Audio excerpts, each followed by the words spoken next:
is going on, lads? So listen, mate, I'm out and about. Right, I got a little bit of time to kill.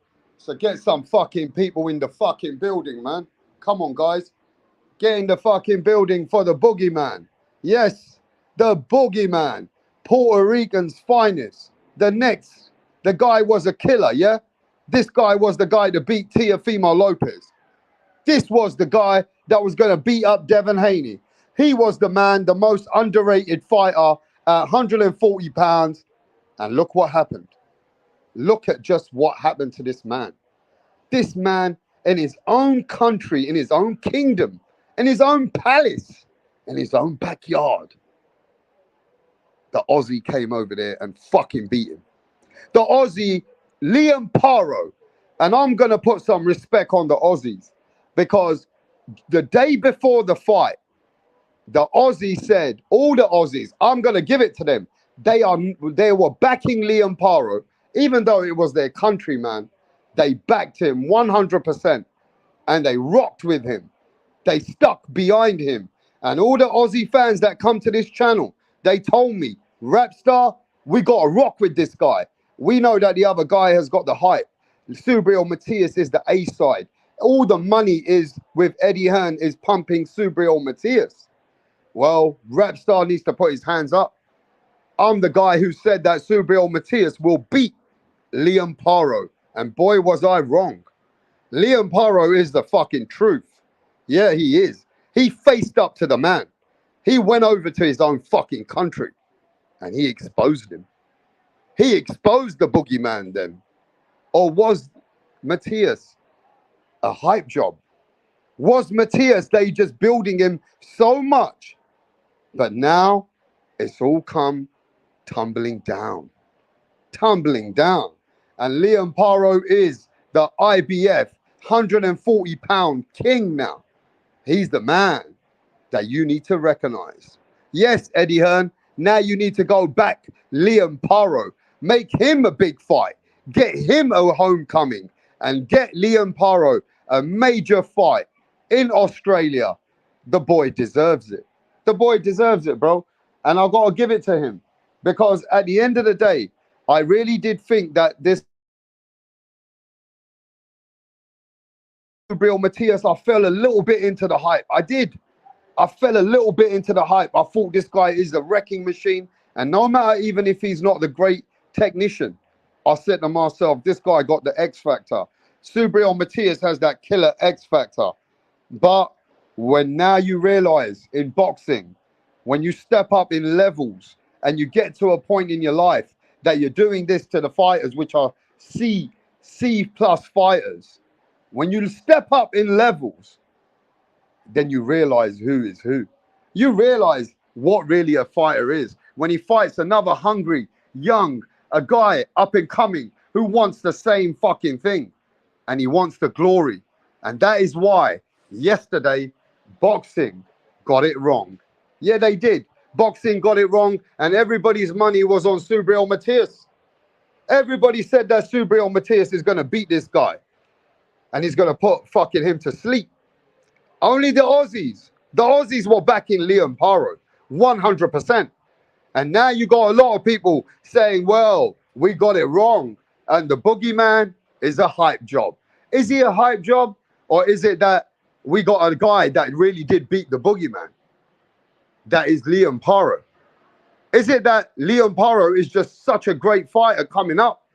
That's got angles, that's got a work rate, that can punch from the first round. He doesn't stop, and he's a constant machine. How about we start looking at Liam Paro and just say, nah, bro, Liam Paro beat a fucking great guy. Liam Paro beat the guy that everybody was scared of. There's so many ways to look at it. And there's so many ways to see what is the future hold. Because we're going to realize how great Liam Paro is in the next forthcoming. We're going to see what the future is for Liam Paro. Once we realize in the next 2-3 fights, we might start speaking about greatness. We might start speaking about an Australian which is coming to take over.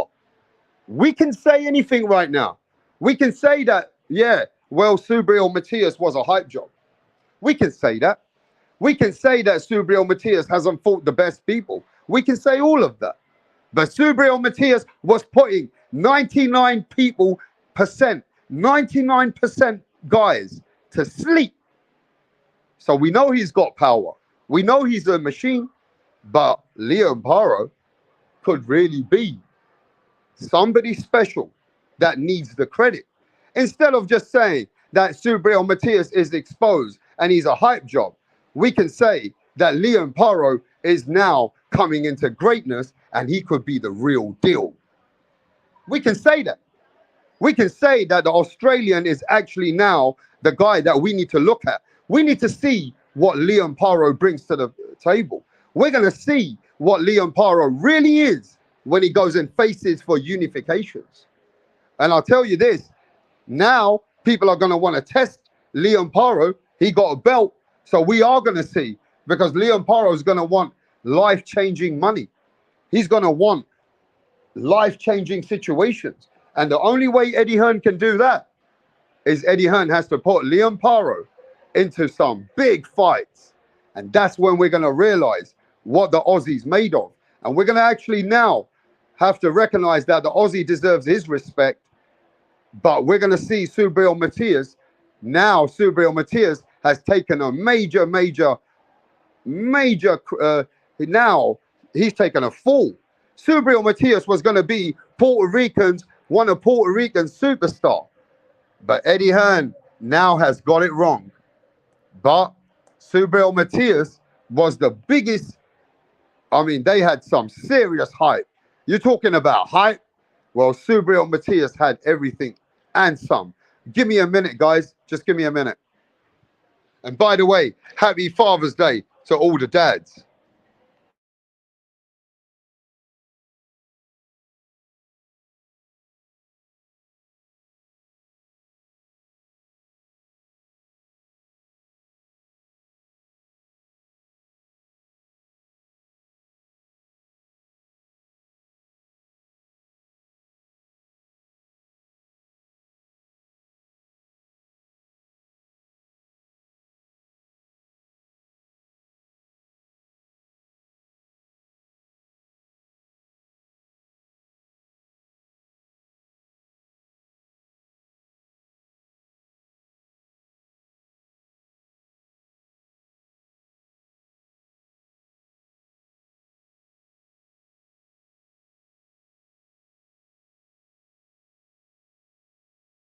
Right, so ladies and gentlemen, right, Subriel Matias got picked up by Eddie Hearn, Matchroom Boxing, right? And they had all their heights, big heights for Subriel Matias. Even so did the fans. People thought Subriel Matias is the wrecking, killing machine. People were saying that Teofimo going to get dealt with by this Puerto Rican star. People were saying that Haney's going to get knocked out by Subriel Matias. But boy, did everybody get hyped up too quick. And is it everybody's fault? No. Because Subriel Matias been knocking out 99% of his opponents. He been putting them away. And to be fair, actually, I'm going to speak something which I feel like is the truth. But it's not really good, but it's the truth. Subriel Matias got the boogeyman name. And only because he knocking out people is because unfortunately, after one of his fights, his opponent died. After one of Subriel Matias's fights, his opponent died. And rest in peace, man, to his opponent, man. Because at the end of the day, part of that persona and that aura of this man being a wrecking machine and a killer is because he killed somebody by accident. So, you know, I feel like for the wrong reasons, he really did get, I mean, it wasn't totally a wrong reason. What I'm saying is he did knock out people. But people have had that in the back of their head, that this guy actually, you know, bruv, he killed someone by accident. And part of that, unfortunately, has got everybody thinking, fuck. But it's not for the good, right reasons, bro. And he really didn't face no elite opponents. He really didn't face guys who had experience, who knows what it's like to stay at the top level. They really have been only picking guys who are finally on a journey trying to find themselves to get to the next level. So he hasn't fought those kind of guys, bro. So is Subriel Matias got the overhype? Did everybody get so hyped up with Subriel Matias that they actually overlooked Liam Paro? That's what happened.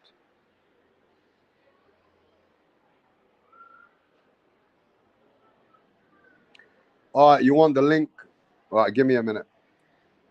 Let me get the link. Give me a sec.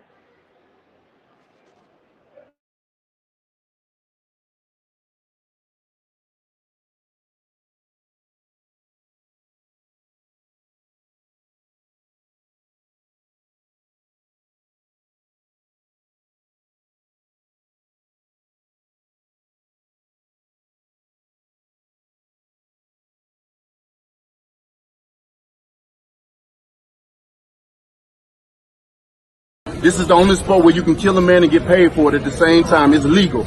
So why not use my right to do so?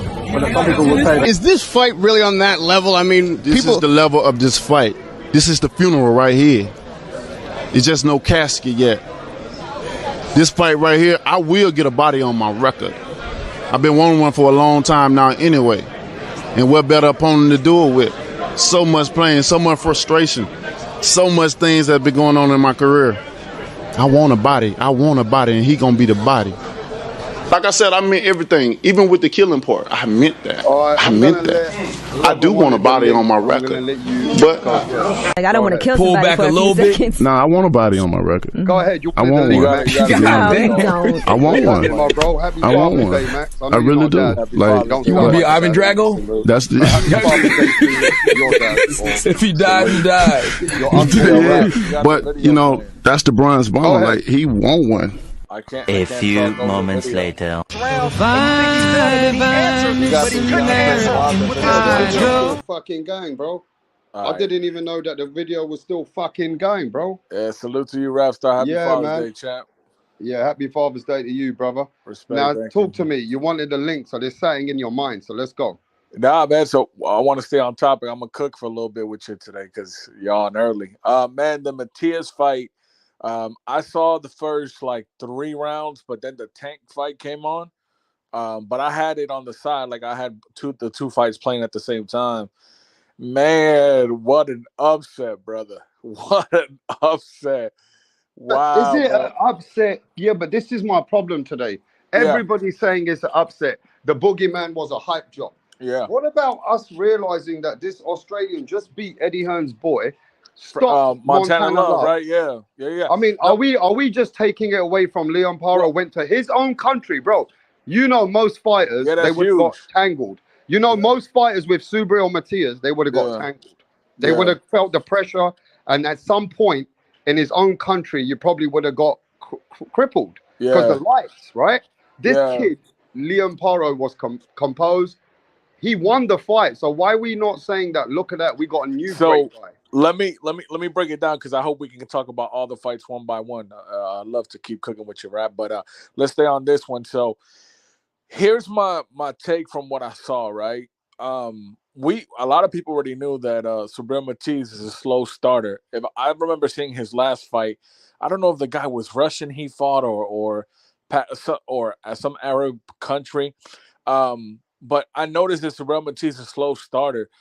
Bro, this Paro guy, man, I knew he beat Montana Love. That was a good win, right? That was an upset win for Eddie Hearn.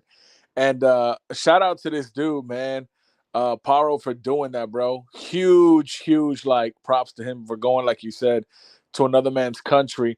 And that was Subriel Matias' like debut main event in Puerto Rico. You know, that was a big event in Puerto Rico. And you had Trinidad ringside and everything.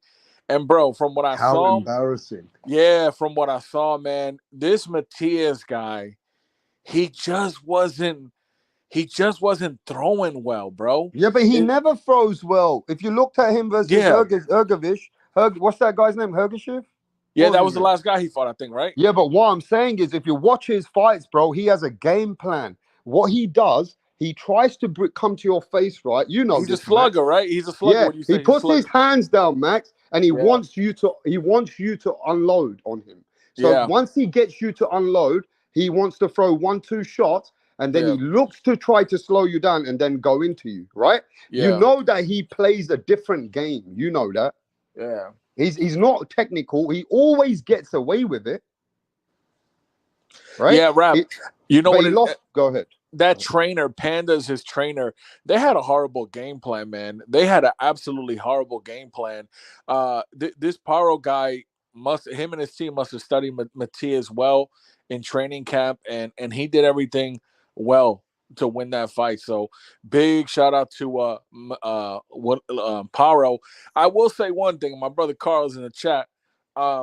Rapstar, and I know you represent the UK and you got a lot of love for the UK, but man, Australia has been on a heater the last 2 years? Like, this is another champion legit coming out of Australia. Like, they're doing their thing out there, man. Shout out to the Australian people. Like, that's the Aussies, whenever the Aussies win, though, you got to remember something. It kind of gives me that satisfaction that we got people from many parts of the world who are coming. Look, boxing will be boring if it was just a couple of countries dominating. We have Japan, we have the Aussies, we have the UK, we have the Mexicans, we have the Americans, we have so many parts of the world. But the Aussies are coming, bro. They're coming strong.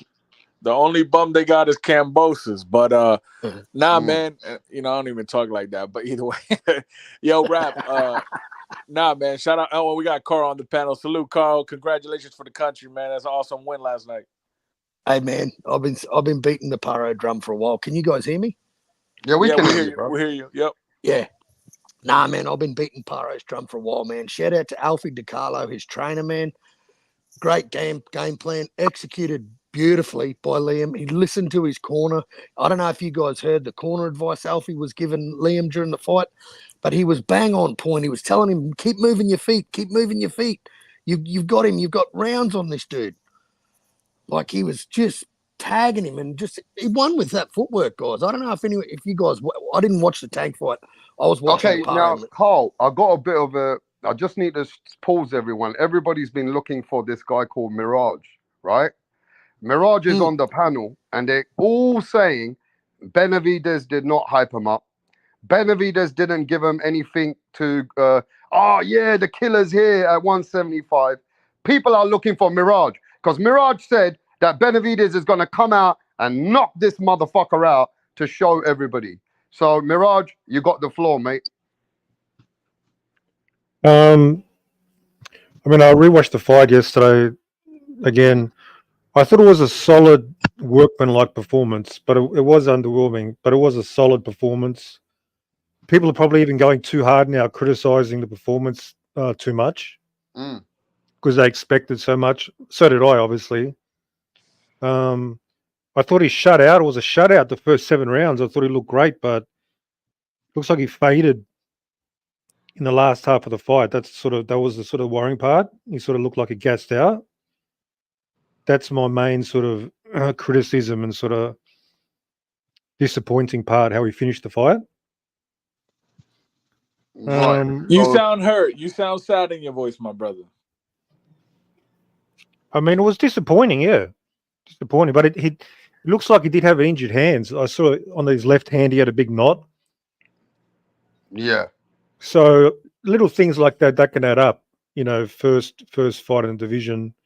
But he needs to improve. You think he overlooked how tough this dude was, Mirage? You think he thought he'd just go in there and knock him out? I don't think he overlooked him, man. Just Gostic just showed up. I mean, he's tough. That guy's tough. Yo, he's man, I don't know. Much bigger. Is that guy? I want to know if that guy's on VADA testing, man, because that guy, he looked like he was fucking on some good shit, man. Ripped out of his brains, huge. One good thing about David, right? Yeah, he looked like the last few rounds he was getting a bit tired. Yeah. But doing 12 rounds or going distance, does that help this guy? Even though if he's got an injury in his arm, does that develop him? Knowing that he goes through tough fights, goes through it, goes to the end, I mean, Canelo never looked that great against some of his opponents. Canelo was in a tough fight versus Austin Trout. Canelo has had tough fights with other fighters that you didn't expect to go distance But with him, right? the thing is, Not David's every strength. fight you're going to look flawless. True. Yeah, like everybody's expects David to just destroy everybody, but his strength is his gas tank. So to me, that's a worrying sign that he finished weaker than a 37-year-old. That is a bit of a worry. I'm not gonna. How did you rate it, Max? What did you think overall? I'm not How gonna did you take score a it? crap. No, I'm not gonna take a crap on Benavidez, right? Because he's moving up, right? And you heard him in the press conference. I don't know if you heard him, Mirage. He said, "Man, these guys hit hard up here." You feel me? So that dude that he fought, when I saw him in the ring with Benavidez, I was like, "Yo, this dude is huge compared to Benavidez, in my opinion, right?" So look, man, I don't think. How did you guys score it? Oh man, I had him. Hold on, I got my card right here. Man, I had Benavidez winning fucking 9 rounds. And then once I saw I had Benavidez winning 8 to 9 rounds. What are you talking about?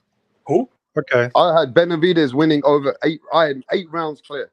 Yeah, I only started scoring. I only stopped after the 6th round. After the 6th round, I was like, "Oh, Benavidez got this in the bag," so I stopped scoring. But I had it 8-4. I had it 8-4 anyway. You know what I'm seeing a lot of people on Twitter, Mirage. I don't know if you agree with this, and Rap, maybe you could put some input. A lot of people are saying that Canelo had a better outing debuting at 175 over Benavidez because he fought Kovalev at 175 when he came up to that division to get that belt, right? So let me know your thoughts because here's the thing, man.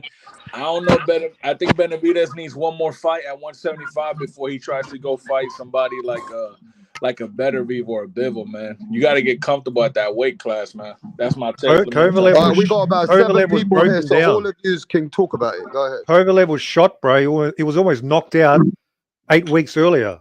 I'm just telling you what they told. Well, I'm hearing on social media. This guy got low mileage, Gosdick, low mileage. Who had a better fight? I mean, whatever, man. Different fighters. I don't even care about that. Yo, Mastermind, step out and come back in because your mic is muffled, brother. Step out and come back in because your mic is muffled. Yeah, Kovalev. But Mirage, it was a little underwhelming. Yeah, like after a certain point, the fight seemed a little boring. You have to consider. I only caught like 4 rounds because Paro, the real fight was on for me. So. Real fight was Tank and Frank Martin. That was a real fight. What up, JB? What up, What's going on, man? How's it going? JB, that's a fight everybody talking about. Ain't nobody talking about. He's a good fighter, though. I saw him when he fought Montana Love. He's a good fighter, good win over Sabril Matias. But that was AAA. The major leagues was Tank versus Frank Martin. That was the fight. That was the biggest fight. We're gonna get to it, JB. Hold on. What you think about the Matias upset? What you think? Good win for Paro. I like Paro, man. Like I said, he beat Montana Love. He's a good, strong fighter out of Australia, man. He boxed him. He was able to control distance. He was able to keep him at distance. He constantly made Matias have to reset off the jab, and he got grimy with Matias, man. He pushed him back. He was able to hold his own inside with Matias, and he kind of exposed Matias, man. Matias is a guy that really don't have a lot of head move. He come forward. He throws those little short, accurate shots, and Paro was able to just show that he was a level above him, man. He was able to take his punches. He had to show the real good chin, and he was just able to outbox, man, outpoint Matias, man. A good win, and that just let you know that 140-pound division is very good, man. It's wide open. Like Devin Haney lost to Ryan Garcia. It's been a lot of upsets at 140. Catterall won. He beat good division, man. Yeah, real good division. It's wide open. I don't know who's the best fighter at 140 at it right now.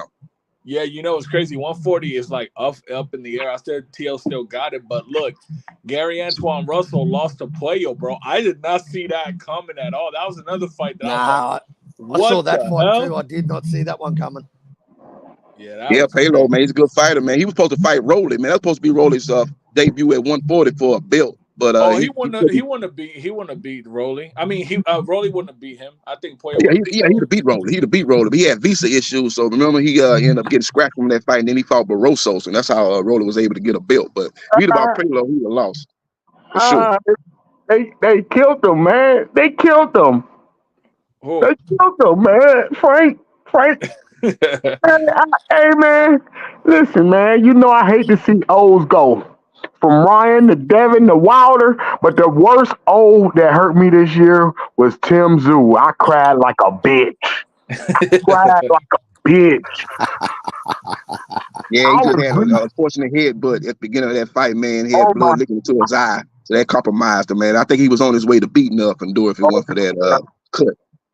Hold on. That was the worst cut in boxing history. You have never seen a worse cut in the whole history of the NFL. Never. Have you seen a cut that bad in boxing? No. But no, it was bad. It was bad. He kept on. He was still competitive after that cut. They just let you know how determined he was in that fight, man. He was able to still fight. When he lost a split decision, so he was still competing, man. He still won some rounds. So it just they compromised him, man. He couldn't get out of the way of shots. And I think all that blood leaking kind of drained him. He didn't have the energy that he normally would have had down the stretch. I think it probably cost him the fight, man. But he still put on a good performance. So hopefully get that cut healed and he fight Virgil Ortiz. And that's the fight I'm really looking forward to happening sometime later on this year. What y'all think gonna happen to Matias now? What should be his next move? He need to fight your boy, fight Frank Martin. You think Frank Martin versus Abril at 140? Well, they're in two different weight classes, though. But I think Frank Martin might move up, bro. I think he moved up. Yeah, you're right.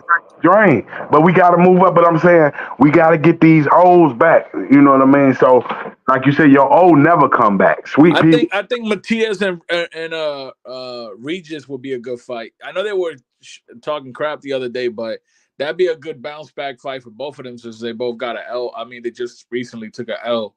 Yeah.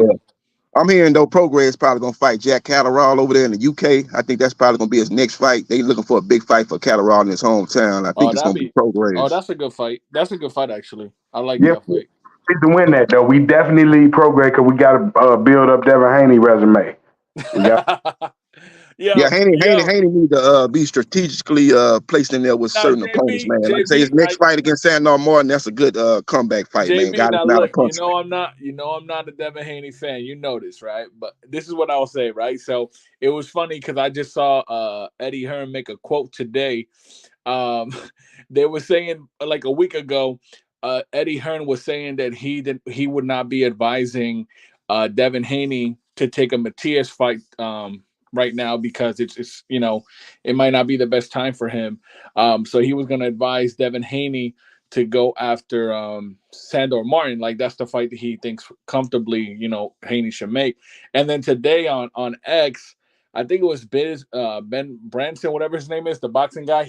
There's a quote from Eddie Hearn saying that Eddie Hearn today said that Devin Haney should look to fight Paro next for unification. That should be the next fight for Devin Haney. So it's funny how things switch up quickly, man. I'm telling you. Can he beat Paro? How hard of a fight is that? Can he beat it? Talking about Devin Haney? Can he beat Paro? Yeah, Paro is a monster now. He just beat Matias.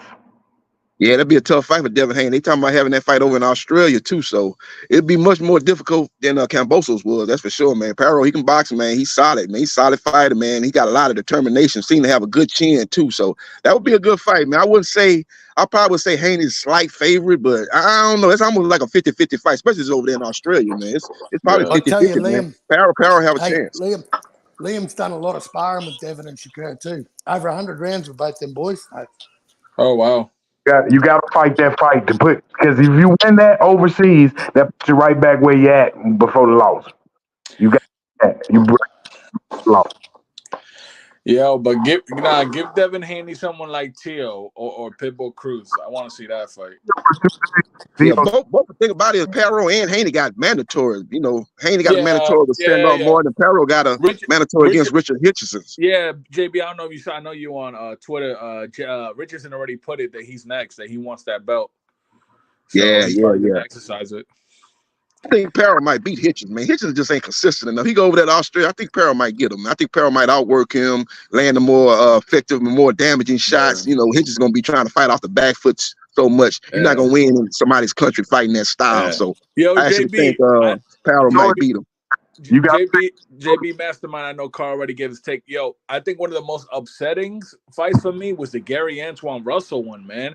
I had high hopes for this guy, man. What y'all thought about Gary Antoine Russell losing the Puello? Maxie, that blew me out. That was the biggest upset for me, bro. Yeah, that was crazy, bro.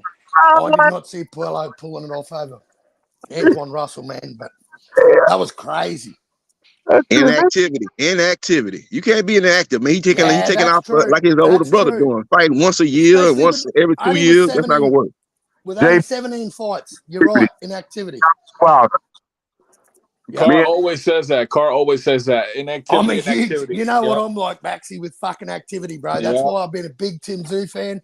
Yeah. You know, he fought 3 times last year. Like, I think activity just keeps your mind focused, keeps you fit. Keeps you in the gym, and you know what? It just keeps you at the top of everyone's tongue, mate. Yeah. Tszyu is the greatest undefeated fighter to lose this. Yo, Mastermind, what's wrong with you? We talking about the fights that happened yesterday. You bringing up Tszyu, man. Shit hurt me. His head got busted to white meat like he got hit with an axe. Yeah, Mastermind might be drunk right now, bro. Hold on. Was that the worst one you ever seen in your whole life, boxing? That was the worst head injury you seen? Yeah, it was bad. His corner probably should have stopped that fight, man. It'd been a no part. They should have stopped it. You know, before that fight, I actually never knew that the corner man can actually call the doctor in. I thought it was only the ref that could call the doctor in. But yeah, no, I was surprised that and how that fight how they let it go on. Like when the dude got up from the stool, there's blood just pouring out of his head. Lucky he didn't die. At no point was that cut. At no point was that cut under control. At no point was that cut under control. He was in a bad spot. Yo, what y'all think of Carlos Adames? I thought he was pretty mid, man. I was like, man, this guy's not. What's going on with this guy, man? He didn't look good to me. He was throwing one shot at a time. He was following him around, wasn't trying to close distance with no jab, just loading up on one punch, wasn't throwing any combination. You know, Terrell Gaucher, man, I actually thought Terrell Gaucher was more competitive than what the judges had to score with. I had it much closer. I think I had a 7-5 Adams. I thought Gaucher was doing some good things, man, but Gaucher just don't have no power. Yeah. And he just too defensive. You know, it's good to be defense, but you just too defensive, man. It's like you don't trust your chin. You're not really trying to really do any kind of exchanges or nothing like that. So that's Gaucher's problem. No power, and he don't trust his chin, evidently. And that's how he loses a lot of these fights, man. It gets worked. And that's the same thing happening with Adams. I think Janabek beats Adames, man. Rocky Austin said in the chat. I think I don't know, man. Janabek, he's more consistent and more active inside the ring. Like, I think he might be Adames, man. But I don't think PBC will rush to make that fight, though. No, they ain't gonna make it. He just signed a multi-fight deal with the PBC. They ain't putting him in there with no Janabek. They finna try to put him in there for some showcase fights. That Davis looked good though. The one that beat Garcia last night. Davis beat Garcia. 160. You mean Tank? Yeah, we know who you talking about. Garcia, he beat Garcia, not no damn Martin. Remember, Davis beat Garcia at 168 prelims. You forgot that fight? You talking about Kyron Davis? Yeah, he won. Davis. I didn't see that when I saw the Valora fight. Valora, man, the Elijah Garcia. Yeah, I saw that. That was an upset too. Yeah, that was an upset. That's what I'm trying to tell you. Talking about Tank. I'm talking about now. Yeah, I'm talking about David. David did win. I seen Valora. I didn't see David. I saw Valoria fight. He looked pretty good. He's 19, he's young, but he was getting caught with a lot of shots too. He lucky that guy didn't have a lot of power, but he was able to break him down and stop him. Man, he's a very offensive minded fighter. But he's 19. He got room to grow, but he's got to work on some things defensively. Yeah, but I like what I've seen out of Valoria. 19 years old, man. He's a exciting fighter. To be honest with you, the whole card for the PBC, I thought out of a 10, I'd give it like a 7.5. The only fight that really saved the card, obviously, was the Tank Davis and Frank. Like, that fight was amazing, bro, from start to finish. Like, what you guys think of it, man? Going into the 8th, I had a 4-3 for Tank. Yep. That's what He they. might have That's it what. 5-2. I thought he won the first 2 rounds. After that, I thought Tank took over the fight. You know, he kind of did what Mayweather did when he fought Zab Judah. He came in behind a high guard, knowing you fighting a guy that's probably a little bit faster, has faster hands than you. Yeah. You know, got decent pop on his punches. He did the same. That's what Mayweather did to Zab Judah. Came in behind a high guard, walked him down, smart pressure, broke him down, let him kind of tire himself out, get his shots off, and start landing those powerful, accurate shots that he normally do. And when he landing those shots, man, he gonna sleep you. And that guy, he's one of the best finishers in boxing, man. Kind of to me, he's like a combination of Mike Tyson and Mayweather as far as accuracy with his punches and the power in both hands. He's kind of a combination of those two, man. He's a great fighter. That's who he is, Mike Tyson mixed with Mayweather. So, but just keep on putting him in there. If he does fight Lomachenko, that's an easy win for Loma. Yeah. He got to knock out Lomachenko. That's not going to happen. Loma has only been down once. He is not stopping no Lomachenko. Even at 36, it's not going. You think Loma beats Tank? And it's close, controversial to say. I think Loma beats him the way he lost to Devin. I think a lot of people going to be mad. Why would he win a close fight against Tank? Tank is a money man. He's a draw, and Lomachenko is on the back 9 of his career. Hey, why would they give him the decision? Money man, they still gave it to Tito. Delo, you the money man. Sometimes the money man get robbed too. No, they both young though. They wasn't no one guy that was much older than the guy. Tito and Oscar, they was in their prime. That was our version of Leonard Hearn. They both was in the prime of their careers when they fought. You know, we don't get them type of fights nowadays, but yeah, they both in their prime. Let me tell you something. The only problem I have with the Loma and Tank fight is that Loma's old, man. He's what is he? 36, about to be 37. Like. He just knocked out Kambosos, man, a dude that had never been stopped. Loma stopped him, man. Good point, Carl. That's a good point. He stopped Kambosos. Devin Haney couldn't do that in 2 fights. Come on, Carl, but we talking about Kambosos. Come on, Carl. Yeah, but he stopped him. Haney couldn't stop him. No one's ever stopped the dude. No one's ever stopped him. Devin couldn't do it in 24 rounds. Yeah. That's a good fight. He gonna be Tank's best opponent on his resume, no doubt about it. Lomachenko feels good. He's a good fighter. I'll tell you what, if Tank fights Loma, man, I will take my hat off to Tank because, to be honest, man, I'm just sick of Tank fighting these middle-of-the-road type guys. I think Pedraza's his best win in 2017, and I just think he's way from that. Like, I just want to see Tank fight the best, man. He's exciting as fuck. Yeah. I just want to see him take on these top-level dudes. Well, they're saying, Carl, that's looking like a more likely fight, the Loma fight next. But bro, they say that after every in November fight. I think they're gonna do a draw promotion with Top Rank. Look, you know what they need to do, Carl? They need to have Shakur after this fight the other guy from the Ukraine that beat Navarrete. You let Tank and Loma win a fight, right? The winner of that faces Shakur for ultimate undisputed showdown at 135. That would be a money-making fight. I would love to see Tank and Shakur. I think that's a great fight, but I do think Tank wins it. I don't think nobody beats him at 135, to be honest with you. I just want to see him fight the top guys, man. That's it. That's the only fight I'm interested in with Tank is top level. I just didn't think Frank Martin was the guy. I kind of knew that fight was going to play out the way it was. I knew he was going to walk into something. And, man, Tank's an exciting hell of a fighter. I just want to see him fight the top dudes, man. That's all. Yeah. I think we're going to get that. I think he's going to fight Loma next. And then, like you said, that's a good idea. Man. Y'all got to let him fight the winner of Shakur and the guy from Ukraine. And then it's like, basically have like a 135 tournament with the top guys and let the winners meet in early 2025, which we suspect going to be Tank and Shakur. Yeah. And then the winner can move up, man, or defend a couple times. Can you imagine Shakur fighting fucking Tank? He's going to run like a fucking bitch. Oh, man, yeah. I can't see Shakur standing like... Nah. Shakur, nah. Now, let me ask you guys a question. Given the performance we saw last night, do you guys think Bill Haney and Devin Haney will ever try to call out Tank again? Maybe for publicity. Yeah, it's a big money fight, so I can't never say never. That's a big fight. Everybody want to fight Tank because of you're gonna make a career high purse. So they might look for it, but he got to rebuild his statue, man. He chinny. He very chinny, Haney. And he's gonna have to fight certain styles. I never did think he could beat Tank anyway. When everybody thought he was all this great fighter, undisputed 135. I was like, he's good. He's a good fighter. But I was seeing fights. I was seeing problems against JoJo Diaz and Lomachenko. He couldn't get out of the way of the straight left hand. And then when he fought Ryan Garcia, he couldn't get out of the way of the left hook, which was his main weapon, which didn't make no sense. That was crazy, man. JB, I'd never seen Devin fight like that, bro. He just had no plan against Ryan. He was just getting tagged and fucking dropped. Yep. Fought the wrong game plan. Came in there aggressive. You know, I guess he was trying to outshine what Tank did. So he came out, fought the wrong game, playing wrong style.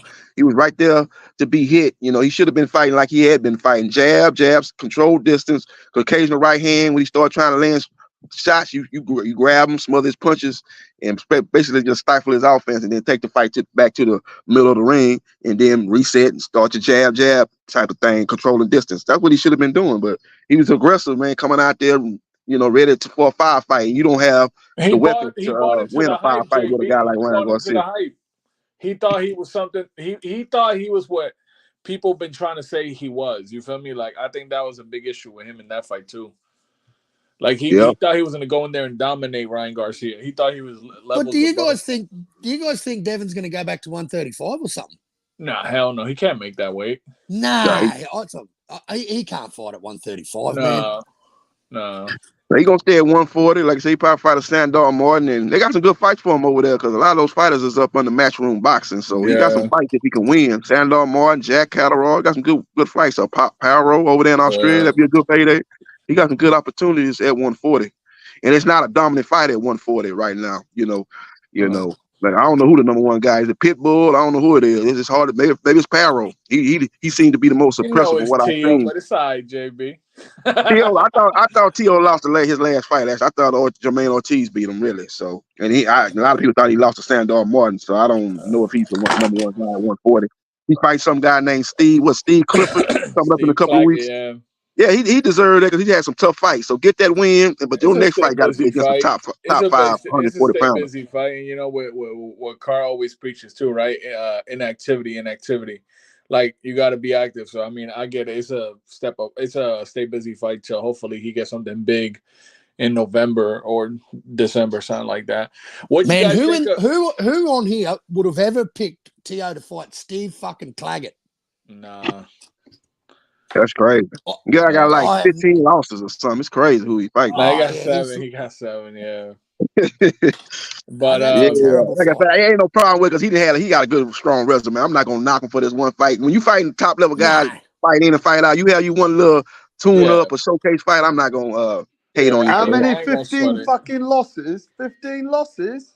Fucking hell. Yeah, what you guys think of Benavidez though? You guys think I don't think I don't know. And I don't know if Mirage is still here, but he wasn't a convincing fighter last night, but I'm not going to give him too much crap because it was his first fight at 175. What y'all think of that? Yeah, it was a good win, man. You just see the size difference in that fight. Garcia, he looked like a cruiserweight, man. He was huge. He way bigger than Benavidez. And Benavidez was still walking him down like he did at 168. So he didn't change his style. Like, oh man, this dude big. Let me box this guy. Let me stay on the back foot. This guy's huge. He still did what David Benavidez does. Bring the heat. I'm gonna throw a lot of punches. I'm gonna overwhelm you with the pace and the style that I like to fight at. And the only thing that we seen different was he kind of faded down the stretch. So I don't know if that was just a added weight. I don't know what it was. Maybe his training camp didn't go. You know what I think it was? He said he got injured in training camp. I don't think he was able to train like he wanted to train for this fight because of the injury. So I think that contributed to him running out of gas in the second half of the fight. He didn't probably have his normal training camp due to the injuries. Then he said he had a torn tendon. And he said he had another injury. So I don't think he was able to have the full training camp with the sparring and stuff like that he would have needed like he normally has. I don't think he had that. I think that contributed to his running out of steam, having stamina issues in the second half of the fight. He talk about he'd probably go back to 168, man. If it ain't Canelo, then I don't know why you go back to 168. For Canelo, yeah, but outside of that, it ain't. And Billy, who you gonna fight at 168? There ain't really no big money to be made outside of Canelo at 168. Mirage, we can't take that as an excuse. Mirage is saying bad cut also. How is it a bad cut if he's moving up in weight, bro? What are you talking about? You sound like a casual with that take. Yeah, I think it was I'm wondering if he trained. I'm wondering if he trained for this fight because, man, the highlight reel that I seen with Benavidez gassing out. Where's this guy that throws punches in bunches and he's just there for 12 rounds? Yeah, he looked sluggish at the end, man. He did look tired, man. Yeah, he did it for 8 rounds. We saw the old David Benavidez for 8 rounds. Just Goski is a big guy, man. The guy was a cruiserweight, man. I guarantee he came on fight night probably at least 190. He was way bigger than Benavidez. He came in at least one. He might have been 200. JB, when you're fighting these Eastern European dudes, bro, they turn up for 12 rounds, and these cunts are all they have got chins of granite. These dudes can fight. So you don't go in there thinking you're just going to walk through this guy, mate, because these Eastern European dudes, man, they're built different. They're bear fighters. They're a bit different over there, eh? I don't know. I think he underprepared for the fight, and I don't know, man. I don't think if you were to ask me today, does Benavidez beat Beterbiev? I say no. If you ask me if he beats Bivol, I say it's a 55-45 fight, leaning towards Bivol. What y'all think with those two guys against Benavidez right now at 175? First of all, I think Beterbiev knocks him out, and I think Bivol schools him. Yeah. First of all, I don't think Beterbiev gonna beat Bivol. Beterbiev has been too inactive here in the last couple of years. He getting up in age. I think Bivol is gonna beat him October 12th. That's number one. Now Beterbiev against Bivol at 175. I don't think. JB, you can't be confident in saying that because even with Beterbiev, you know that he is possibly the favorite. Only because next man's had one more fight doesn't mean that Beterbiev isn't 100% in this fight. With Bivol, a lot of people are expecting Beterbiev to win. I got Bivol winning the fight. I understand where you're going with this, that the next man hasn't been active, but I don't think it might even play too much into the fight. I think Beterbiev is a live killer. This is everything to him, right? He's coming close to, how old is he, JB? Going there for probably should be 40, about to turn 40. No, he's 38, right? Right now, he's 39. Right? He's 39. He's 39. He's 39. Sure? He's not 38. Yeah. He's 39. He's 39. All right, so he's 39, right? He's 39. This is everything to the man. He's got 100% knockout ratio. I will say this: if JB is right and Bivol becomes undisputed, then Bivol will go down as a top. Where would I put him in the pound for pound? I might even have to bring him to top 4. Bivol will be number 4, pound for pound. Yeah, I can see that. Top 4, top 5. I got him in my top 5 already, actually. Well, I think Bivol can't take top 3 though, innit? It's tough. No, he can't get in the top 3. So you got to give Bivol. Now, if Beterbiev wins and he beats Bivol with a knockout, and this tells me now that this man knocks out everybody, I might have to put Beterbiev in the top 3. I'm taking one man out. Hey, Ralph, let me ask you this. Have you seen any kind of slippage in Beterbiev? Because I have. I watched that. I do. In the Anthony Yard He's not the same guy. He's not the same guy to stop the But bro, in the Callum Smith fight, Beterbiev came out sharp. He was a machine. I think Cal Smith was a little bit overrated. I never thought he was that good. I thought John Ryder beat him. I thought they robbed Ryder. I never thought Cal Smith was that good myself. Yeah, Cal Smith's not that good. Not that good. Yeah, I ain't never rated him like that. I know he was one of the top guys at 168, but I ain't never looked at him like that. But it was a good win, but I just look at the Anthony Yard fight. Anthony Yard was able to land a lot of shots on him, man, and he was able to do some damage with Beterbiev. That was a war. That was a back and forth war, man. But Yard and Beterbiev, that was a fucking fight of the year candidate. Mm-hmm. So I think Bivol's gonna beat him, man. Really, I think Bivol's just more active. I think Bivol is more in his prime than Beterbiev, and I just think he's gonna be able to nullify that power, man. It's gonna take more than power to beat the guy of the caliber of a Bivol, man. Power, you just can't have power. You got to come with it. Beterbiev is a good boxer too. It ain't like he's some flat-footed come forward. I hope you heard what I said. He got decent skills, but I think he slipped a little bit, and I just think the inactivity and the injuries gonna catch up with him, man. I think Bivol beats him. Well, if Bivol beats him, Bivol's gonna decision him, right? But if Beterbiev wins, he's gonna knock Bivol the fuck out.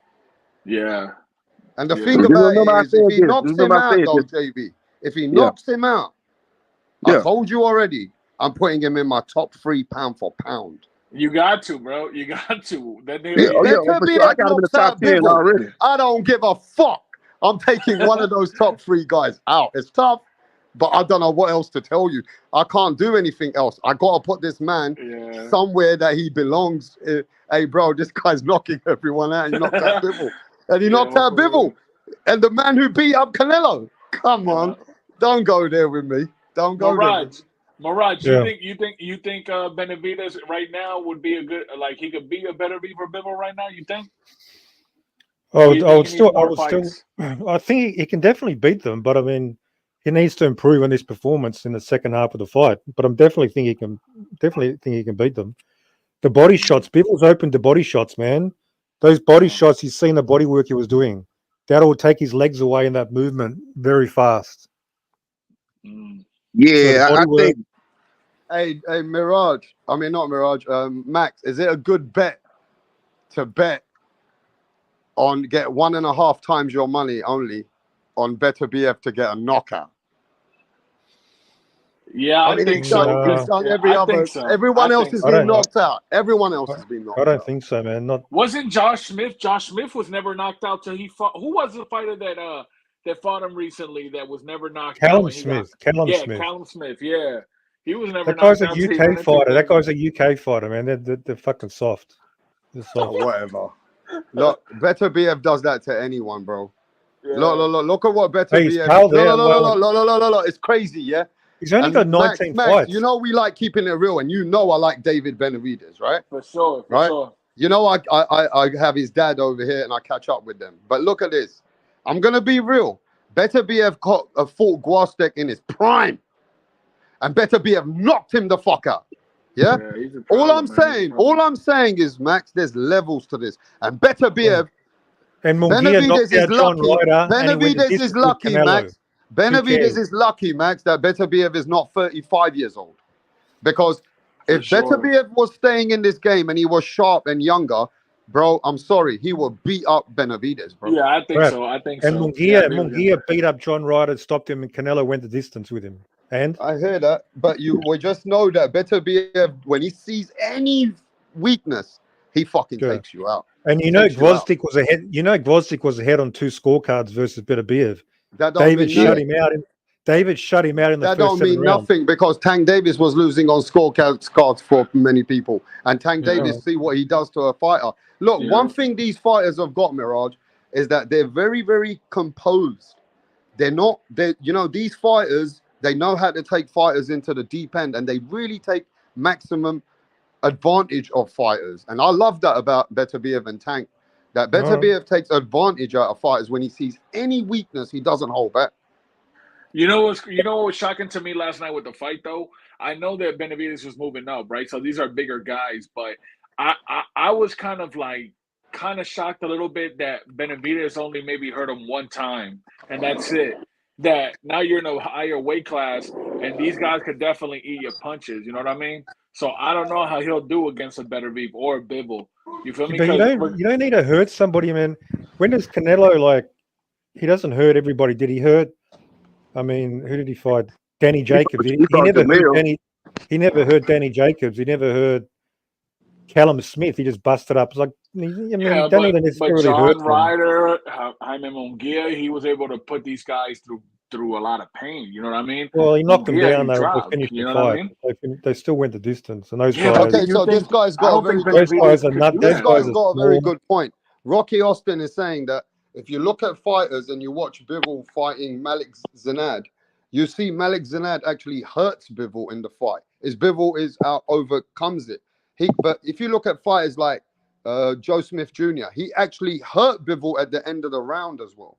What I'm saying is, if these fighters have hurt him, can't you got to imagine this killer, Beterbiev, the monster. He knows he's gonna hurt him somewhere.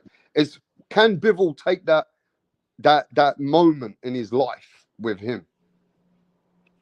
Will he be able to catch Bivol with those type of shots, man? We've seen Bivol fight for a long time. He's never really been these other fighters did. We've heard other fighters have. We've seen other fighters do it. Before yesterday, I was a lot more confident that Benavidez could compete at a high level in that division.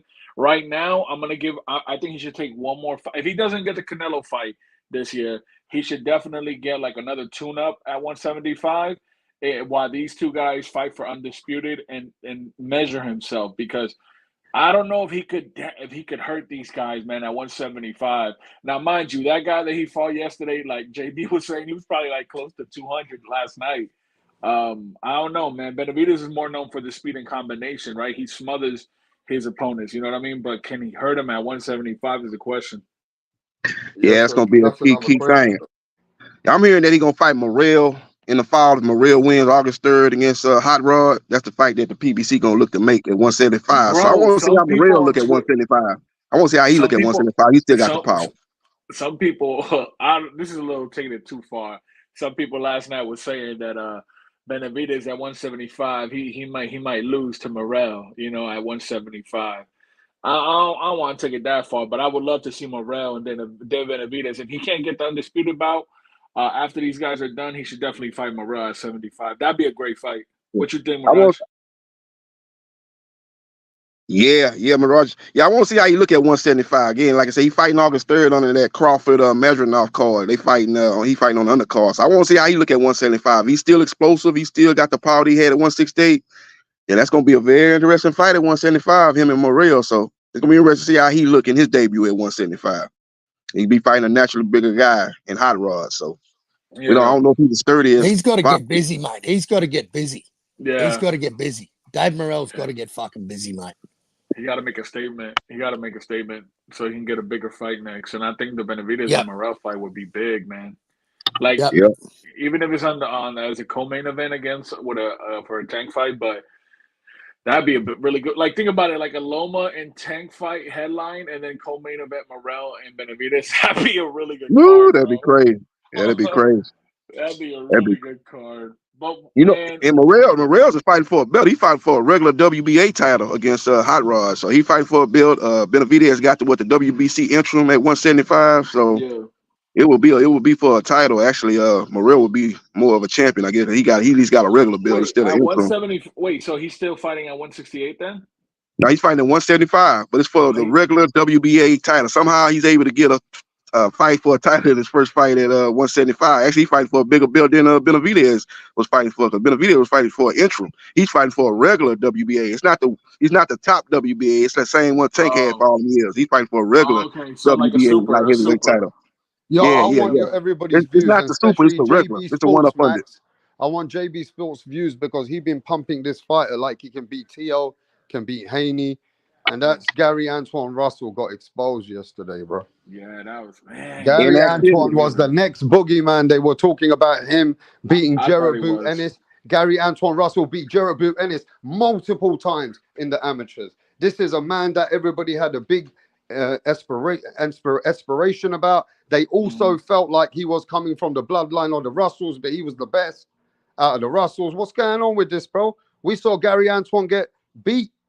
Come on, talk about this guy, bro. What did you guys think about him?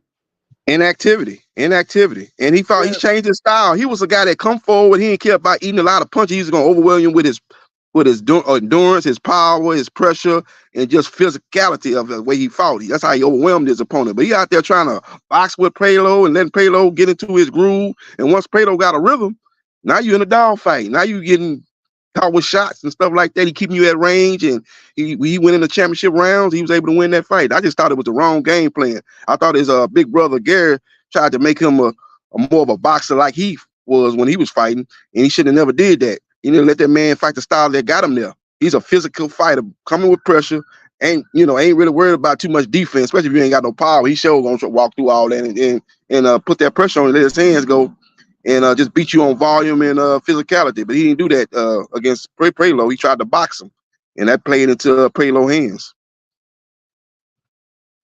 So I just thought it was the wrong game plan myself. I just thought it was a bad game plan. He need to go back to who he really is. Kind of remind me of Jared Swift-Hurd, man. Swift-Hurd did the same thing when he was, but at least he took a loss before he tried to change his style.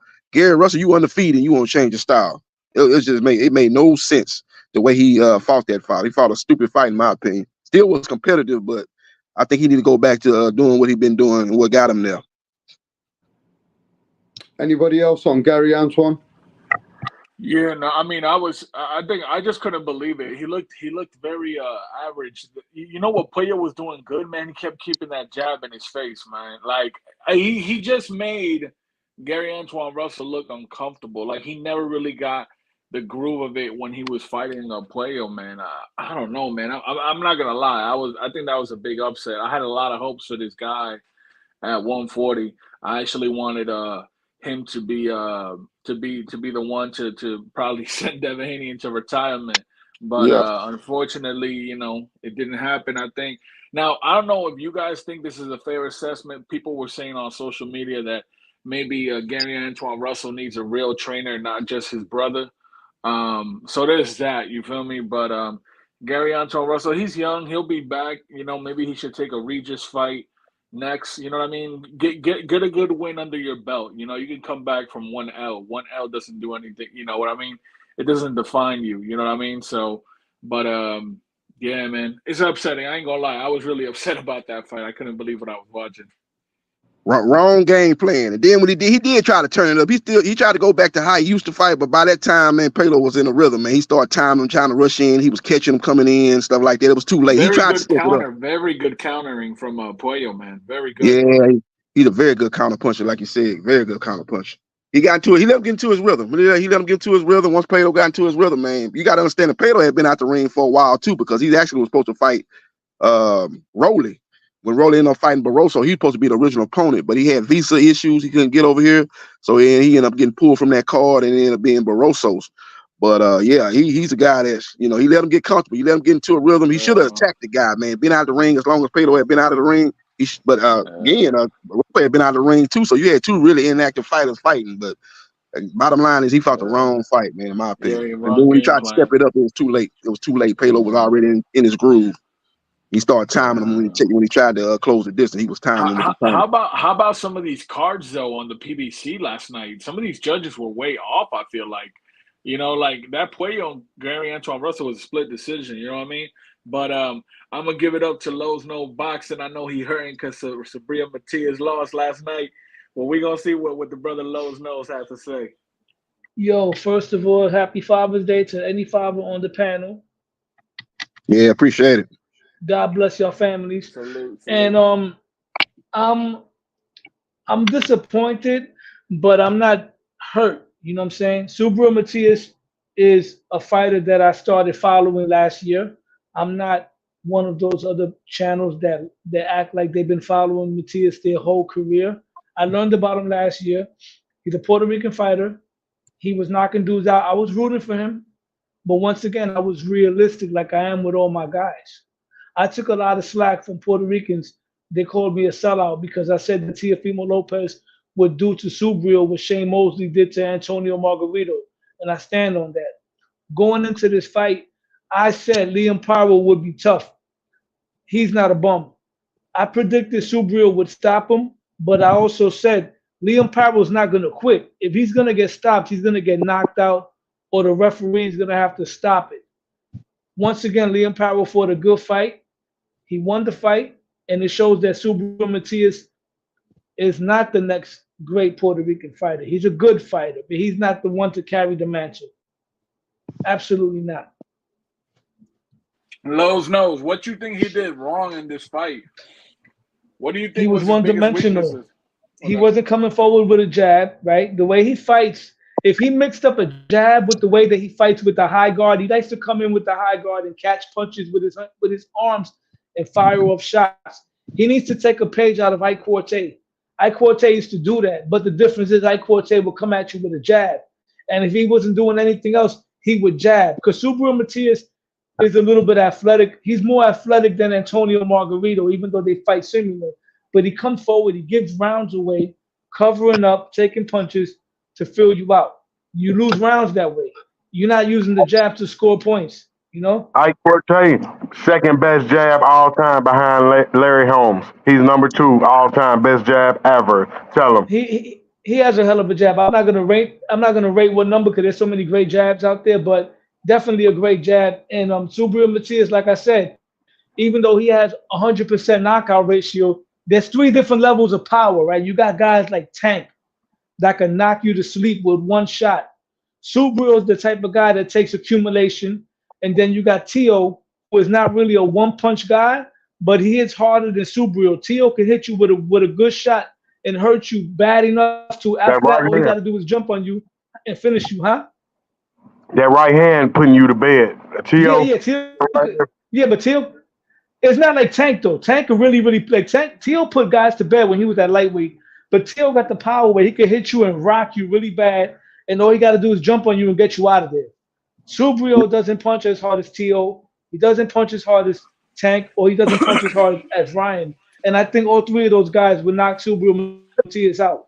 Don't forget, though, he's fighting guys with half his fights. So he got 29, he got 18.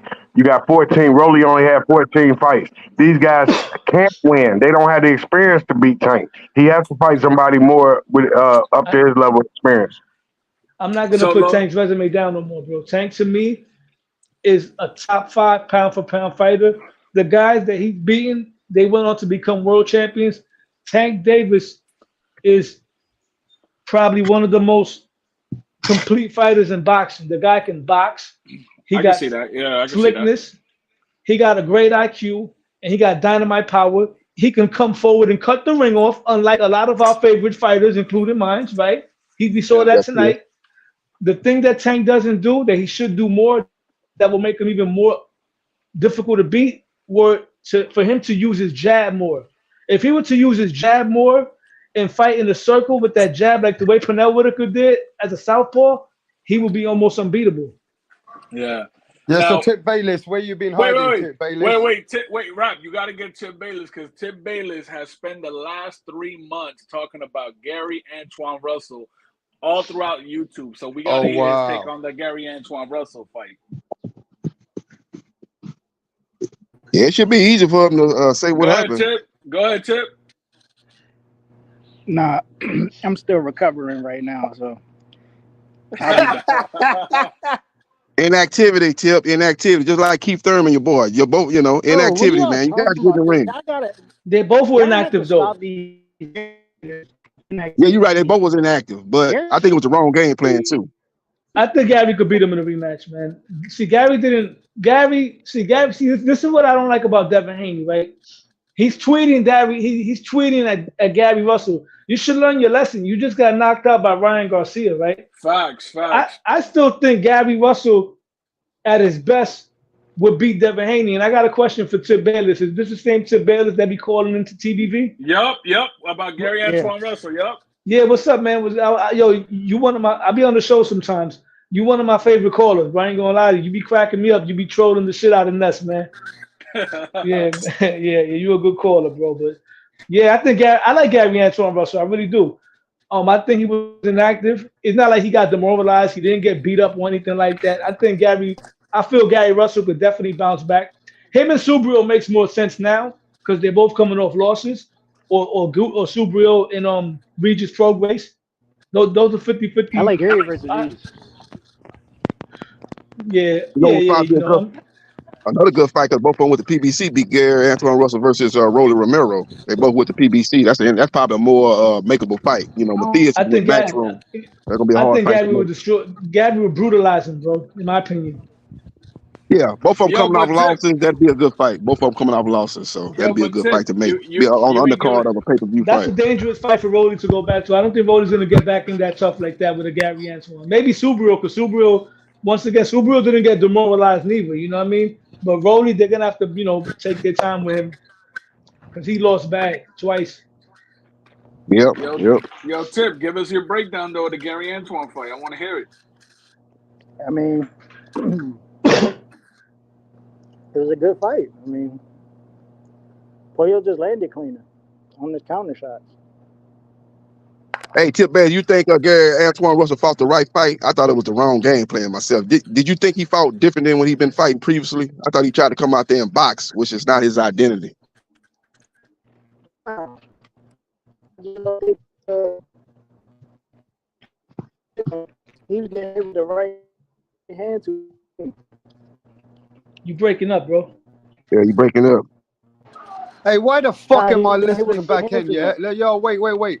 I'm listening back end, and Tip Bayless is coming. Slow down the show by 30 seconds. It's like he's either got a pause or he's fucked up right now and he's hungover. He's what both. The fuck is wrong with you, Tip? He's been drinking since last night, he said. Yeah, because Gary Antoine lost and Tip's been getting it wrong in boxing, and I feel like he's had enough. Yo, Tip, man, we all been through it. He lost a lot of money on his parlays.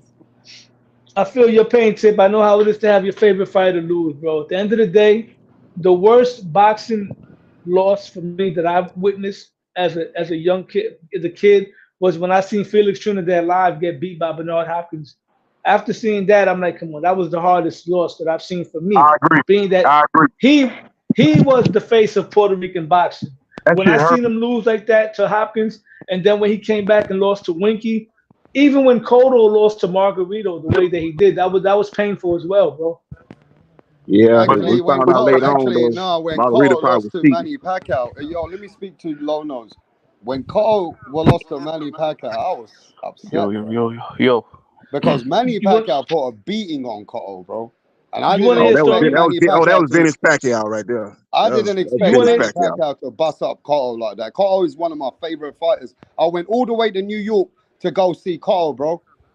I'm a what man fight was that's it you saw traveled to live? go meet Cotto, man. So when I What fight seen you him saw lose live? like that, bro, that was fucked up. Rap, what fight you saw live of Cotto in the Garden?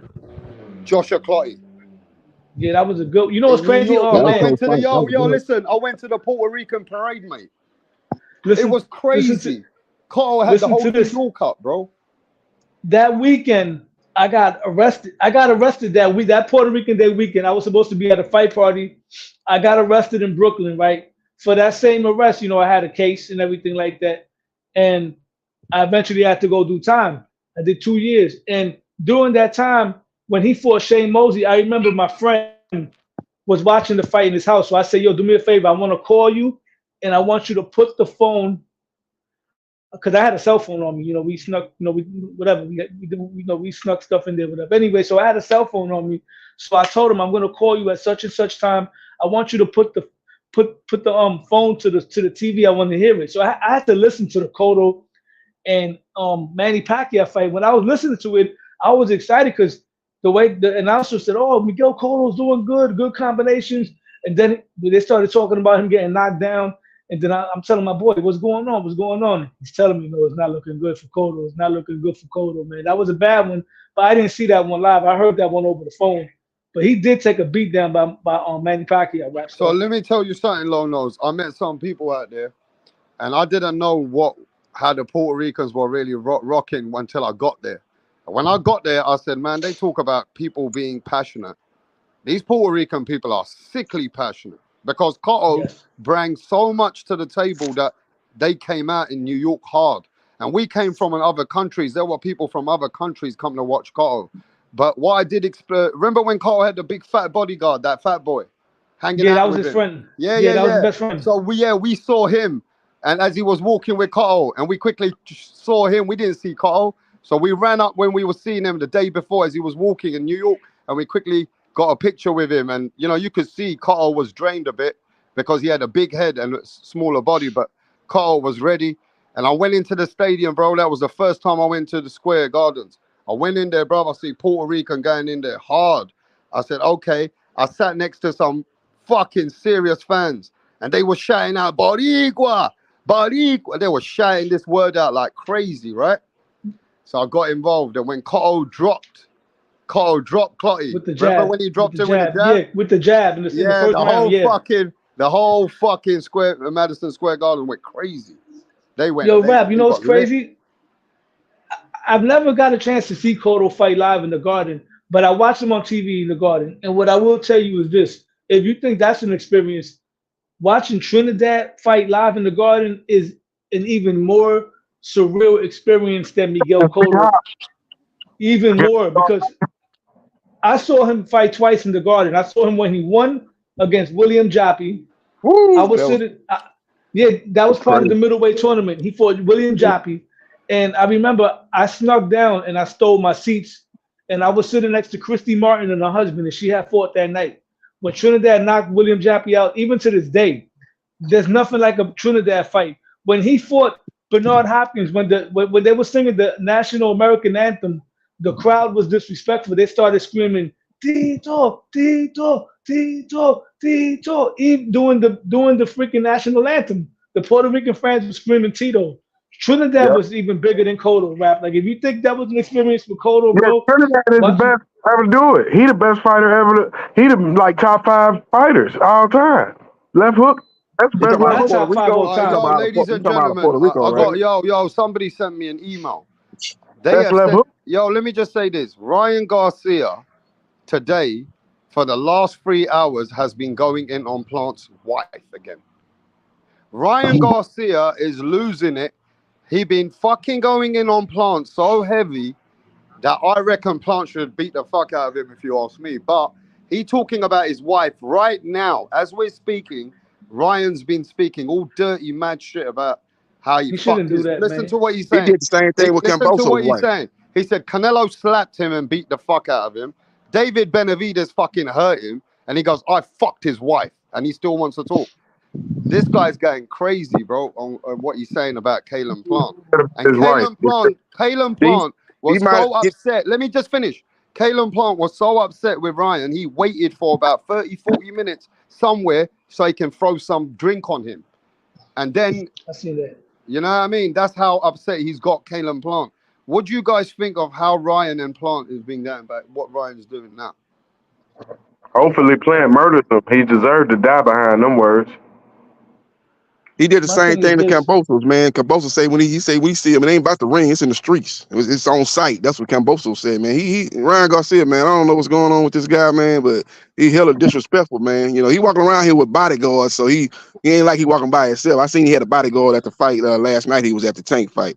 So yeah, I mean, he's just you real can't disrespectful, man. low nose. You got to remember this, right? Don't matter how much power Ryan's got or how much crazy he wants to put himself through, or you know, you're going against a guy who's little bit really about it. That guy's lost his child. His child, you know what I mean? He's lost his mother, got killed. I don't know what's going on with Plant, but Plant got real mental issues, bro. Like he really has been through that. And by Ryan going in like the way he's going in consistently on Plant, I don't know, man. Ryan's pushing this boat too much. He went in on Errol Spence's wife. He went in on I don't Errol like how Spence's Ryan's wife. moving. He went in on George Cambosos. Cambosos' wife. Now he's going on Plant's wife for the last 3-5 hours today and yesterday. I mean, what the fuck is? I mean, it's like anybody says anything at Ryan goes all in on that person and not stops. My thing with Ryan Garcia is this, right? And I don't, you know, I'm a Christian, right? Even though I you know, I have my moments. I'm not perfect. Ryan Garcia is someone that claims to be a Christian. He always using Jesus Christ's name. And for a person that, you know, you're saying that you're a child of Christ, you're Jesus Christ's kid, you're a Christian, you should learn how to carry yourself more better. You know what I'm saying? You carry yourself like a person of the world. You know, you don't see Andre, and I'm not trying to say he should be perfect because nobody is, but he's demonstrating no self-control. The way he's talking about people, talking about wives, even when he was in Devin Haney's face, he was telling him, "Where's your mother? Where's your mother?" Like, these are things you don't do. You know, when you see Manny Pacquiao and he's a fighter that's a Christian, you see he carries himself with that type of composure and class. The same with Andre Ward, the same with George Foreman. These are people that really carry themselves that way. And what Ryan Garcia is doing is he's pushing people away that don't know God, that might want to seek God, and they look at him and say, "Wait a minute, he follows Jesus Christ, but look how he's acting." It's like he's making a mockery of it. I don't know how, you know, maybe he's going through something. I don't know. But Ryan Garcia, I don't like how he's moving. You know, one minute he's saying praising Jesus, and then the next minute he's talking about, "Oh, suck my cock. I'm gonna bang your wife." Like, you gotta think. We get angry, we do things and say things. Yes, it happens. Even I have my moments, but you gotta think, man. You gotta carry yourself. People are watching you. You know, he's not carrying himself well, and I'm really not becoming a fan of Ryan Garcia. I never was a fan of him, but I'm really not liking him right now. You know, he's always has something to say about someone. He's always tweeting when somebody else fights, and the day he loses to somebody, they're really gonna get him on social media. You know, he's not a class act like Shakur Stevenson and Teofimo Lopez. Those two guys never kicked Devin Haney when he was down. Those are the only two fighters that did not troll Devin Haney after he got stopped by Ryan Garcia. Everybody else did. And Devin was doing it too. When Tszyu lost to Cambosos, Devin was trolling Tszyu. When Shakur had that lackluster performance, he trolled Shakur. He trolled Ryan when Ryan had that knockout loss to Tank. So now everybody's trolling Devin. And now everybody's worried about, oh, what about Devin? But, you know, Ryan Garcia is doing it to the extreme. When he loses, they're really going to make a meme out of him. And he's a very flawed fighter, despite his gifts. Yeah, you're right. He did not celebrate the death of Devin Haney, and that shows huge weakness because remember Wilder celebrated the death of Big Baby and then got his ass whooped 20 minutes later. Yeah. What do you mean the death? This was like a loss. Yeah. Oh, the law. Right. Yeah, you that's said death. because I'm wondering you know which is that 50 Cent said that Big Baby Miller, he was with Wilder's wife. He was fucking his fiance or something before. I don't know. That's what 50 Don't forget. said. Remember how happy Wilder was when Joshua lost his first fight to Ruiz? He jumped out of his seat. Why are you happy about losing a payday? Holyfield was devastated when Tyson lost to Buster Douglas. Joshua was ecstatic. I mean, Deontay Wilder was ecstatic. Joshua was just pissed off. He just lost to Zane. He see the payday lose.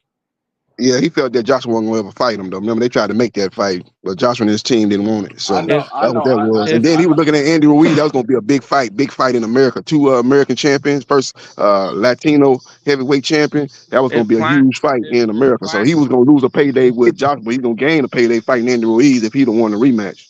And don't forget, if Plant doesn't want Ryan saying anything, he should stop accusing him of PEDs and trying to slander his win. When we all know that Ryan was set up with Devin Haney's brother talking about how I told him. Shit, Jay, what you mean? We all know. We all know that's not me. Haney's that's the other brother guy. coming out talking about how I told him, right? Victor Conte being paid off, right? And this chump ass. Oh, this is the guy that raps. Go ahead. This chump ass Vanilla Ice dude right here who's weak, lost all his big fights, was to try to slander Ryan's win. What is he supposed to do? Just let him? Like Miguel Cotto got his ass whooped versus Margarito. They paid off to make all these lies, take advantage of a Mexican who doesn't talk English and can't defend himself. Like that type of shit. Always trying to hate and try to slander shit. Chump ass dudes, fuck Plant. He's a chump. Got his ass whooped by Benavidez, by Canelo. He lost all his biggest fights. What is Ryan supposed to do? Just let him? We all know that Ryan was set up.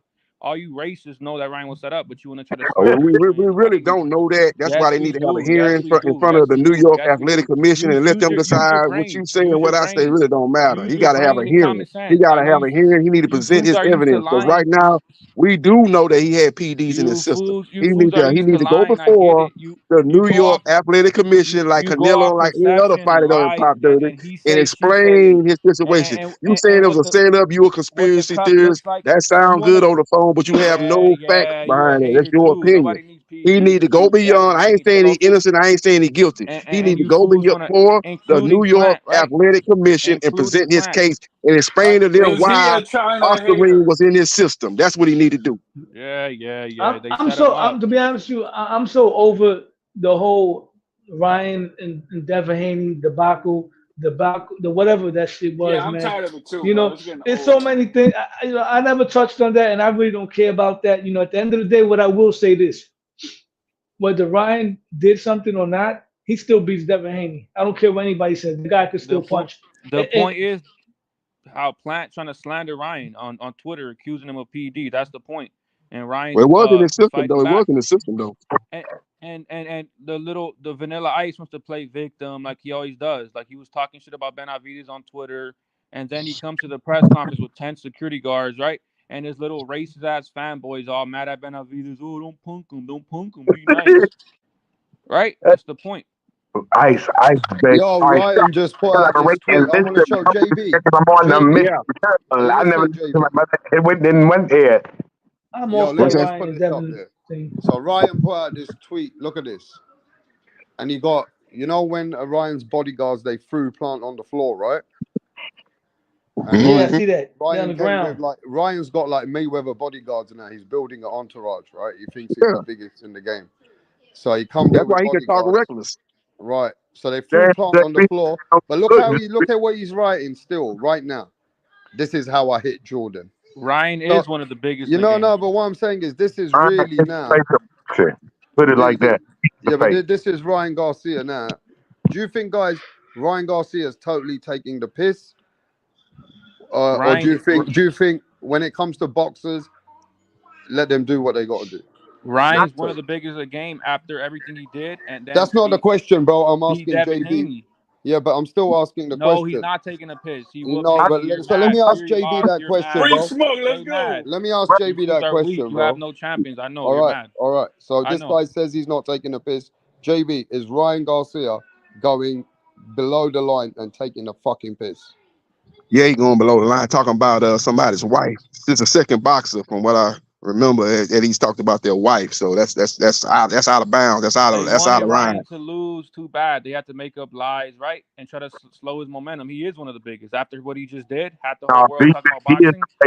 Beats Hold on, Haney, and these chumps try to slow his momentum, try to downplay him. He is one of the biggest. Get used to it. No. So is Benavidez, a superstar on ESPN. And you know he looking at likely being suspended now. You know that, right? You know he gonna get suspended. He ain't gonna walk. He ain't gonna skate on this. I think you understand that. The way you He black definitely gonna people, get suspended because so it was I in his just want to system. I want to let everybody If it was know on if Ryan purpose, gets on fucked up accident, it was in tomorrow, his system. forget Plant. I want to put this message out. If something happens to Ryan tomorrow, or Ryan ends up doing something tomorrow, you can't be shocked anymore because the man is getting to the levels. This is the only guy in boxing. This is the only one man in boxing in the whole of the sport is going at people's wives hard, and he's the only one who is really trying to disrespect Errol Spence's wife, George Cambose's wife, fucking now Kalen Plant's wife, and he doesn't stop.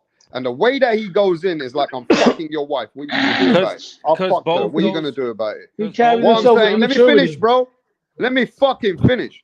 This is, even if you're being a troll, a bit immature about things, or you're just somebody who's got a big ego, and now you think you've reached, because last time I checked, Ryan Garcia's just about got under 100 million. So this man's got multi-millions. He's got ego like fucking out of his ass. They say he's got a bit of a mental issues, but everyone's got mental issues in boxing. Even the fans have got mental issues, so that's no excuse, right? Stop trying to slander his Let win. me That's the finish, point. bro. That's the The point. fuck you fucking sitting there, keep interrupting because you don't want to listen to the truth Free about Ryan smoke. Garcia, bro. Ryan Garcia is coming out here. If something happens to that kid, right, it is what it is now. They're not gonna do You can't nothing. expect it. No, but what I'm saying, somebody else might do something to him. They're not gonna do nothing. Berlanga already ran up on Plant. But That Ryan's tough guy clever, energy, bro. Ryan it got wasn't Mayweather there. kind of bodyguards. Ryan wasn't there Garcia's with got Berlanga. multiple bodyguards now. He's clever. He's going to use this to his maximum if he's going to talk like this.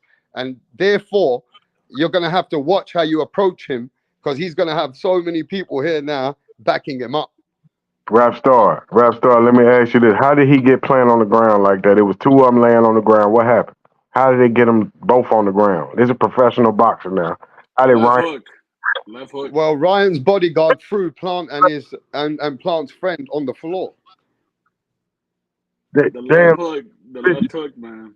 That's what I'm saying. Ryan is winning. He is the face of boxing. He running this shit. And It hold doesn't on, matter, bro. If you're the face of boxing, you don't keep going at people's wives and then slandering their wives and then getting bodyguards to start throwing these boxers on the floor. I mean, what the fuck is Ryan, bro? Ryan's acting like he's some gangster. He ain't no gangster.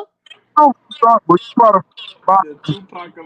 the fuck does Ryan think he is? Neither. Like I say, he can talk records. He got a lot of security. He can talk records. You know he got a lot what? of This security. motherfucker does not. Ryan doesn't want anybody to go against him. If you go against him, he wants to go all out on you.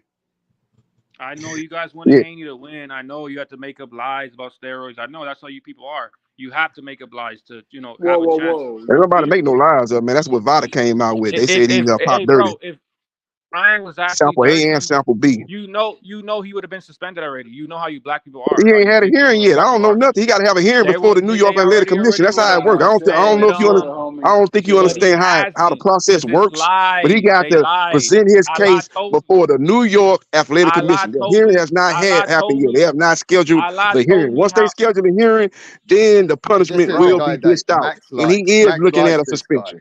He will get suspended. Max, you want because it was in his system. Maybe he trusted the wrong people got in his system, but the bottom line it was in his system, and he got to present his case before the New York Athletic Commission. That's just the bottom line. Allah told me you know the truth. Allah told me you know the truth. You're just haters because he made too much noise and you have to slander his win. I don't hang with Ryan Garcia. I don't know what he took or didn't take. What you talking about? You act like you act like you've been with Ryan Garcia every second, every minute, every hour, every day. Vanilla Ice and Cambozo are trying to slander his win when all you chumps know the truth. That's my point. Get it? Nah, we don't know the truth. That's why we need to find out. We do know that Austin Reed was in this system. That's the Ryan wants truth. to defend The himself, truth of the matter is Austin Reed was in can. this system. Who are That's the you? truth of the matter. Who are you? If Ryan wants to defend himself against these Nah, chumps hating, hey, he got popped dirty. who are you to tell him anything? Sample You are- A and Sample you B ain't nothing. got popped You ain't dirty. nothing. So he need to Vanilla Ice explain is why not a that gangster. Vanilla Austin Ice is Reed not a was in his gangster. system. When Berlanga Because ran up on him, it I'll don't knock even you the matter. Like I fuck said, it out. don't matter if it was on purpose or it was When Berlanga taken ran up on academically. He Vanilla definitely Ice, gonna get somebody his suspension. own size, not Ryan. Where was this tough guy at? Right? He ain't nothing. Who do you think Cambosos will do to Ryan? Nothing. He Yo, can defend Yeah, you himself. talking about time out, Cambosos and time out. Caleb Allah Plant? told That's me. Who did Edgar that's. Belanga? Allah told Who me. did Edgar Allah told me Belanga what run you up chumps on? are about. Just Hey, like Cotto they got his ran up. ass Now, whooped. Caleb Plant ran up on Edgar Who? Belanga. He said he Just wanted to like fight Who did Edgar Edgar Cotto got Belanga Belanga. his run ass up They were whooped on? and supposed to they take lied a on picture. Margarito with Edgar no proof. Belanga. And I Allah think told me somebody got that. the Belanga. Say, don't take no picture saying you're gonna Yeah. fight Edgar Caleb Plant because Belanga you're in the I trying to was get the on the Canelo prayer fight. mat. I was on the prayer mat, and Allah told me what you chumps are about. You people ain't nothing. Shut up. Ryan could do whatever he wants. This Vanilla Ice is not Ryan a about to get gangster. suspended. Ryan about to get I'm That's why trying to suspended. figure out Berlanga, Ryan his why. finna own get size, suspended. He ran up looking on Why at did Vanilla definitely Ice. why suspension. did I And don't know why is how he long, on but the he definitely panel gonna get you lying? saw it suspended. on Why is he camera. on the I'll knock panel you the lying? fuck out. Yeah, Why he is he worse on the act tough panel for act, but he lying? wants to act tough with little Ryan because he made. Yeah, okay, buddy. He's on the panel lying. He just Yep, What said happened? Berlanga ran up on Plant. That's He did. hilarious. that's You a didn't that, see that video? that's Yo, not what happened. Plant ran up on Belanga So saying, time "Let's out, make a fight. Let's fight." hold on, JB, At what point of Yeah, the video did Edgar Belanga run up on Caleb Plant? Like Oh, please. We what point of saw the the video did he video. do He that? said, I'm going to knock you the fuck out right there. We saw the video. It was at the So hold time out. That was Berlanga running up on Plant, or was it Plant? 100%. He ran Or up on was it Morel Plant that too. initiated? Or was it Plant that initiated the Nope. conversation where Edgar Nope. He Berlanga ran up asked on Berlanga Morel if he too. wanted to He fight? ran up Because on Morel too. if I recall, it was Yep. Caleb Plant who approached Berlanga about The a fight. American, baby. If I'm not American, baby. mistaken, it was Caleb America. Plant who approached Edgar Berlanga about a fight. And that And guy's Max's Morel. friend. And Morel. Berlanga ran up on Morel too. What happened? No, he's not, Rev. Don't put that He on ran up on All right, we're he ran taking up him on out Plant then, and Max. Morel. What happened? Take him out. These dudes ain't nothing. What happened? He wants to act tough with Ryan though. Yeah. Fuck out of here. The lady saying about that life. Who Trying was to the slander his win like all you pussies hating Plant? that Who his was win. on the ground with Plant? Who was the other? That's crazy because if I recall, I didn't see Berlanga call Caleb Plant but pussy until you know what I'm saying he walked away from Caleb Plant, which is hilarious. You know what I'm saying? I guess, man. You know, yeah. Belanga was talking about he don't want to fight because he already lost. He lost twice, but he done fought top caliber fighters. You ain't fought nobody, Belanga. Who have you ever fought? You haven't fought nobody yet. You might get the Canelo payday based off of I fighting ain't never absolutely seen somebody nobody. go so hard for Edgar Belanga. You know what I'm saying? There's real Belanga fans out here. Yo, I'm amazed. You know, he got a following, in New York on the East Coast, which might give him the fight. He got a little cachet, so he might get the Canelo fight in September because he do have a following out there, but he ain't fought nobody to deserve a Canelo fight Ain't at all. nobody looking to see Edgar Berlanga, man. Nah, nobody really rock with Berlanga on the East Coast. He don't have to fight nobody but easy fight. Just like Tank and just like Canelo. They fight easy guys. They don't want to fight Benavidez. They don't want to fight the tough guys like Tszyu. Why? When you can fight 18-0, 14-0 Rolly, 14-0. Tell them what it is. Easy fights. What about Jose Pedraza? Okay. What about Mario Barrios? What about Leo Santa Cruz, who's going in the Hall of Fame? I think you underrating But Leo has Tank's to move resume. up, though. Tank's resume, he ain't as good as T.O.'s and might not be as good as Devin Haney. It's better than Shakur's, but he's got a better resume than people give him credit for. Tank's resume has the potential to get better, though, man, for real. We want to be 51-0, 60-0. We can go 60-0 easy fights. Why take the hard way when you can go easy? Keep fighting guys inexperienced. Half your experience, you're going to beat every last one of them. If you don't fight nobody with your experience, how can you lose? You saying Frank Martin wasn't no good fighter? Who? Yeah. Frank Martin, he wasn't no good fighter? He great beat Michelle Rivera. He beat Maric. Listen, he beat Autumn, the guy Shakur about to fight July 6th. He's got some good wins. You act like he fought some guy that wasn't that good. It just levels to this, man. Tank is on a whole nother level. Frank Martin's a good fighter. He probably gonna get a belt before his career is done. Frank Martin's a good fighter, man. He beat Pitbull too. You forgot about that. What Pitbull doing right now? Ain't he the champion at 140? Arguably the best guy at 140. He beat him. The only reason is because experience. He don't have enough fight. He only got 18. If he had over, he'd have a better shot. It don't matter about the fight. It's who you fight, man. Lomachenko don't have a lot of fights. He fought Gary Russell in his third fight and beat Gary Russell. Fought what's up boy? He fought in the second fight. Bro, Salido in the second fight. he beat It's a who you Gary fight. Russell that wasn't even Gary Russell at the time. Come on, man. Well, that ain't got nothing to do with Lomachenko. If Gary Russell ain't right, Lomachenko would win there and took care of That business. wasn't Bottom Gary line. though. Y'all acting like Gary was a world champion by then. Gary wasn't even a world champion yet. Nah, they was going for the championship. He was 23-0 at the time. That was 1-1 against 23-0. And Loma beat him decisively, really. You know, Gary won some rounds. He might have won 3 or 4, but he got beat decisively. But Loma beat him. Said he shouldn't have took the fight. Danny Garcia said he would not have took that fight with 23 fights and he only having 2 fights. He said that was a bad decision by Gary. So blame Gary. It sure was because he lost. It sure was a bad thing because he got out class. It sure was. You right about that. He thought he could win because of that experience. He thought he was just, he ain't got enough professional experience to beat me. That's what he thought. That's what got his ass whooped. He thought the man have enough professional experience to beat him. And Lomachenko, but he fought well though. That was a good loss. He fought. Bro, Gary was 8-1. Gary was 8-1 when he fought Lomachenko. No, he was 23-0. What are you talking about? No, he wasn't. Look at his record. Look it up.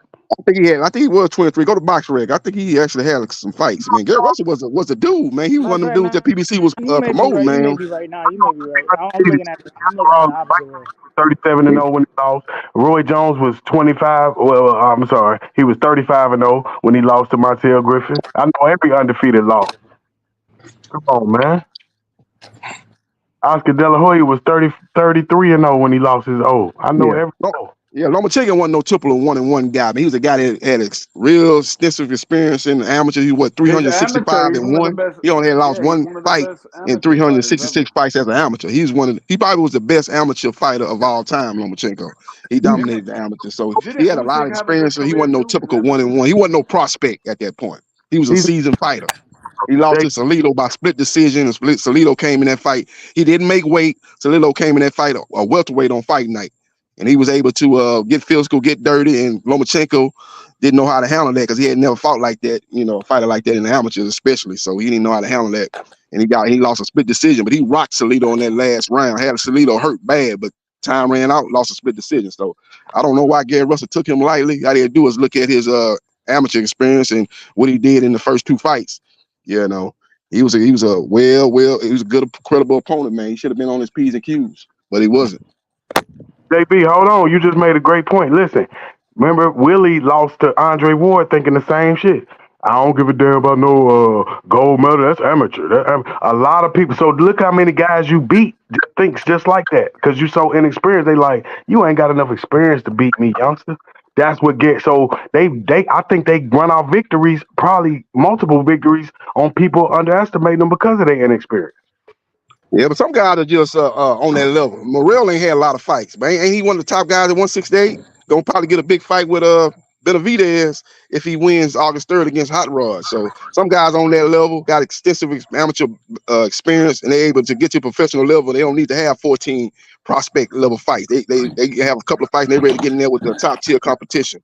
Some guys need time, Some guys need to fight 14 prospect level fight before they're fighting guys in the top 15 like that. Other guys don't need that. So it's just all about your journey and where you at when you turn professional. Look at the guy that Crawford's fighting, Madronov. Madronov got 10, 11 fights, but Madronov is ready for this. Crawford gonna beat him because he's just a great fighter, one of the best of this era. But Madronov is a good fighter, man. He's got experience. It ain't like, he only got 10, 11 fights, and Crawford got all these fights, different weight classes. He got a lot of experience. He got more experience than the guy, but it's not gonna be a case of, he just wasn't ready. He was too green. It's gonna be a case of Crawford just on a whole nother level. So some guys don't need 14 prospect level fights. They're able to jump in there after a few fights and fight top tier competition. That's why Crawford can't beat Canelo. Canelo got more experience than Crawford. So we're gonna see. We're gonna see. That fight probably gonna happen if Turkey gonna put up big money for that. I think that fight's gonna happen maybe later on this year. If Crawford beats Madronov and Canelo wins his fight in September. You can't sacrifice a GOAT. You cannot sacrifice a no, never. That'll fuck up the whole boxing game. You can't sacrifice. Money talks. That's like money Mayweather. Talks, man. Turkey out of shit gonna put up big money for that fight. That's a fight he want to make happen. It might not happen. It might happen in May. Canelo might not want to fight at the end of the year in December after he fight in September. Maybe it happen in Cinco de Mayo 2025, and it happened in Vegas. Maybe Turkey come over here and put up big money for the fight. And I think it's gonna happen. I think it's gonna Turkey happen, ain't man. That's spending a no fight more Turkey money want for to make. no fight, man. Turkey in the way, man. Mayweather is not fighting Triple G. It don't matter how much money you give him. It's a fight he can't win because Triple G too big. He middleweight. Man, he Mayweather. was school with Triple G. You saw what Triple G had a problem with Danny Jacobs, man. A lot of people thought Danny Jacobs beat Triple G. You think Mayweather wouldn't have whooped him? Mayweather is way more diverse than Danny Jacobs. But he don't have the side though. He would be fighting at a disadvantage. He's a He welterweight. wouldn't be able to hit. He wasn't gonna be able to hit Mayweather consistently. Triple G. He wouldn't be able to hit him. He'd have nullified him, man. But he would outpointed him. I think he would outpointed Triple G. Decision, unanimous decision.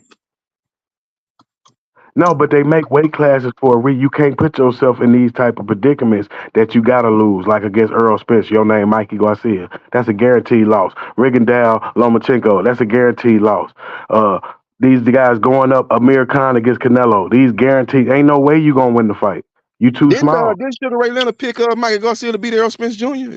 I think we got revisionist history. A lot of people was picking Mikey. Mikey had won a belt at 140, so it wasn't like he was coming up from 126. People make it look like, man, this guy coming up 2 weight classes down. Now he won a belt at 140, beating Lipinets. He went back down and beat Adrian Broner's protege. I can't remember his name right now. He been out of boxing for a minute. He beat him and unified the belts, and then he went up to 147. But he was a live dog. He was undefeated. Sure. Errol Spence Jr. was undefeated, man. He was a guy that had pop on his punches. He said he saw something in Errol Spence Jr. style, and a lot of people jumped on that bandwagon. I think Sugar Ray Leonard predicted him to win. I even think Tim Bradley predicted Mikey Garcia to win. So this wasn't no guaranteed loss like people trying to make it out to be after the fact, after they seen the fight. And I'm saying from my point of view, as soon as he said that, Sugar Ray said that, I said, oh, he back on that coat. He back on that yayo. That Sugar Ray back. Yeah, that's 100% loss. I know he can't be. I was like, why you don't? I wanted to see Mikey fight Lomachenko. I know the game. I know how y'all think. I know you want to lose to a bigger nigga because you scared to lose to a little motherfucking Lomachenko. I know how you really thinking. I know how you go up there. Oh, just like, hold on, Kell Brook jumped up. Yeah, exactly. It's more money to get your ass whipped by Triple G than to come back and get you. Now when Errol Spence beats you, now he don't get no credit because you just got your eye broke. See, that's how boxing works. You go up there, you get the loss, then when the nigga do beat you, oh, well, he was already fucked up. Mikey was already fucked up. He got beat up by Errol Spence. He wanted to skip. He didn't want that little money for Lomachenko. Too much risk for not enough money. Let me go on and lose an easy 100% fight. You got no chance against Earl. Mikey thought he had a chance. He wouldn't have gotten in the ring with Errol Spence Jr. He thought he could win. He said he saw something. So he thought he could win, but he got in there and it wasn't what he thought it was and got beat. But I give him credit for daring to be great. He just lost. Mikey Garcia going into the Hall of Fame, when his career is done. I think he's retired for the last couple of years. Whenever he's eligible for the Hall of Fame, hey, how's it going? He going into the Hall of Fame when he's eligible. So he's had a great career. He made way more money in a Errol Spence Jr. fight than what he made against a Lomachenko. Lomachenko is not a draw like Errol is, especially in Dallas. But look what he did to the fan. Now he robbed of us as a legacy. He might could have been the GOAT. Oh, he beat Lomachenko. He beat this. No, he just jump up and wait to fight a nigga so big that it is just a 12-0. The fight only matters if he wins. If you lose, like you said, he's supposed to lose. Of course, that would be a hell of a victory if you beat Earl, but damn, it looked like a loss to me, which it was. Tito fighting Hopkins, a loss. Tito fighting Roy, a loss. Because he's too small. He's too small for these guys. It's not that they that much better. He's just too small of a guy. He's a welterweight. They're light heavyweights. They're middleweights. That's why we're losing. This guy's a lightweight. Yeah, after he lost to Earl, he fought the guy that Broner. He fought Broner. What's the guy that fought Pacquiao? Vargas. Did he fight Jesse Vargas? He fought Vargas after that, beat Vargas, and then he lost to Sandor Martin. So he ended up losing twice in his career. I think if he'd have fought Lomachenko, that'd have been a good fight. Because Lomachenko at 135 is not as great as he was at 130, 126, but he was still good at that time, still at his prime. But he would have I think he would have had a better chance against Loma than he would. He fought actually when it turned out when he fought Spence. But I think Loma probably would have beat him. But it would have been a good fight. He would have had a much better chance. I do agree with you. He had a better chance than against Spence. And when we looking at legacy, you 40-0. Y'all get so close. Wilder 43-0. Y'all get so close and then just throw it away. All right, try to get there. Like Terrence Crawford, don't just throw it away with Canelo. Just try to get there regular. Go to 154, fight Tszyu and all them guys. You beat them, yeah. Don't jump up and just throw your O away. You a legacy fighter. You can't throw your O away, brother. You like Sugar Ray Robinson. Robinson did lose to Jake LaMotta at 40-0. It hurt, but he won 60 straight after that. He went 120-1. So, Yeah, he damned to be great, though. You know what I'm saying? Crawford think he could beat Canelo. He damned to be great, go up to, two weight classes, I would assume, from 154 to 168, facing the guy that's the draw in boxing, top 10 pound-for-pound guy, a great champion, guaranteed to go to the Hall of Fame, a guy that pretty much took the torch from Floyd Mayweather. It's been the Canelo Alvarez era as far as the top draw in boxing. So he want to get that fight, man. And he's on the back nine of his career. He probably got maybe 2 or 3 fights left. He don't want to be wasting them fighting guys like Boots, guys that are good. It's a good fight for the hardcore, but there's no money in it. So he wants to have those big fights, significant legacy-defining fights, and that's why he want to fight Canelo. You know, he wanted to fight Jamel, but before Jamel, you know, lost to Canelo and put up the type of performance that was horrible. I'm talking about stage fright, talking about a guy that wasn't ready for the big lights. He wanted to beat Canelo anyway, but he definitely didn't rise to the occasion. He definitely got caught up in the being on that stage and didn't perform. So he wanted to fight him for undisputed. So now he going to the next guy, 168. There's nobody undisputed at 160. So he trying to chase the top dog at 168. So, and I think it's gonna happen, man. Probably either late this year, maybe early, maybe May of 2025. I respect it. I just hope Canelo stay true to his word and don't fight him because he's too small. I would be happy. I hope he does protect him. You are right. I can't blame Crawford if he takes the money. You know what I mean? He got to feed his family, whatever he want to do. I do think he's smart enough. I believe in my heart he's smart enough not to take the fight, but you right, everybody does have a price, including myself, including him. So yeah, if that dude start throwing away $100 million, okay, you got to take it, Crawford. I got you. If that nigga and Canelo's latest comments at first, like you said, he said he didn't want to fight Crawford because it was a lose-lose situation. If he beat Crawford, they say Crawford's too little. But his latest comments he had, I think it was last week, he's much more receptive to a Crawford fight. You know the reason why? Because he know Turkey gonna throw a lot of money at that fight. So, and Canelo's in an interesting position, man. His numbers are not as good as they used to be. So I don't think he can just fight anybody. Like even in September, you know, Berlanga got a following on the East Coast, so that fight probably sell. Mexico versus Puerto Rico, but you got to fight somebody like that. Maybe a Ezra, or maybe a Lara rematch. He fight Lara because that first fight was kind of controversial. You got to fight somebody like that. He can't just fight like that guy they talking about. He may be fighting in the IBF, William Skull. That fight is a non-starter because they don't nobody know who the hell this guy is. And Canelo thinking he gonna get 35, 40 million fighting that guy. He crazy. Ain't no promoter in boxing gonna pay him that type of guarantee fighting a William Skull or nobody. So he definitely going to fight a guy that has some kind of cachet. Berlanga or maybe a Lara rematch. It's probably the fights I think he probably take in September, one of them two. This is what I want to ask you, JB. We about to get all the way into this Canelo Crawford, right? Okay. I say the minimum, if you Crawford, because he's the underdog, he should lose. Maybe he can pull off the upset. I'm saying a minimum, he needs a minimum $100 million guarantee for that. I think that's worth, if you're going to give up that O, I think don't take 50, man, 100. Then, okay, fight him. But if I don't think 50 enough. What you think? I think it's going to be, how much did he pay Fury and Usyk? How much did they make? I need to look at what they end up making for that fight. What was the guarantee and what did he pay him just a guarantee and he took in the money off the pay-per-view? I don't know how it worked, the contract, but whatever they made, I think Canelo probably make more than that. If they made like 30 million, I think you got to pay Canelo at least 60 for the Crawford fight. Guaranteed 60. I would probably assume somewhere in that neighborhood. So that's much more than what he made in his last couple of fights. What you think the minimum Crawford should take to get in there? Because that's risking everything.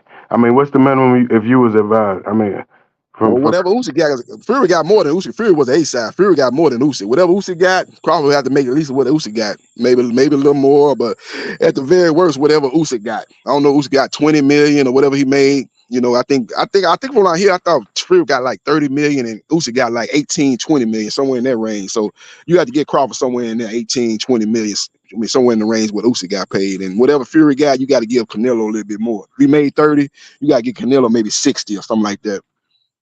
I think No, that'll be somewhere in the. JB, I'm I think it'll saying, be something like 60-20, something like that. 60 million for Canelo, maybe 18 to 20 for Crawford. well, the fight, that's what I'm trying to tell you. Unless you can guarantee Crawford $100 million on his end, he's not going to fight him. It's not worth it. Now, if you guarantee him 100, then you go, how much? So I'm saying, what's the minimum you think he'd jump in that ring with Canelo for? I think 60 will get it, man. At least he might ask for 100. You know, maybe you might have to go up to 80. Maybe I don't think you give 100. Ain't nobody giving nobody no $100 million guarantee nowadays in boxing. That's over with. Mayweather, Pacquiao. That was the last time something like that was going. That happened, man. Ain't nobody getting close to that right now. So if he gets 60, I think that'll be good. He get? He only get 30, 35 fighting up McGee and guys like that. So he getting double what he got fighting those two. That's 60 million is a lot of money. Then you're going to get some back end money on the pay-per-view. It could turn out to be more than that. So you fight Crawford, that's a big fight. That's going to do $1 million. You the one buy for sure. Crawford is the one sacrifice. That's the one you're going to have to pay. You ain't going to really have to pay Canelo. Crawford he the one sacrificing his legacy, not Crawford. That's an easy fight for him. Yeah, Canelo is a bigger draw, though. So Canelo is the A side. He going to get paid more. So that's not a question. Crawford's probably maybe more accomplished, but he don't have the name as Canelo. Canelo is the draw. But I'm saying the only way for you to get a guy like Crawford in the ring with you is to give him probably more, because he's not. I mean, what else is gonna get him in the ring with you? He ain't made no 18-20 million in no single fight. 18-20 million, that's more than Crawford ever made. He didn't make that fighting Spence. He might have made that off the pay-per-view back end. I'm talking about the guarantee. He definitely sure didn't get that. He gonna get some pay-per-view too, because his name is selling pay-per-views too. It ain't like he's some nobody. He gonna be bringing in fans too, but he'll get a percentage. You know, the pay-per-view, you might give Canelo like 60% of the pay-per-view, and Crawford might get 40 or maybe 65-35, however you want to do the pay-per-view split. So he gonna get, I'm saying like a guarantee, maybe 18-20, and have potential to get up to 30-40 on the pay-per-view. Oh, so you don't think he can make them type of numbers without Canelo? Nah, he can't make them type of money with nobody else but Canelo. That's the only guy he can make that type of money with. I see what you're saying. You're saying so you saying if he want a nice retirement package, he could just go on and get it with one fight with Canelo. That might be tempting. Yeah, it's a legacy fight too. Say he do win, he'd be undisputed at 3 different weight classes. Oh, he'll 135, 147. JB. Oh, wait a minute, 130. My bad, 140, 147, and 168. He the greatest of all time. Rap star, what you doing, man? Damn. My fault, fellas. Go ahead. Yeah, he have a case to be the greatest welterweight of all. Man, well, he have a case. He do that. He definitely, in my opinion, in the top 20 all-time fighters. Oh, JB, pull let it me be out. honest Top with you. 20, top 25 all time. You got a lot of top fighters. You talking about all time. Jack Johnson, people like that. Marciano, Ali. I don't think a lot of people really interested in the Crawford and Canelo fight, to be honest with you. It sounds good, but realistically, is it a really good fight? No. Nope. I think so. I think it is a good fight. Yeah, I think it's a good fight, man. Canelo struggled with guys that are slick, guys that know how to box, guys got hot boxing IQs. Going all the way up to 168, bro? That's crazy. He's not going to be coming up from 147. His next fight is at 154. You forgetting about the fight on August 3rd. He's not coming up from 147. That's when you get from 154. That's what happened to Trinidad when he kept going up. He went from welterweight to 154, 160. You lose. So now you going to skip all, he 154. He still got to go up 2 more. He going to get... Yeah. I like Trinidad, but he not Crawford. He's not versatile as Crawford. He not Crawford. He's a good fighter. Power in both hands, man. He had a motor. He gonna bring the pressure to you, smart pressure. But you seen he got exposed when he fought a boxer like Hopkins. He fought Roy Jones, got beat. He fought Winky Wright, he got beat. He's a good fighter, but there's limitations to his style of fighting. He getting there with somebody know what they doing, knowing how to control distance, work off the jab. He had no answers for Winky Wright. Winky Wright, I think he probably won all 12 rounds. So I like Trinidad, great fighter, but he not Crawford.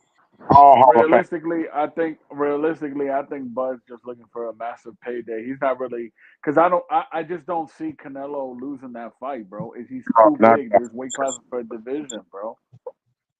You acting like weight classes don't mean nothing now. So he might as well fight Usyk. If he could beat Canelo, he might as well fight Usyk. Might as well. Didn't Canelo start at 147? Didn't Canelo start at 147? Crawford started at what, 135? And didn't he get his ass whooped at Bivol at light heavyweight? Didn't he get his ass whooped? Yep.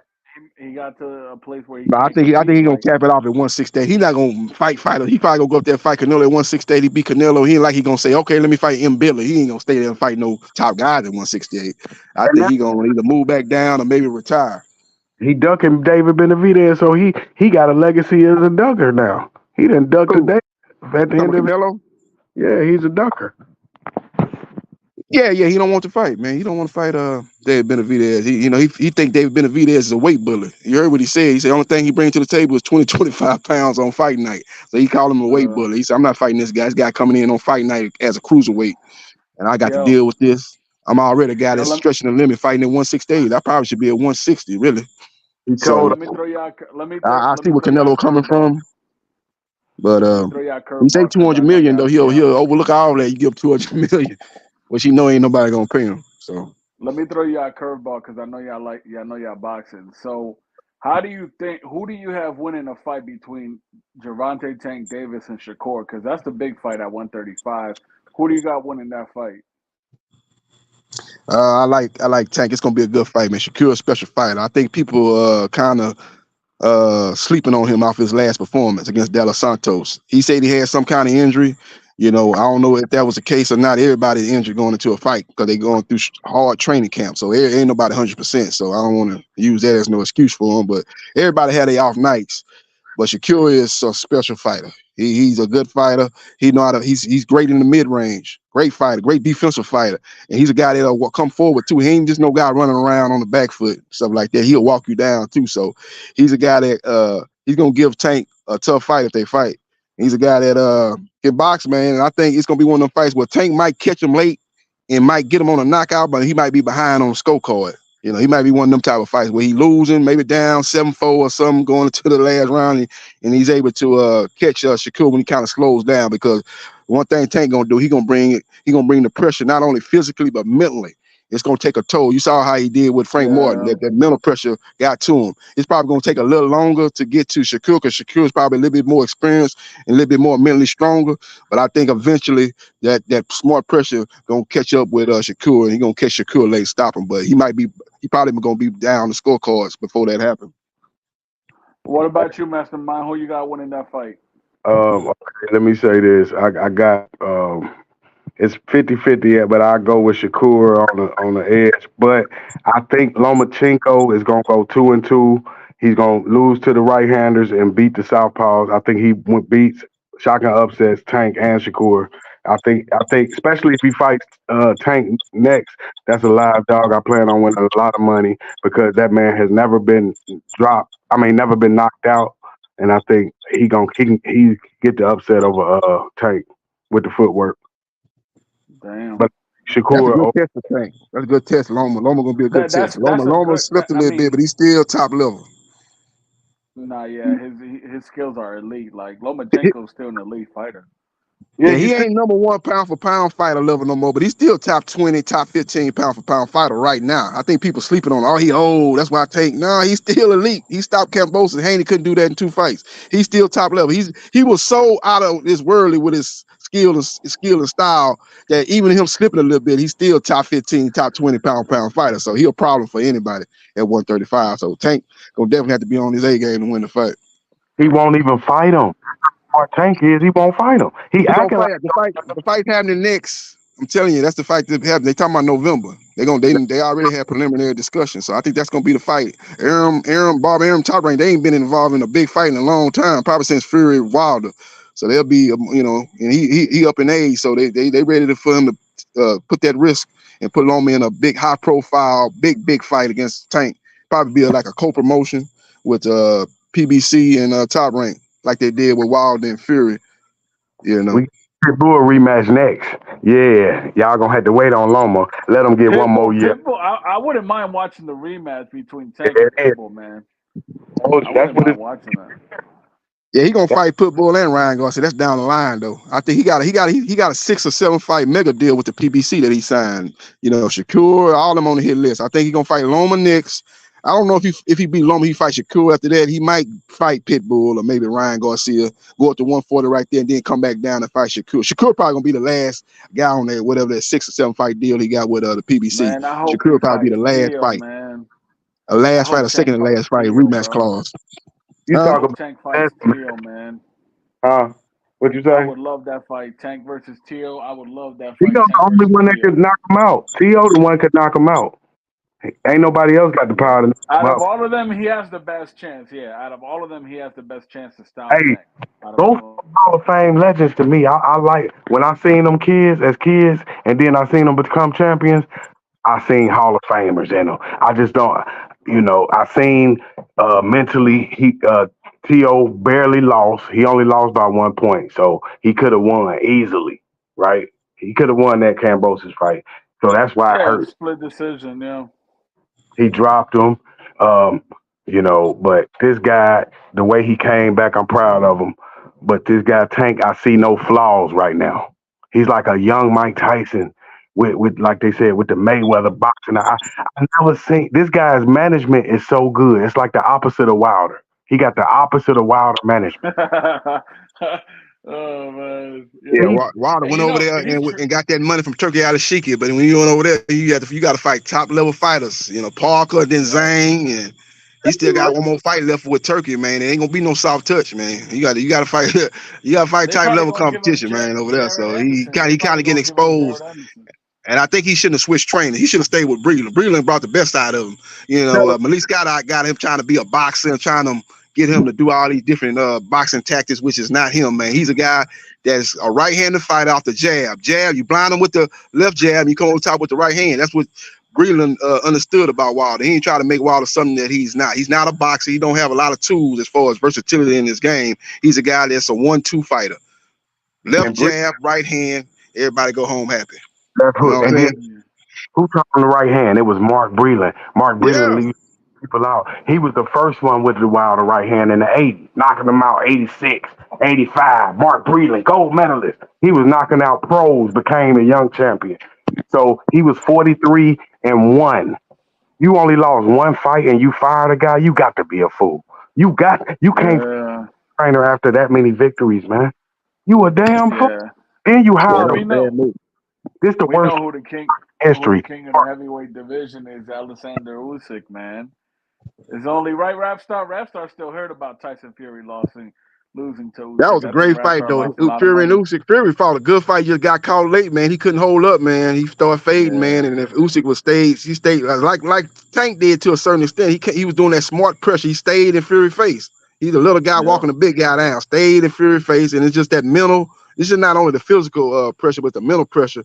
Finally got to Fury. He hurt Fury and almost stopped him. Arguably, they could have stopped that fight. Nobody would have really complained. Yeah, he was out on his feet. Yeah, that was the trainer. The referee saved him, but we got to give Fury. He is done. He never wanted to lose. He was never prepared to lose. Just like Mike Tyson, just like Trinidad. These guys cannot handle those defeats. And Tyson he got a rematch coming up December 21st. He got a chance to right the wrong. It was a good fight. He fought Fury looked good in that fight. He looked, especially the middle rounds, boy. That was vintage Fury in the middle round. I was like, oh, the boy looked good. Hitting him with them vicious uppercut. He hurt Usyk multiple times. But just Usyk is a dog, man. He'll kill him, man. He just kept with the pressure, and he finally wore him down, man, and took over. Got that knockdown. That was the difference, man. But wasn't that a split decision? It ain't like he got beat down and lost every round. That was a close fight. Without the knockdown, Fury probably would have won. Oh yeah, it was a split. It was a split. Yeah, it was a split decision. Yeah. But I'm looking forward to the rematch in December. It's going to be a good fight. Fury is a live dog. I wouldn't be surprised if Fury win the rematch. He just got to hold up to 12 rounds. Rapstar, I know you're hearing us. You think he pulls it off? Hold on now, Usyk. Let's go to Usyk. Hall of Fame, legendary, first ballot, Tom Brady-esque career. He got a Tom Brady, Larry Bird career. Eminem, huh? Yeah, he great fighter. Like I say, he win this rematch in December. Yeah, it's gonna be like who can beat him at heavyweight. He can let some of them young guys, because he'd beat everybody. He'd beat Joshua, he'd beat Fury, he'd beat Dubois. He pretty much cleaned up the division. I mean, I guess Zhang, you might look at Zhang. Zhang probably be the only one you probably say, or maybe Parker. No, it's time to the only guy you probably can say maybe credible. But he beat all the top tier fighters. No, JB, you beat Tyson Fury and then you retire.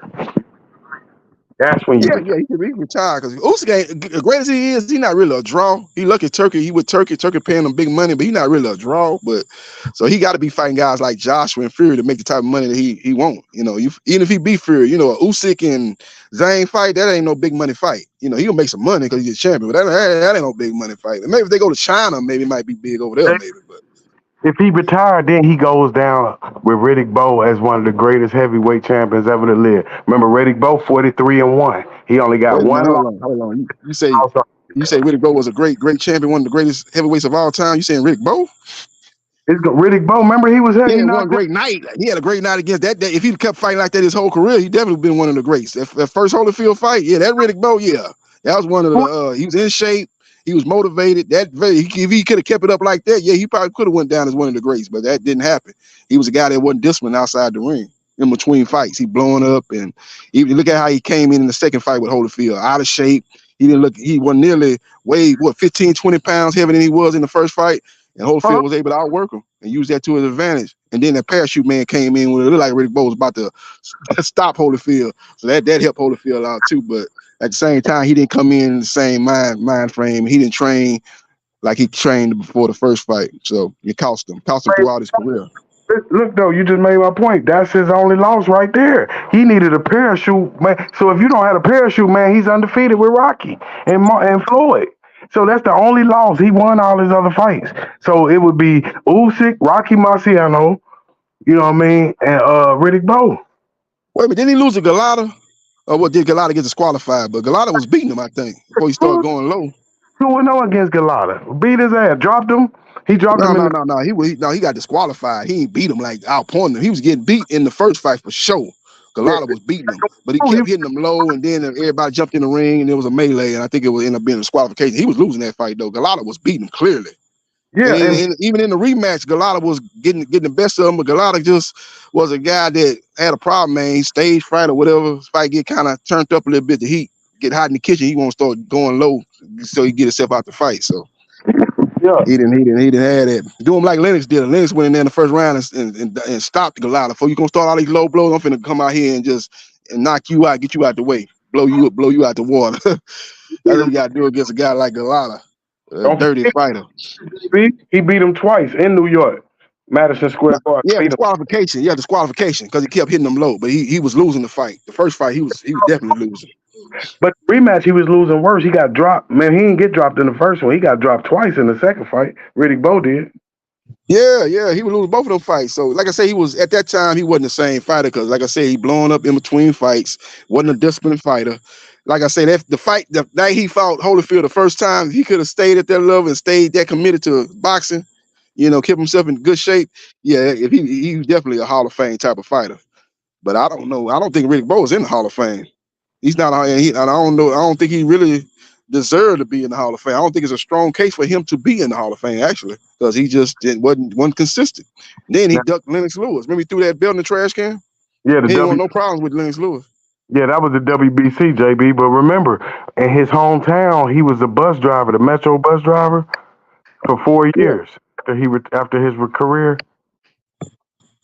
He was driving. Yeah. He tried to come back. Remember about 7, 8 years ago, he tried to come back. I think he lost or something. He tried to come back, but it's just too much time out the ring and lifestyle that he was living, man. Wasn't a boxer's lifestyle. It all caught up to him. But JB, this is what I want to ask you.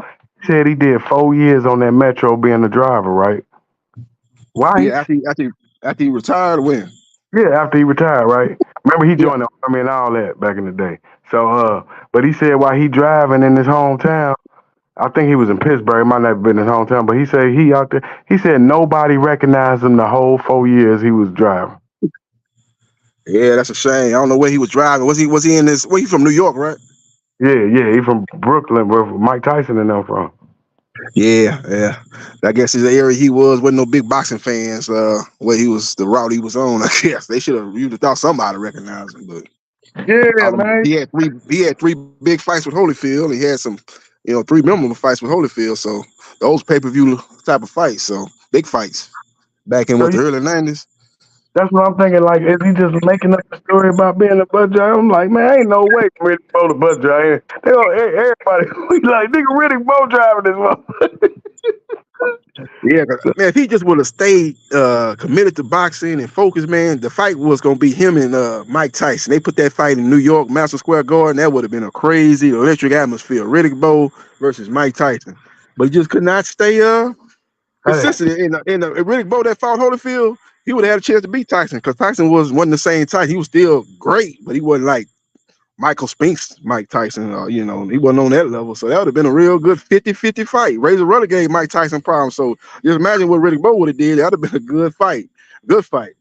Just imagine though, out of everything we got, we only got two legends that couldn't be stopped. And that was MJ and Floyd Mayweather. Rest of them got dropped.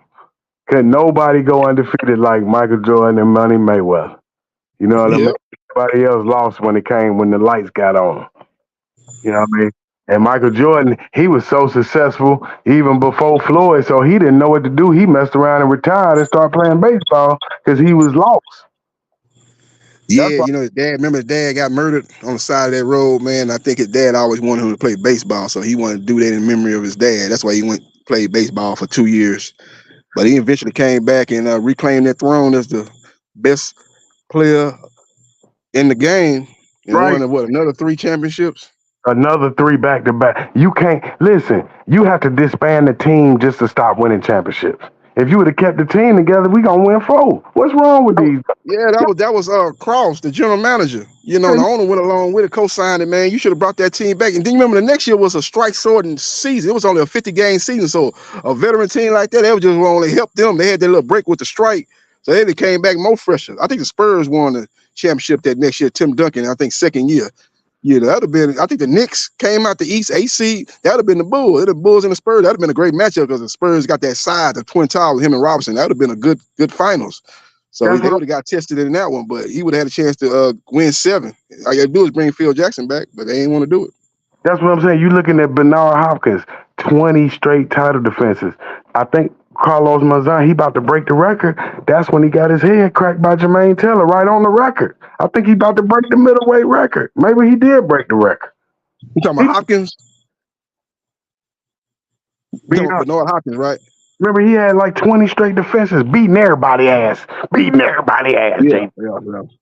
He beat up. Yeah, that Jermaine Taylor fight, I thought that was a close fight. He only lost that fight by split decision, unanimous decision, but he was rocking Jermaine Taylor in the second half of that fight. He had Jermaine Taylor hurt multiple times. I think he probably waited too long. He was a veteran, though. He was trying to let the rookie get his shots off because he knew the guy was going to be real strong early. So Hopkins was just trying to buy his time and don't get caught with nothing. So he kind of gave away maybe too many early rounds. But the second half of the fight, it was all Hopkins. And I thought he pulled the fight off because he was more dominating in the second half of the fight than Jermaine was in the first half of the fight. But it was a good fight. We got to do a footnote right here, JB. Look, what you just said. That fight, that's the same fight as Tszyu versus Lomachenko. B-Hop Jermaine Taylor is Tszyu Lomachenko. Same exact fight. Remember, Hopkins was scared to let his hands go early because of the power of Jermaine Taylor. Lomachenko was scared to let his hands go. Remember, they both had success later in the fight, except Hopkins had more success with Taylor, right? He hurt Taylor later in that fight. Yep. Exactly what happened. Same fight.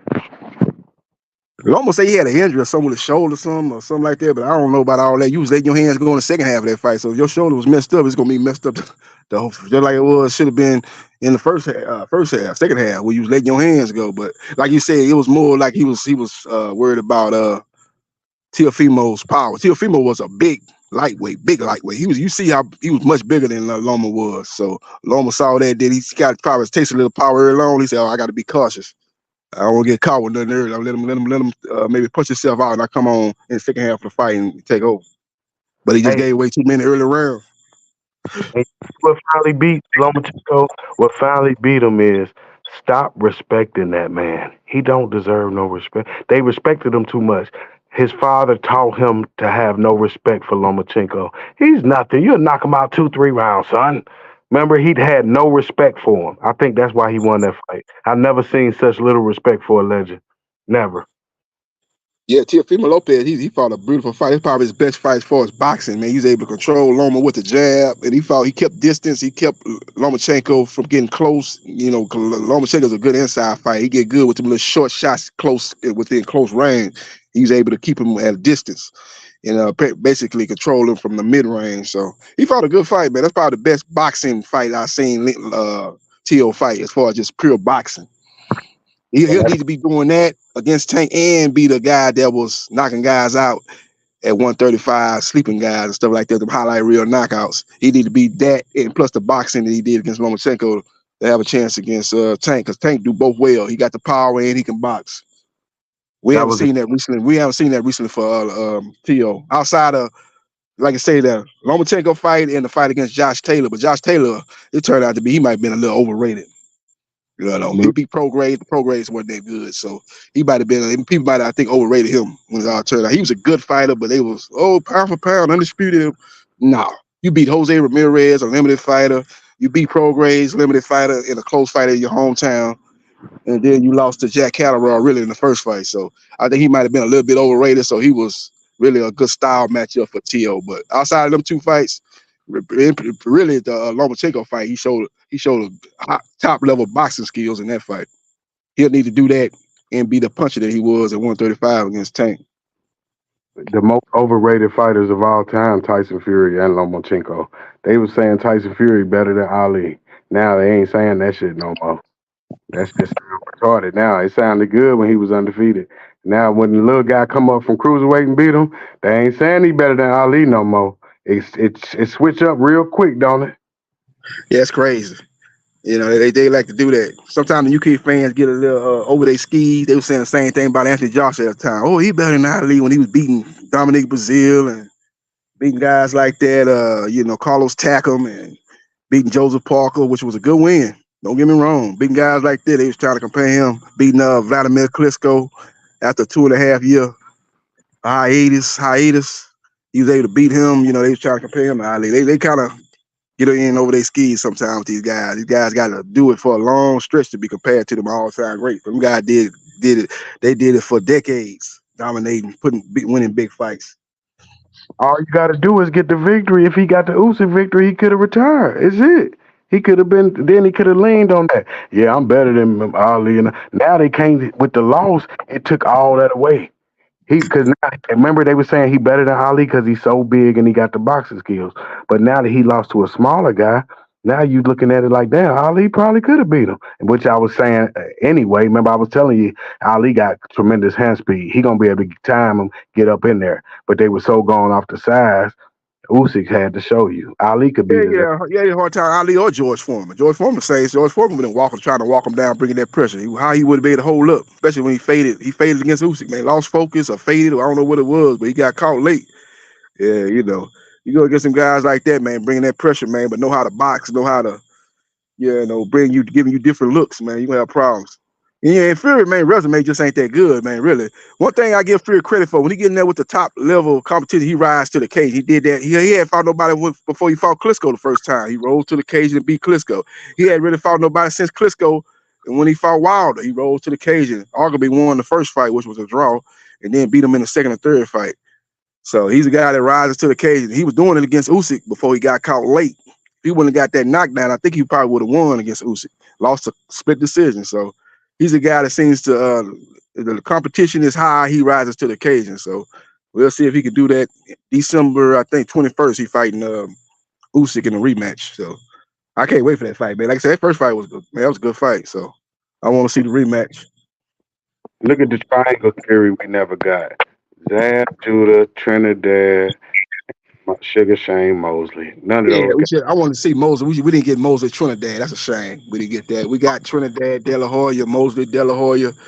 Yeah, no, we never got Trinidad, Mosley. That's the fight we should have got. We should have seen. We didn't get that.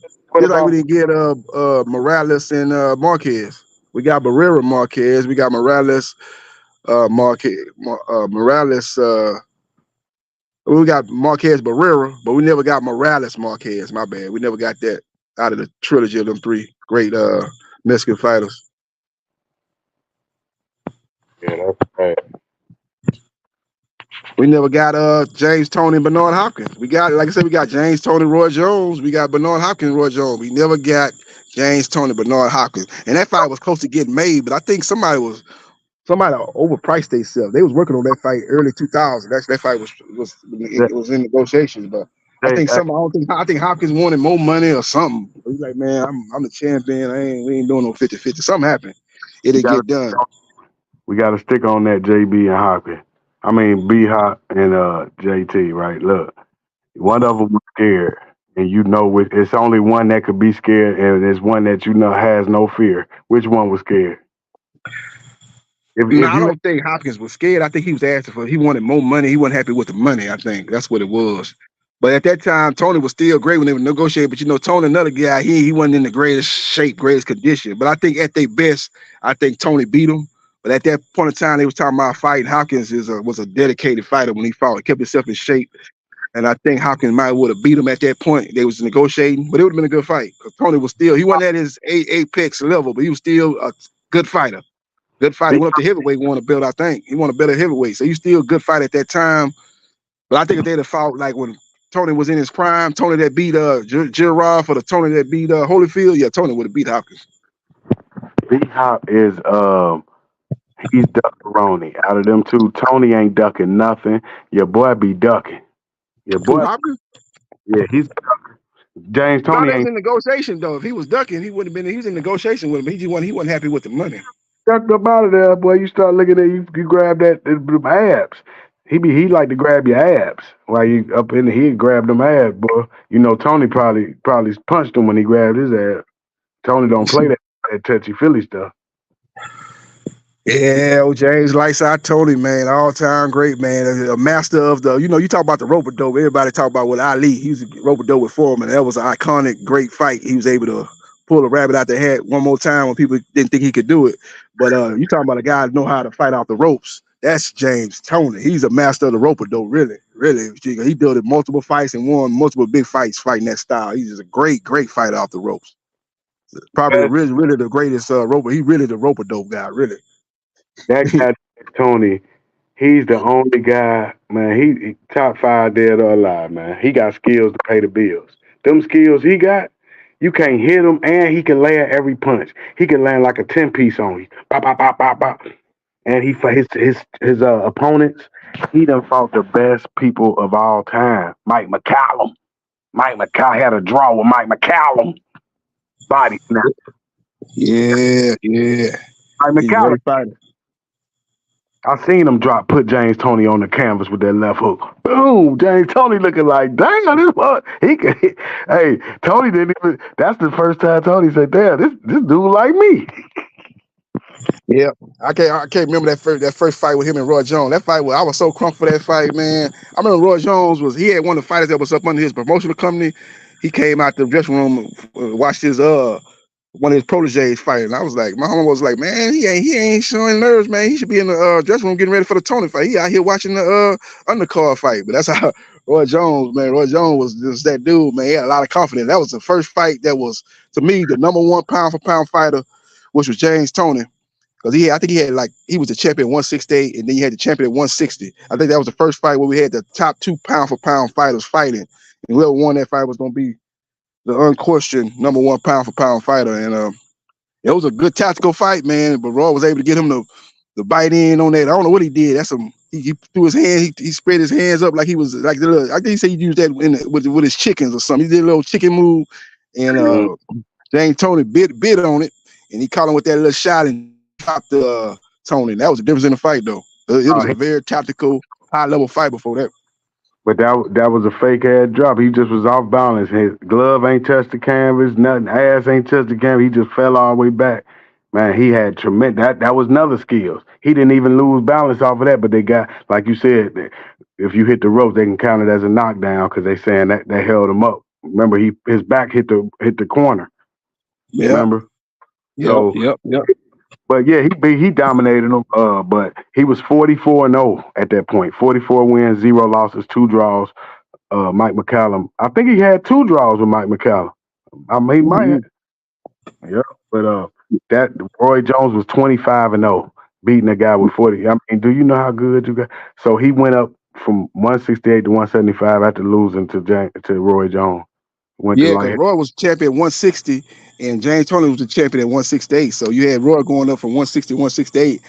And Roy was one of them guys where who you say is the top guy, I want to fight that guy. At that time, like I said, I think James Toney was number 1 pound for pound. I think Roy was number 2. Or it might have been vice versa. But before I mean, I think James was 1 and Roy was 2. No. And yeah, that was top two guys, pound for pound fighting. Baby, that made Roy had to be nobody. How could Roy be number 2 and he was nobody? Roy was sick back then. I'm talking about pound for pound. He was the champion 160. This wasn't no guy that just was coming up with no belts. He was a champion. He had cleaned out 160. Right. He cleaned out 160. You're right. He did. That's why he went up to 168. You're right. I forgot he beat Hopkins. He was already established. But yeah. But okay, this is what I need to ask you. 44-0. So he loses that fight. 44-1. Next fight, he goes to light heavyweight. Does he win or lose his next fight? If he won 44 straight and lost 1, does he win or lose his next one? Let me ask. I think he won. Didn't he beat Gerard at wasn't that at 175? And that was a unification, wasn't it? When he fought Vasile Gerard. He lost back to back after losing to Roy. He lost. He lost.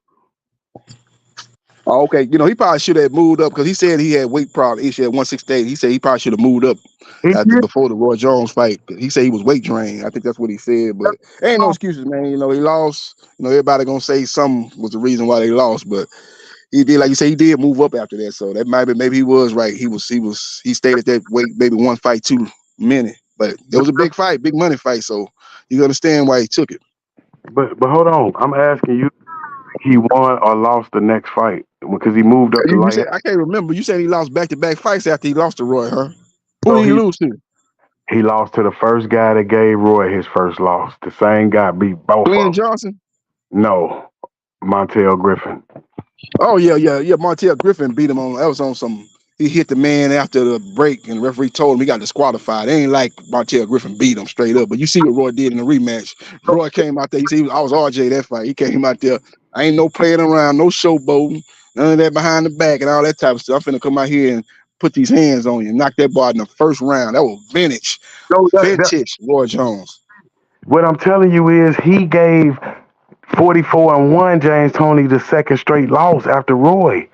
He was like 14-0. He probably was like 15-0, and he fighting this experienced James Toney and upset him. Yeah, Montel Griffin was a good fight. He was kind of awkward too, man. It wasn't no bad loss. He probably wasn't as known at that time, but Montel Griffin was a good fighter. Wasn't no Hall of Fame fighter, but at that time, he's one of the top fighters in and around that weight class, 168, 175. He's a little short guy, man, but he's very awkward. So that wasn't no bad loss, but James Toney would have been on point. He beat up Montel Griffin, but I mean, he's not like he lost to some scrub, but still, James Toney on point. Don't got no business losing on Montel Griffin though. Oh, hold on. Let me finish now. The movie. You ready? Yeah. Who else he lose to? A rematch. You know they have a rematch. Okay, a rematch. Okay. And you see what Roy did to him in the rematch, right? Yeah. He just first round destroyed him.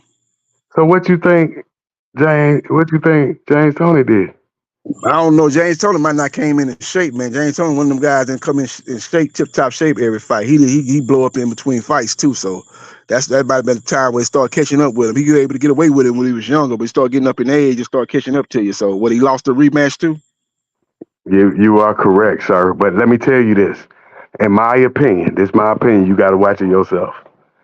I think you can give both of those fights to James Toney. He wobbled. You seen how Roy had that boy wobbling around the ring? James Toney hit him with one of them wobblers, had him dancing around the ring crazy. He didn't go down, but he had them wobbler legs. And you later seen what Roy did to him, but he had Martel doing it with stanky leg and everything, but he stayed up like a Flint, Michigan G. But it was close fights, but I would give them to James Toney. I think they was. That's why I'm trying to tell you. You keep thinking they won't rob the face. They will rob the face. The face do get robbed too.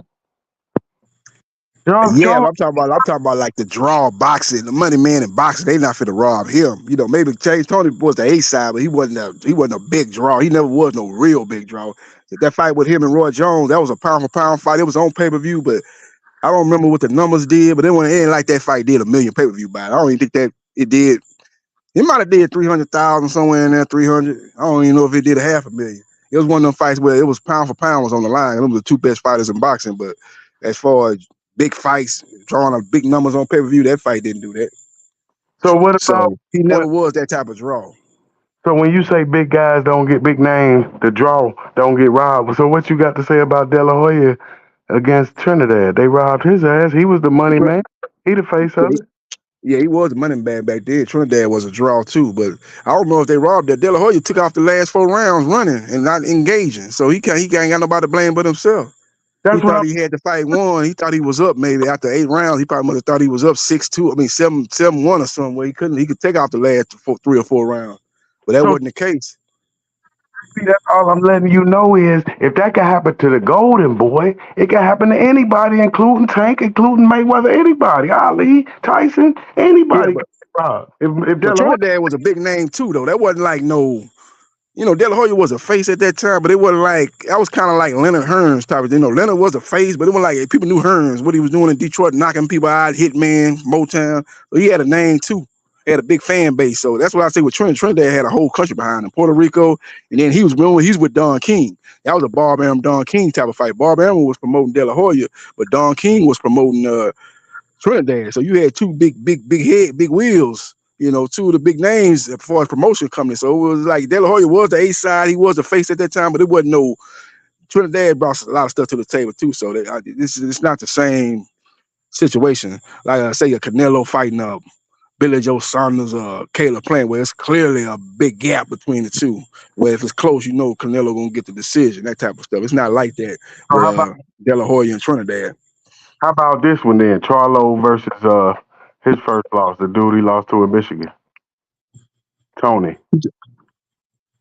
Remember Charlo ain't never been no draw though.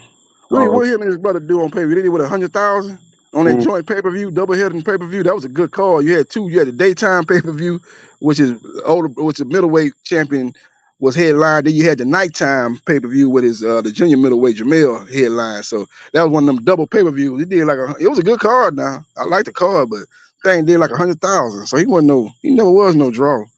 So he was a good fighter, but I'm talking about like people that's bringing in big money in Vegas, like Mayweather, Canelo, people like that, big draw, Tank, what he doing in Vegas, big names, putting in big name stars at his fights, you know, charging big money, doing huge gates, them type of people. You know, it's gonna be hard to get a decision over them. If it's close, if it's competitive, it's gonna be hard to get a decision because they the A side, they the guys that's bringing in the money, generating the revenue there. You know the one that hurt though. I'm gonna tell you the loss that hurt was that one of the biggest losses in boxing history, man. It hurts. Prince Naseem, that one, that loss hurts. Barrera. That one hurt. Hurt like Barrera put on. I like Barrera. I thought Barrera had a good shot to win that fight. Everybody thought Hamed was gonna be too much fun with the power and speed. But I'm like, nah, man. Barrera is a technician, man. He's very experienced. He's not gonna be getting caught with them shots like that, man. He be throwing shots just landing shots off athleticism. That's not gonna work at the top level. They're gonna be able to nullify some of that. So you got to have basic foundation boxing skills, a basic game plan, a basic fundamentally sound technique to your game. And Hamed, he was explosive, talented, very athletic. He never had that. He got exposed against Barrera. Yeah, a seasoned fighter. He exposed him.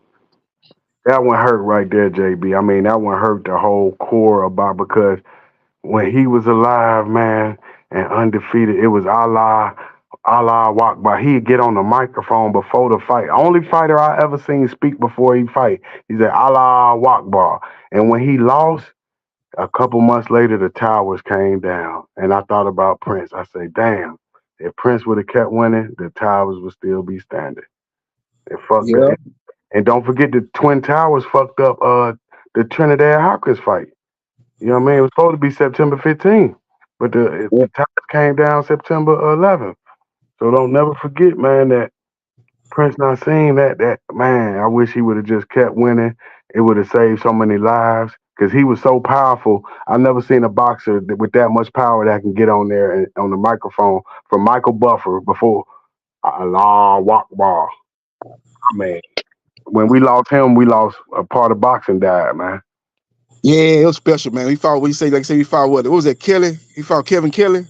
Mm-hmm. Kelly was giving us a problem before he got caught over there. That was over there in the UK, man. He was Prince now he probably was the first kind of superstar that was able to cross over from the UK to the USA. Man, I'm trying to think of them other guys like Eubank Senior. They was big over there, but they wasn't in Ben Senior. Them guys were kind of big over there, but they didn't really they didn't translate over to the US. I think Hamed might have been the first guy to do that. Calzaghe probably came along too, kind of crossed over, was able to come over here and make a name for himself. And then you got Ricky Hatton, and now you got guys all the time making big splashes over here. You know, Anthony Joshua, he failed miserably in his debut over here, but people know him. He's able to translate over here to the US from the UK. Fury, guys like that. So, but I think Hamed might be the first guy to actually translate and become big over here. Because like I said, that fight with Barrera, that was electric. What was that fight? Was that in Madison Square Garden? Or was it in Vegas? It was an electric atmosphere. I remember watching that fight on pay-per-view. I remember the atmosphere was crazy. Everybody was into that fight. Hey, but let me tell you now, when he won that, when Prince Naseem came in there and he won that, Kevin Kelly, he's coming out of New York. He's another superstar, remember? He's a superstar phenom. He was like 56-1 when they fought. So he's a phenom. He only lost one fight coming in there. And he gets beat by Prince Naseem. That was a very difficult. He should have lost that fight. That was in New York. He beat him. Oh, that wasn't in the UK when he fought Kevin Kelly. That wasn't in the UK. That was in New York, huh? That was in New York. That was his home cooking. That was his Anthony Joshua Ruiz. He touched down for that big money. Yeah. Like you said, Kelly was doing good before he got caught. But he was doing good. He probably been even up in that fight. He was definitely in the fight. Yeah, remember they didn't go nothing but 2-3 rounds. Maybe they knocked each other down about 5 times. Yeah. That was a good fight. No. Yeah. But Kevin Kelly is a legend. He was, winning all type of championships. So that's phenomenal for him to beat a guy like Kevin Kelly. But you could see from that loss that was a good win. I think Hamed is in the Hall of Fame, ain't he? Yep. Yeah, I think Hamed made the Hall of Fame, if I'm not mistaken. He made the Hall of Fame. He kind of borderline, but I think he did make it. But what you were saying about Prince, he came over here, he became Jordan. He wasn't just a guy from UK, he was the face of boxing. He wasn't just the UK boxing. Remember Mayweather wanted to fight him. Mayweather wasn't the face yet. They asked Mayweather, who you want to fight? He was like, man, I want to fight Prince Naseem. Prince was scared of him. Yeah, he was chasing all the big names, man. He was trying to get Hamed, and he was trying to fight De La Hoya before he actually fought De La Hoya. He was trying to get Cotto. But Cotto, they both were top ranked. Barbara Eminem didn't want to make the fight. He was trying to get all of it. He said he wanted to get Mosley much earlier. But Mosley was the top dog. He wasn't really worried about Mayweather. He was getting big fights with De La Hoya. Vernon Forrest, people like that. Hey, Prince dumbass should have fought Mayweather. That would have been that would have been better. I would have rather lost to Mayweather than Barrera. Yeah, that would have been a big. Mayweather wasn't a big. Mayweather was known to the hardcore boxing fan. People knew he was a special fighter, but his first breakout fight was with Arturo Gatti. He fought Arturo Gatti, basically in Arturo Gatti's backyard. Remember that fight was in Atlantic City, New Jersey. That's where Arturo Gatti had a lot of his big fights. He had a huge fan base out there, and he actually was the A-side in that fight. I think he got a little bit more than Mayweather got in that fight as far as the guarantees. But Mayweather, that was vintage Mayweather. He dominated him from round 1 to when they stopped it. What was the 7th, 8th round stoppage? Hitting him with. That's what I'm saying. He was doing what Tank do, hitting him with them accurate shots, flush, clean, accurate shots. He just didn't have a one hit a quarter power like a Tank has, but he had good pop on his punches, more than like a Haney has or something like that, or even Shakur has, but not quite what Tank got. But he was that first guy, man, was able to get his name translating as far as from hardcore boxing fan to casual boxing fans. It all started with the Arturo Gatti fight. JB. Yeah. Let me tell you, man, let's get it straight because you're skipping over a big ass point. Let's talk about it. Your boy Prince avoided Mayweather for this reason and this reason alone. Fear. He knew he was too skilled. He seen what George Foreman seen back then. This guy IQ is very high. I can't beat him. He seen Barrera as beatable. At 50, I think his record was 56-3. I don't know why you think you could beat a guy with 56 wins. He got more experience than Mayweather at that point. And, he thought you could beat him. That was a big mistake. You should fight Mayweather. That's an easier fight. Of course, you can't beat neither one of them. But if I'm going to fight one of them, I'm going to fight Mayweather. because Mayweather got less experience. But the fundamentals was too good. He felt he had a better chance with Barrera. What you think? If he'd have fought Mayweather at that time, that fight wouldn't have been on pay-per-view. You know, when he fought Barrera, that was on pay-per-view. I remember I ordered that fight. Me and my homeboy, we watched it. And yeah, he put on a great performance, Barrera. I don't think Mayweather at that time was a draw like Barrera. Barrera had fought Morales on pay-per-view maybe once or twice. So he was a guy that well, now the first fight he fought Morel, that was on HBO. That was on HBO After Dark, if I'm not mistaken. But I know the second and third fight was on pay-per-view with Barrera Morales. So he was more of a draw. Then you got the fan base, the Mexican fan base. You know, they gonna come out and watch. And then you had the UK fan base, and then he had translated over here in the US. So you had the US fan base. So it was a bigger money fight at that time than if he would have fought. He'd fought Mayweather, that'd have been on like HBO or something. No, been on pay-per-view. Hold on. Let me explain to you. At that time, remember, he is the pay-per-view guy. Barrera is the face of boxing. So, of course... you talking about how Hamed was the guy. He was the guy that was on pay-per-view. Yeah. So this would have been Mayweather. And Barrera, too, had been on pay-per-view, I think, too, by that time. Check me out, JB. Check me out. He is trying to use Prince to get into the game. That's what Mayweather was saying. That's why he said, I want to fight Prince. Because he knew Prince was going to bring... If I fight him, I'm going to be on pay-per-view. I'm going to beat his ass. But Prince was smart enough to know, no, his fundamentals too good. And Larry Merchant said it too.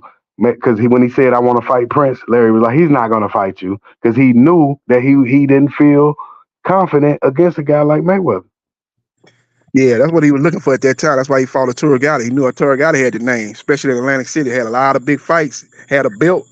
And when it really came to his own up under Buddy McGirt, man, Buddy McGirt started training Arturo Gatti. He started being more of a boxer instead of brawler, coming in there with them exciting fights, fan-friendly fights. But them type of fights, you know, you in a fights where you get caught with the wrong shot, you're going to get beat. And he was in them type of fights, but he became more of a boxer under Buddy McGirt, won a belt, and was a draw, huge draw out there in Atlantic City. So Mayweather was like, I can fight him, man. They can put that on pay-per-view.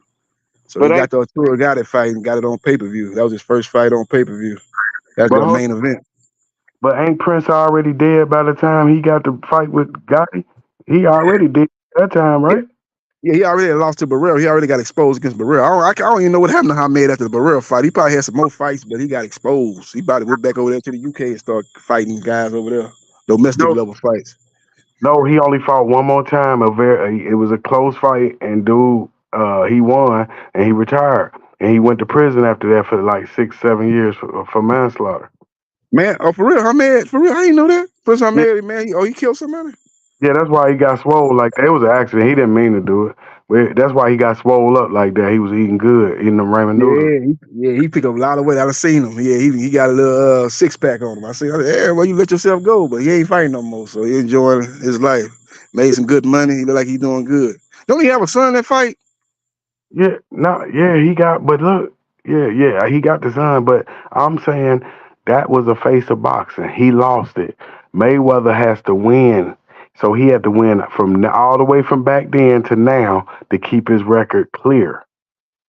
He learned. Yeah, well, he was the face of boxing at the lower weights, kind of like Tank is, anything 140 or lower. Yeah, I don't know if he was a face of boxing. You know, you still had, he was in that same area where you had Lennox. I think Lennox, he might have been the faker. You had Lennox was a champion. Lennox was fighting Holyfield first, second time. So he might have been, I still think them heavyweights probably was doing more numbers because they heavyweights. So I wouldn't say he was a face. That's what I'm trying to say. I think he was the face of the lower weights, 135, 140 and down. He definitely was a face as far as that go. But the heavyweights were still drawing bigger numbers. Hold on, JB. Hold on. You're not hearing me. I said he grabbed the microphone and say, no boxer in history ever grabbed the microphone before a fight. He is the face of boxing. So for that little window, it wasn't nobody coming close. He was Mike Tyson. He was Sugar Ray Leonard. He was Mayweather. He was the biggest. As a matter of fact, he was bigger than the guys today. He was bigger than Tank is today. He was I'm going by the numbers, though. The numbers of Barrera and Hamed. That's the only fight I remember that was on pay-per-view here in the United States. How many pay-per-view buys that fight do? I think it probably did, 200,000, maybe 300. It did decent numbers, but it didn't do what Lennox and Holyfield did the second time. Yeah, even the first time, they was doing over 500,000, 750, 600,000. They was doing better numbers than Hamed. That's what I'm saying. As far as the numbers go, it wasn't doing as good as those two guys was doing. But he definitely was a face for a short period of time with the lower weights, 147 and down. He probably was the biggest name out there at that time. But it was a short span. It wasn't no long span. It was like a year, 2 year span where he was kind of the big name down there in them lower weights. Yeah, it was with the Trinidad era and all that Sugar Shane, Oscar. It was like that because all them was knocking each other off. So he emerged with that dancing. He got P Diddy walking him out to the ring in New York. He with his antics, it turned him into the face. But you're right, when you put up pay-per-view number, you're right. He did do HBO and then had to build himself up. You're right. Yeah, I ain't look at that. He was only on one pay-per-view. I remember against Barrera. What the Kevin Kelly fight, was that on pay-per-view? I think that was on regular HBO out there. Right. He had to build himself up to go to pay-per-view. You're right. Yeah, if he'd have beat Barrera like that, he was going to stay on pay-per-view. If he'd have beat Barrera, he'd have stayed on pay-per-view. He probably got the fights with Mayweather, and he might have fought Morales and Marquez and all them guys on pay-per-view. You know, he might even got Pacquiao in there at that time. He'd have been fighting all them fights on pay-per-view if he'd have beat Barrera, but he lost. He got dominated, actually. It wasn't even close. But So, remember, look, Jay, look, they mess around and got him trapped, just like Vernon Forrest. Yeah, it looked good, but you going to get whooped on your first fight on the contract. I'm going to get your ass. Mayorga beat his ass. You know what I mean? But all of them get their ass whooped as soon as they sign the contract. yeah, Vernon Forrest, he never made the pay-per-view, too. He was about to go to pay-per-view because when he fought Mosley, that fight was on regular HBO, but he beat Mosley, beat him in the rematch. And he was fighting Mayorga, but they was finna get some fights with him and Trinidad. That would have been on pay-per-view because Trinidad had a big name. Fighting De La Hoya, he was about to get some pay-per-view fights, but he got short. He got stopped by Mayorga in the first fight, and he got stopped in the first fight. In the second fight, he lost a split decision to Mayorga of all people. Yeah, you know, it was a bad stylistic matchup for Forrest. It is a bad. Some guys that not as talented as you don't match up good against. Gonna always give you problems. Look at Ali and Norton. Norton didn't have the talent that Ali had, but that style was always gonna give Ali problems. So sometimes you run across guys like that. You talking about the best to ever do it, man, right there. You talking about far as defense, he got the crack, like you said, Ike Quartet with the jab. Then you got when he coming in, who else you said had the bad matchup? You said Ali and Norton. Yeah, bad matchup. Ali was like he beat that crab thing, and he could jab off that crab too and explode off that crab with the little hooks to the body. I always gave Ali problems, man. Yeah, Ali probably only won the second fight. He barely won that one. Arguably, he might not even won that one, but he definitely lost the first. And I thought he lost the third fight. You know, it was all three of them was close. The first fight wasn't that close. Ali got behind early. He tried to rally late, got his jaw broke. They gave away too many early rounds. But the second and third fight was close. I thought he won the second one, and I thought he lost the third one, actually probably by like one round. But they were close fights. Ali was a name, though, so Norton should have understood that, man. Ali was a draw. You got to win it decisively. You can't beat no 8-7. It's 8-7 after 15 rounds, which I had that third fight, Norton winning. You're not going to win no 8-7 fight with Ali at that time. So you got to win 11, 12 rounds out of 15, like Spence did in that first fight. And he only won by split decision. You got to make it decisive when you're fighting a guy that's the draw, you know, like Ali was, the money man in the sport. You got to win clearly. So they know they're going to make a whole lot of money off his fights. Because he's going to promote it. He's going to talk his shit. He going to promote it. He Ali, greatest to ever do it. You know, charisma. Yeah, the money maker. The money maker. And my boy Money Mayweather going through it right now. Oh, that's sad, man. He about to fight John with Arturo Gotti part 3. Rematch. John got it. I thought he was supposed to. I heard he's gonna fight Victor Ortiz in a rematch exhibition. Mayweather need to sit down somewhere. I don't want to see him in no exhibition, man. I ain't watched none of his exhibitions. The last one I watched when he fought Logan Paul. That's it. I ain't watched nothing since then. So I ain't gonna watch the Victor Ortiz fight unless it ain't nothing else on that particular night. I might go somewhere and watch it, but outside of that, I don't really care about that. He fighting John Gotti, but I'm saying he going through it as a billionaire. You got to understand, it's hard on him too. You know what I mean? I don't want to watch that. I'd rather watch. I'm gonna watch Mike Tyson and Jake Paul fight before I watch Mayweather fight exhibition. Mike Tyson, they not gonna fight because they fight November 15th. They rescheduled. It's already signed. They fight November 15th. Amanda Serrano and old girl Katie Taylor fighting Nicole Maine. It's already in Schofield and old boy fighting too. K2, whatever his name is. That young guy that's up on the Most Valuable Promotion. One of them young guys. He got some nice hands. Him and Schofield fighting. That's a good card. That's a good Cole Maine and good undercard fight with Schofield and old boy. So yeah, they definitely fighting. It just got rescheduled because Mike Tyson had that episode on the airplane, and he dealing with some ulcers. So they just said you need a little more rest and just push the fight back. So instead of July 20th, it's gonna be going down November 15th. So they already got a date announced. It's definitely happening. Netflix. Dallas Cowboy Stadium, and it's probably gonna be 70,000-80,000 people in attendance, and it's gonna be a whole lot of stars at that fight. Athletes in the sports, NBA, NFL. Well, NFL season gonna be going on, but NBA, a lot of actresses and actors, and entertainers gonna be at that fight. That's gonna be a crazy atmosphere for that fight. He better have substitute ready, man, because if he have another episode, they gonna cancel it. If all it take is one more episode, he already an old man.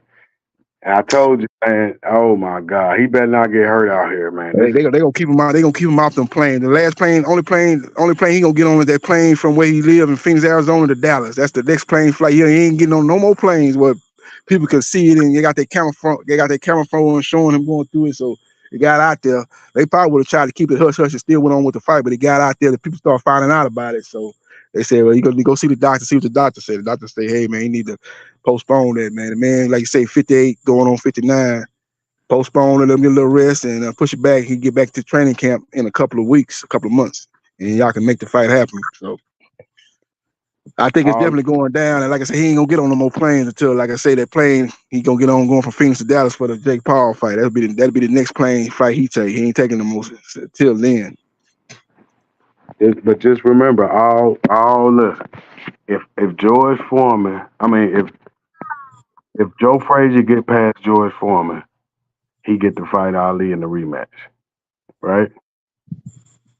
Oh, you're talking about the first fight? Yeah. They were definitely. Ali had been trying to fight him, but he was so bad at what Ali did before the fight, calling him Uncle Tom and saying he the white man's champion and all that. He didn't want to give Ali a rematch. Everybody wanted to see that fight after they fought the first time, but he stonewalled Ali for 2 years, and he took on George Foreman, which was the #1 contender at that time, but was kind of green. So people thought Frazier was gonna beat him on experience, but people that knew boxing at that time knew that was a bad matchup for Frazier. You fighting a guy that's much bigger, and you get hit too much, you're not gonna be able to take his punches. But why Muhammad Ali? I heard him talking, right? He say, look, once he get past George Foreman, I'm gonna get him. He said, I'm about to whoop Ken Norton. Once he get past George Foreman, I'm like, what the hell? They don't even think right. What kind of boxing is that? He said, once I'm gonna beat Norton, then once he get, what makes you think he gonna be Foreman? And what make you think this Norton dude just gonna be a cheesecake? Ain't thinking it's messed up.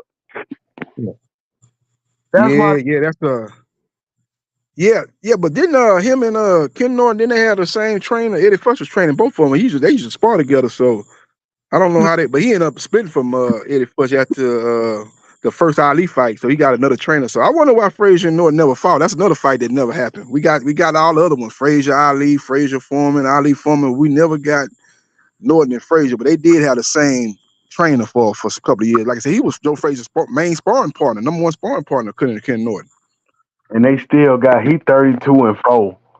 They still got him ranked greatest heavyweight champion of all time. Joe Frazier? They still got him up there. Yeah, he in my top 5 for sure. Greatest heavyweights of all time. I don't know if top 5. He definitely top 10. He might be right outside the top 5 because you got Ali, Joe Louis, Jack Johnson, Jack Dempsey. He might be right there at 5. Him and George Foreman right there with Larry Holmes and them. He definitely top 10. You get past Buster Douglas. Marciano up there too, so Marciano didn't fight no damn body but some old people past their prime, but he only could fight who was in his era. But if he got caught up with Sonny Liston that came up, Sonny Liston was fighting when Marciano was fighting, but he was kind of green, hadn't got to that top level yet. But Sonny Liston, he definitely would have lost to Sonny Liston. Sonny Liston would have destroyed Marciano, in my opinion. But he was too smart. Sonny Liston's underrated. That's another guy that's in the top 10. Sonny Liston is underrated, man. You know, the Ali fight kind of got people sleeping on him a little bit. He was a great heavyweight, Sonny Liston. But remember, they offered him the money to come back to go 50 for his 50th fight against Sonny Liston. They offered him $500,000 back in the 50s. He said, I don't give a damn if you give me $1 million. I'm not coming back against that bear. The bear. Yeah, he was smart. He gonna kill him. And that's a guaranteed loss coming back. And you're gonna be 49-1 for no reason, for some money. He said, I love my family too much. What do I need money for when I'm free and no pain? They wanted Lennox to come back to get a loss against Klitschko. They wanted him to get hurt. That's what they wanted. They wanted Andre Ward. They wanted Marciano, but they ain't like Sonny Liston as a representation as a champion, man. Remember, he wasn't looked upon as a good representation as a heavyweight champion, man. You know, he had mob ties, and he was in prison and jail, whooping people up in the jail. And then that's how he started, discovered boxing. He was a champion in the penitentiary champion and all that type of stuff. So he had a bad reputation and a bad background. Grew up poor, bunch of children. He was like not one of 10, 11 children that his daddy had. So he wasn't no good reputation. So they were trying to get Marciano to come back and fight him, you know, get the belt back in a more guy that they feel should be a champion, a guy that they can look up to and they feel good about. They didn't feel good about Sonny as a champion. But like you said, if he'd have did that, Sonny would have destroyed him. They actually tried to get him to fight Cassius Clay too, man. When Ali beat Liston, they tried to get Marciano to come out of the time to fight Cassius Clay because Ali, you know, he was a Black Panther. He was a Muslim at the time, and he was speaking out on white oppression and stuff like that. It ain't like that. So they tried to get Marciano to, and Marciano said some things about Cassius Clay. Cassius Clay, like, well, good, we can make it happen. We can fight. And they offered him to fight Cassius Clay, but he thought about it, but he eventually turned it down because he knew he'd have lost that fight. He'd have got all class and probably got stopped in that fight. No, he's too old though. But I'm saying Sonny Liston, he's not gonna beat Rocky Marciano at no 50-0. You think he gonna go up against the whole mob? He gonna die. Yeah. He had Mar Ty, but even beside that, Sonny Liston would have beat him though. It was just Sonny Liston was a better fighter, even though. You know, Marciano finished undefeated. Sonny Liston, he ain't fought nobody like Sonny Liston his whole career. He fighting Jersey Joe Wildcard when he's in his 50s, fighting them old guys past their prime. So you saying Sonny Liston gonna fight the whole mob? He probably would have just laid down the first round like he did with Ali Part 2. No, I'm saying no, but Sonny Liston the one that had mob ties. Ali didn't have no mob ties. He had ties to the, you know, he's affiliated with the Muslims, the Black Muslims. You think made the mob ties what made Sonny Liston lay down in the second fight, right? No, I think he's worried about the Muslims, man. I think he's worried about the Muslims, man. You know, Elijah Muhammad, he was worried about them. So he knew what was going on. There was a lot of threats that was going on. They was threatening to take out, you know, like I say, the mobs was threatening Ali, and the people that didn't like the Black Muslim was threatening Ali, saying he might get shot while he in the ring, and they threatened Sonny Liston. The Muslims, the Black Muslims, the Sonny said that he got threatened by the Black Muslim, saying they was gonna get him. So yeah, there was a lot of stuff going on before. Remember that fight got moved. That fight wasn't supposed to be in. What was it in? Like in Maine somewhere? That fight was supposed to be in like in Boston or something like that, or Massachusetts, up in New York. That fight got moved like twice, and that's the only place that was able to put that fight up. Man, there was a lot of threats, man. That was during a tumultuous time, man. There was a lot of stuff going on, man, with the civil rights and people who didn't like a black man speaking out and talking about white oppression, talking about he ain't, you know, speaking out against that type of stuff. They ain't like that. So there was a lot of threats going on before that fight. So that's why I say I think Sonny got caught with a shot he didn't see, a little snapping shot, but he got up, but he stayed down. He got up, but when he got up, he really didn't want to fight, so he ready to get up out of there, man. He thinking, man, these dudes might try to shoot me while I'm in the ring, man. These Black Muslims out here. So I think Sonny, like you said, he didn't throw the fight. He got caught with a shot he didn't see. He was down, all the stuff that was going on, and at that point he said, man, I can't beat this guy. This guy too fast. I didn't even see what he hit me with. He hit me with something real short, quick. I'm on the ground. He couldn't deal with it, so he just like, nah, I'm gonna wave the white flag right here and get up on out of here. I done made some good money, and let me get up on out of here. That's what I think happened. The smartest ones to do it is Rocky Marciano and Andre Ward, the son of SOG. Remember, he got out the game. They want him to stay and get knocked out by Stevenson or Beterbiev or lose to Bivol. They want him to lose those fights. He get out while the getting is good. Get that money against Kovalev. Now you go be an announcer. You make millions of dollars on the sidelines. You ain't taking no more abuse. Undefeated, gold medalist, never lost. You talking about Beterbiev? No, I'm talking about Andre Ward. Oh yeah, Ward, yeah. You know, Ward, yeah. Another thing, Ward started having issues with his health, man. He started having problems with his knees, man, and stuff like that. He started getting more and more injuries doing training camp, and before fights, he felt his body was breaking down. Because you notice in that rematch, he was in the pocket with Kovalev. He wasn't doing a lot of moving like he was doing in that first fight. He was right in the pocket. He took a lot of shots from Kovalev in that fight. But he just made up his mind, man, I'm going to eat these shots. I'm going to break them down, man, bring the pressure. He ain't going to be able to hold up the whole fight. He gonna fade like he always do, and I'm gonna hit him with these body shots, and he got the stoppage. But after that, man, he retired, man. He probably would have came back for a Canelo fight, some big fight, but outside that, it wasn't nothing else out there for him. So he just went on retired. His body was kind of breaking down at that point anyway. And look at the age, 32. Yeah. Marciano retired at 31. These guys are retiring at the perfect age. That's when you retire. These guys, man, they don't know how to retire at 31, 32. Andre Ward, Rocky Marciano. Marciano took such a beating in his 20s. That's 49 fights at 32 years old. That's worse than Canelo Alvarez. That's as many fights as that, 49. So you have to retire. Your body can't take no more. Rocky body can't see his nose smashed in like a pancake.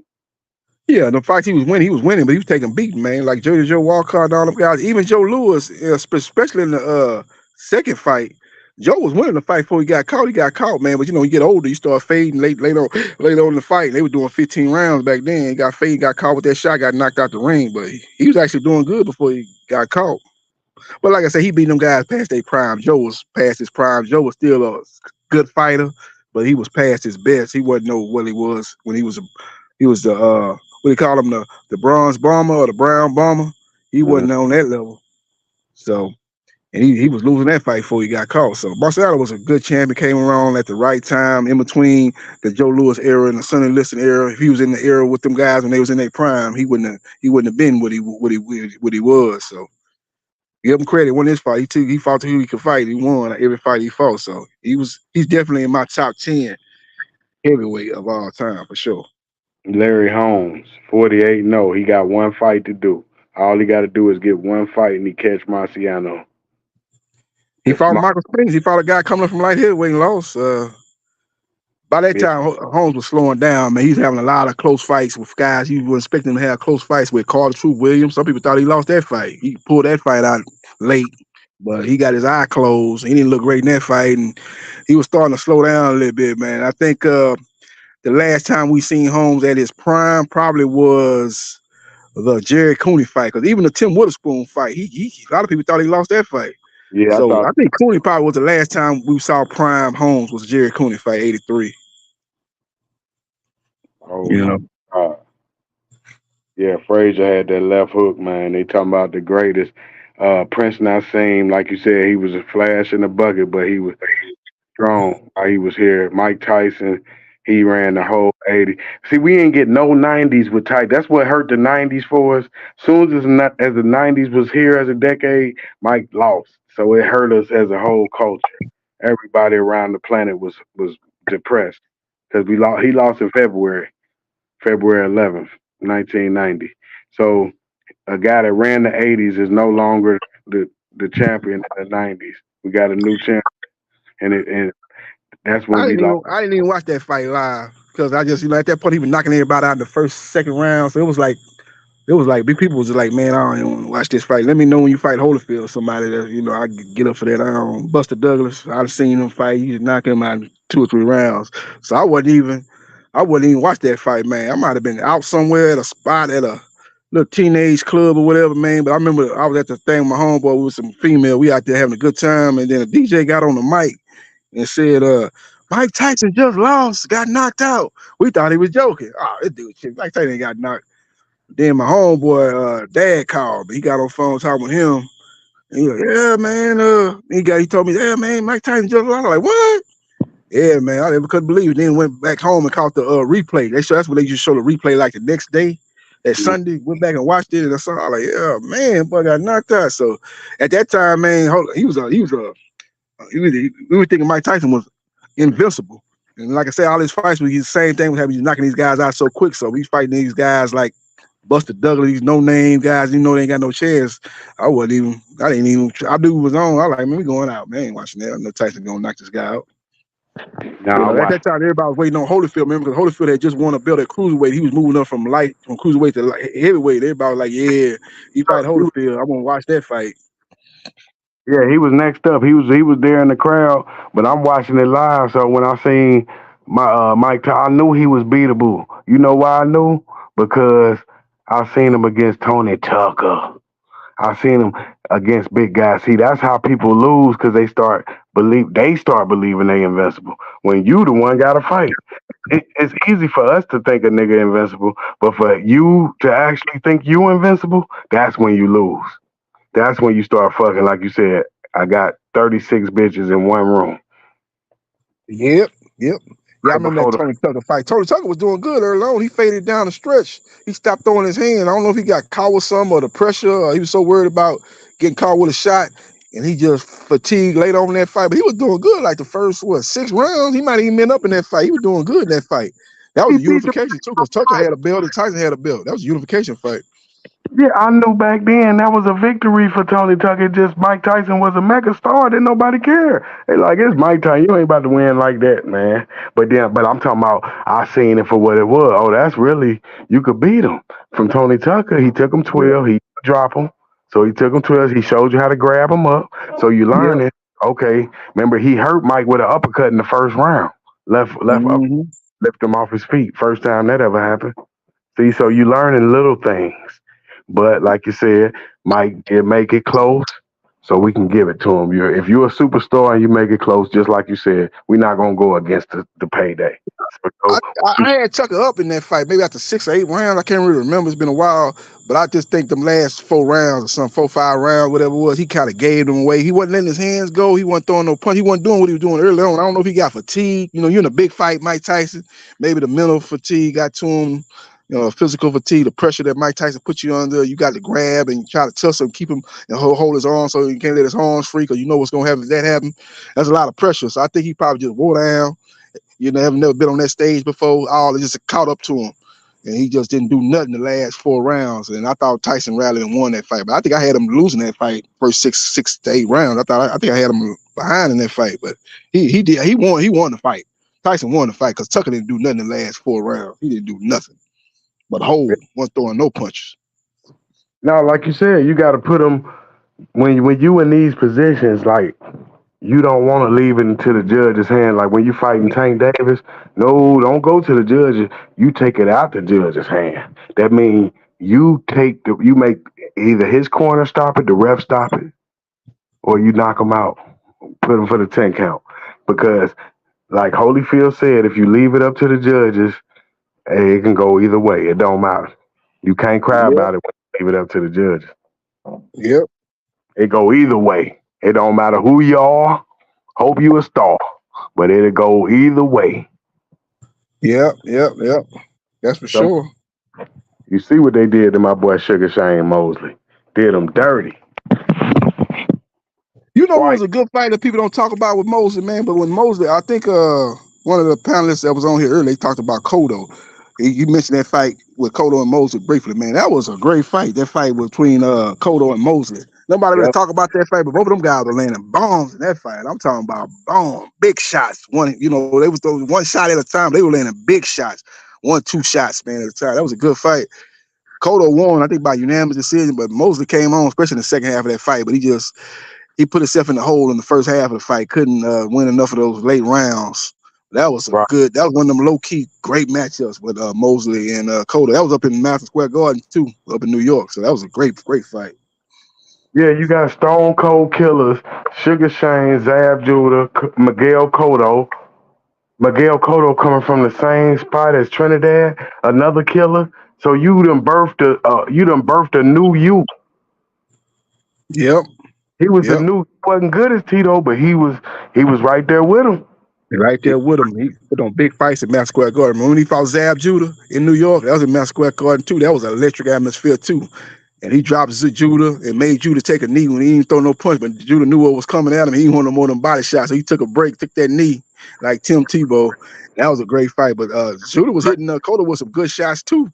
That was a bloody fight, and he was hitting them with some nice 1-2s and stuff like that. That was a great fight. Cotto won by unanimous decision, but that was a very exciting fight that a lot of people don't talk about. Man, Cotto was involved in some great fight. Him and Pacquiao, that fight, that was vintage Pacquiao. That was a great fight.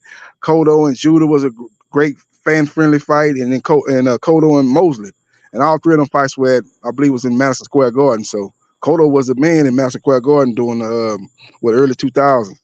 Yeah, and he had to cheat to beat him. Remember, they put the fucking bricks in his hand. You got in your hands. Margarito.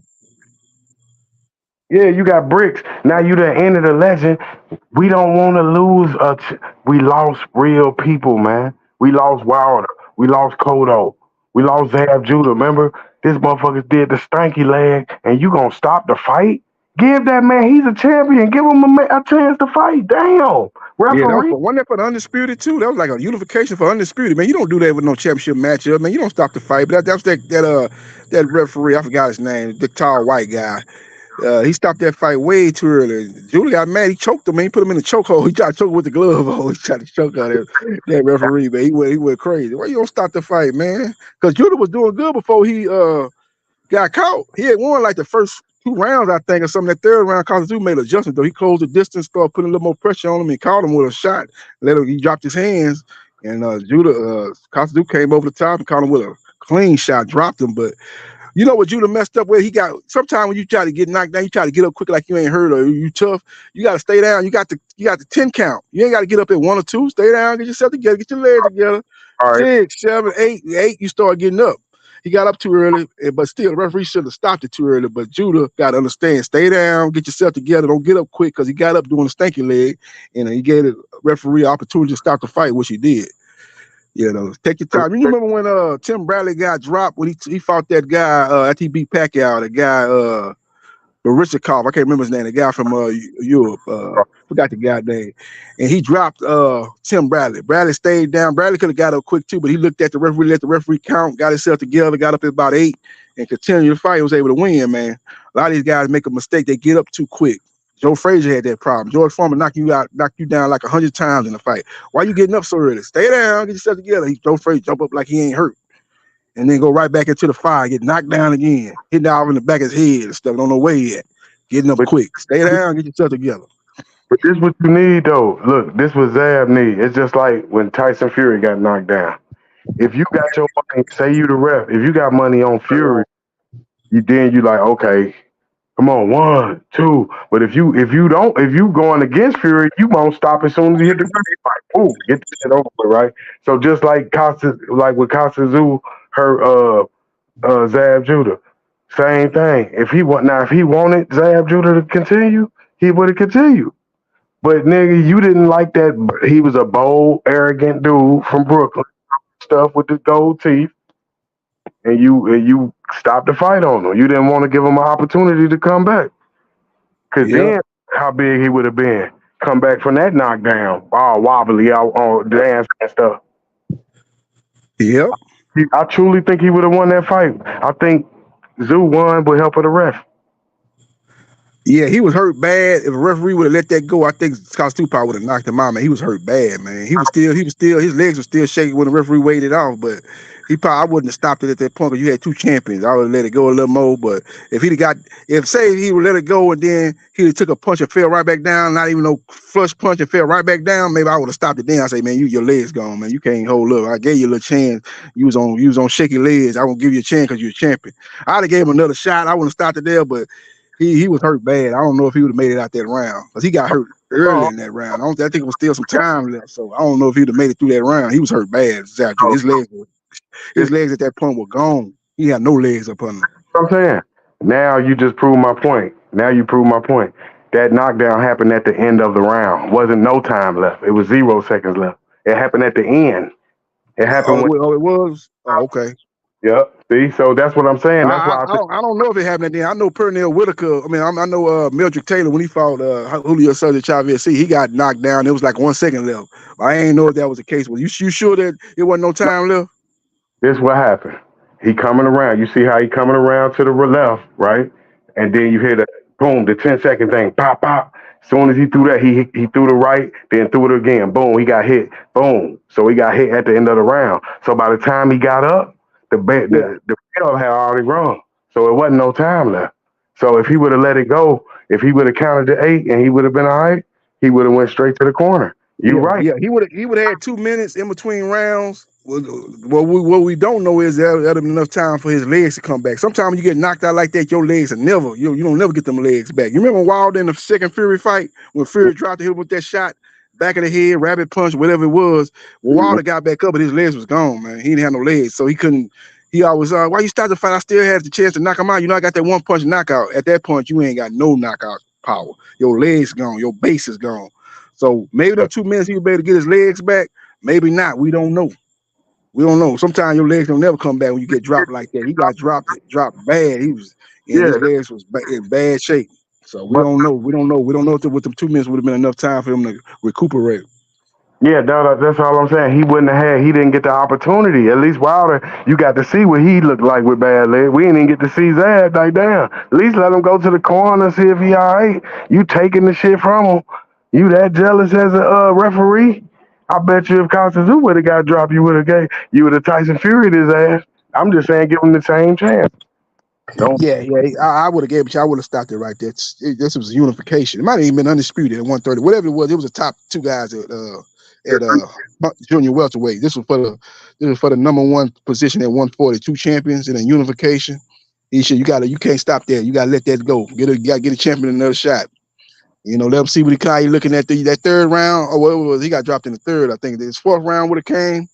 And he was, he got caught with some more shots, went down real easy, and get back up, shaking legs. Then, okay, you got justification to stop it at that point. Mm-hmm. But like you say, he should have stopped it after that. After that first knockdown, he should have let it go. I'd have let it go. Yeah, you're right. If it was time left, I couldn't say what I said, but I just feel that way because it was the end of the round. I'm like, oh, he trying to be funny. And then nobody really peep it because it was so funny how he fell. They didn't overlook.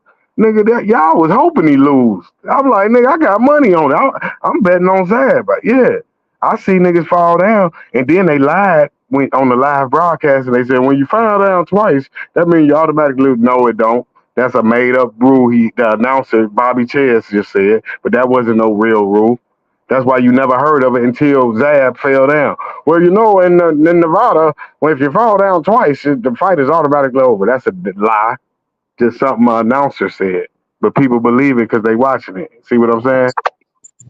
Yeah, Zab Judah was a talented fighter, man. He didn't get the most out of his career. If you look at his talent level, man, like I said, he had other fights that he could have won, like the first Corey Spinks fight. That was a great fight, that first fight. He arguably might have won that, but I think he lost it because he wasn't active enough. He let Corey outwork him in the first fight, but then he fought him in a rematch in Corey's hometown of St. Louis and knocked him out and became champion.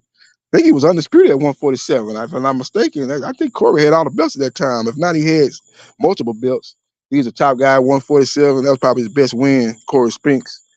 He had some other good wins, but lost to Mayweather, guys like that, man. But he was a good fighter. He lost to Paulie Malignaggi. He lost to Danny Garcia. He lost pretty much all his big fights outside of the Corey Spinks rematch.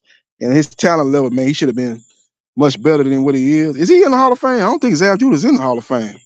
I don't think so. So he definitely was a Hall of Fame caliber fighter and didn't make the Hall of Fame. And that's a shame.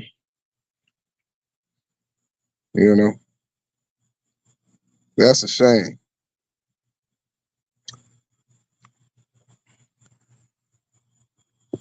Yeah. Hey, Mastermind, you still there? Yeah. I'm about to jump off, man. It's getting kind of late, man. Enjoyed the conversation with all the panelists and stuff like that. Appreciate you letting me on your channel. I'm about to get up out of here. I don't know if you sleep, but what's going on? But we had a good time of talking boxing, not only current boxing, but boxing of the past. Good talking to you. Looking forward to get back on here in the near future. But this is JB Sports, the man, the myth, the legend. I'm out. Subscribe to both of my channels. I'm gonna give a free plug there at JB Sports 3303, at JB Sports, the man, the myth, the legend 9656. Subscribe to both of my channels. Follow me on TikTok. JB Sports New Media. Follow me on Twitch at Briscoe Jai 77071, and follow me on Facebook, Gerard Briscoe. That's all my social media players that I release my videos talking boxing. Holla at your boy. Peace.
Oh, my fault. What up? Shout out to the chat. Hope everyone is doing well. Out here helping Rapstar for a little bit till he finishes up his breakfast. Shout out to everyone. Hold on, I'm moving my car right quick. Outside. All right, man. So let's hear it in the chat, man. Everyone down below in the comments, let me know what was your favorite fight from yesterday.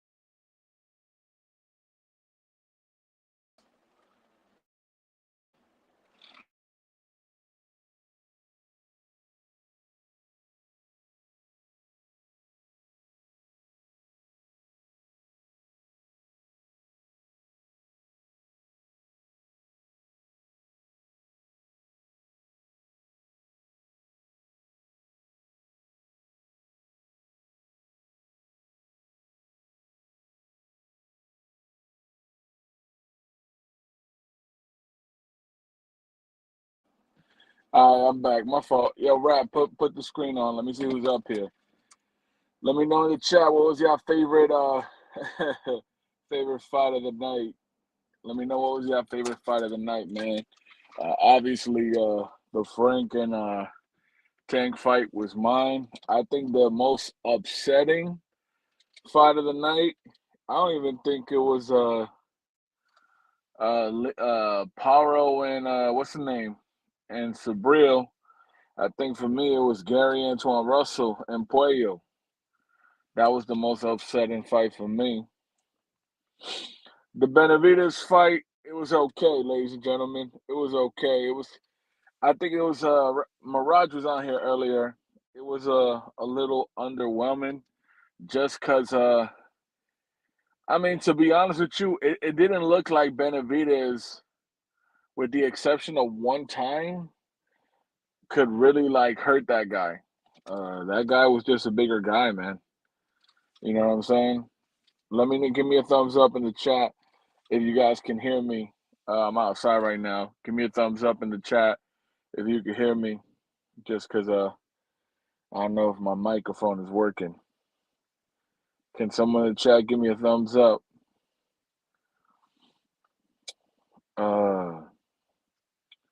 Nobody, huh? Nobody can hear me?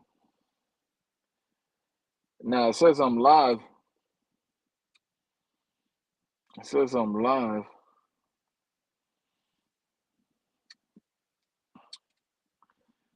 Yep. Well, look, man. Ladies and gentlemen, we got a great division. We got the 135 division that you got a lot. It's mixed up right now. You got Lomachenko in there. You know what I'm saying? You got Lomachenko. And you got, who else? You got Shakur Stevenson. You got the Ukrainian fighter. Who else? Navarrete, if he still wants to stick around at 135. You got Gervonta Tank Davis. You know what's crazy about it, though? I saw Keyshawn Davis talking smack on Twitter, and I laughed at that guy, man, because Keyshawn, no disrespect to Keyshawn, but he's kind of a joke, man. Like, you figure this dude's a prospect, right? He fight Pedraza, Pedraza is way out of his prime, came up in weight, right, to fight Keyshawn Davis. And Keyshawn Davis will never fight Shakur Stevenson at 135 because they're best friends, right? Not only that, the problem with Keyshawn Davis is you got the guy that has beaten you, 4 times already? Andy Cruz in your division, and you haven't fought him yet in the pros. Fight him and get your lick back, bro. What you worrying about another division for? Why are you worrying about the champions? You haven't fought anybody. Even in the top 10 in your weight class. You know what I'm saying?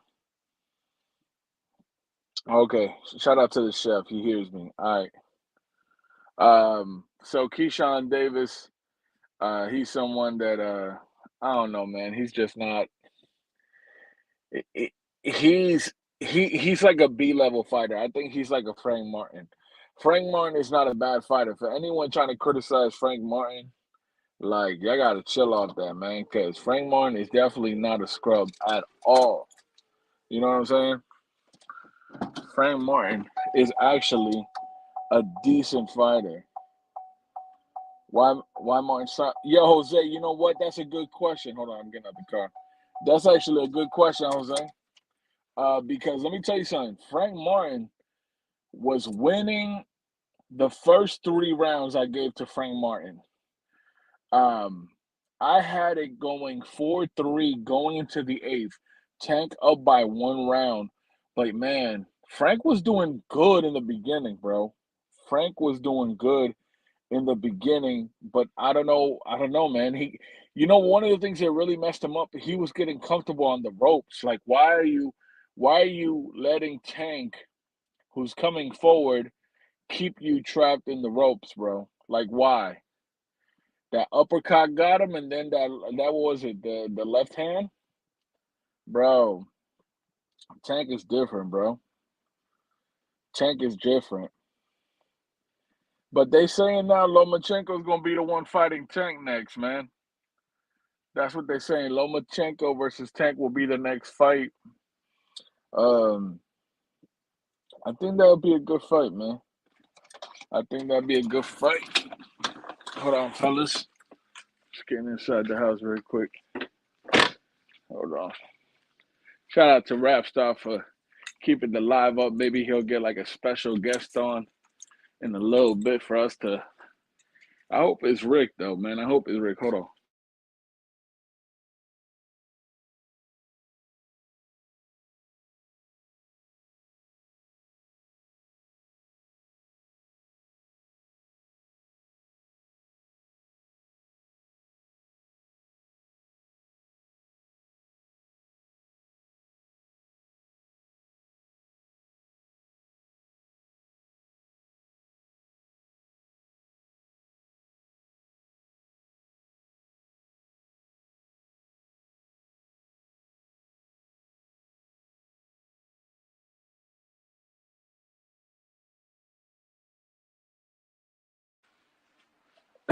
All right, fellas, I'm back.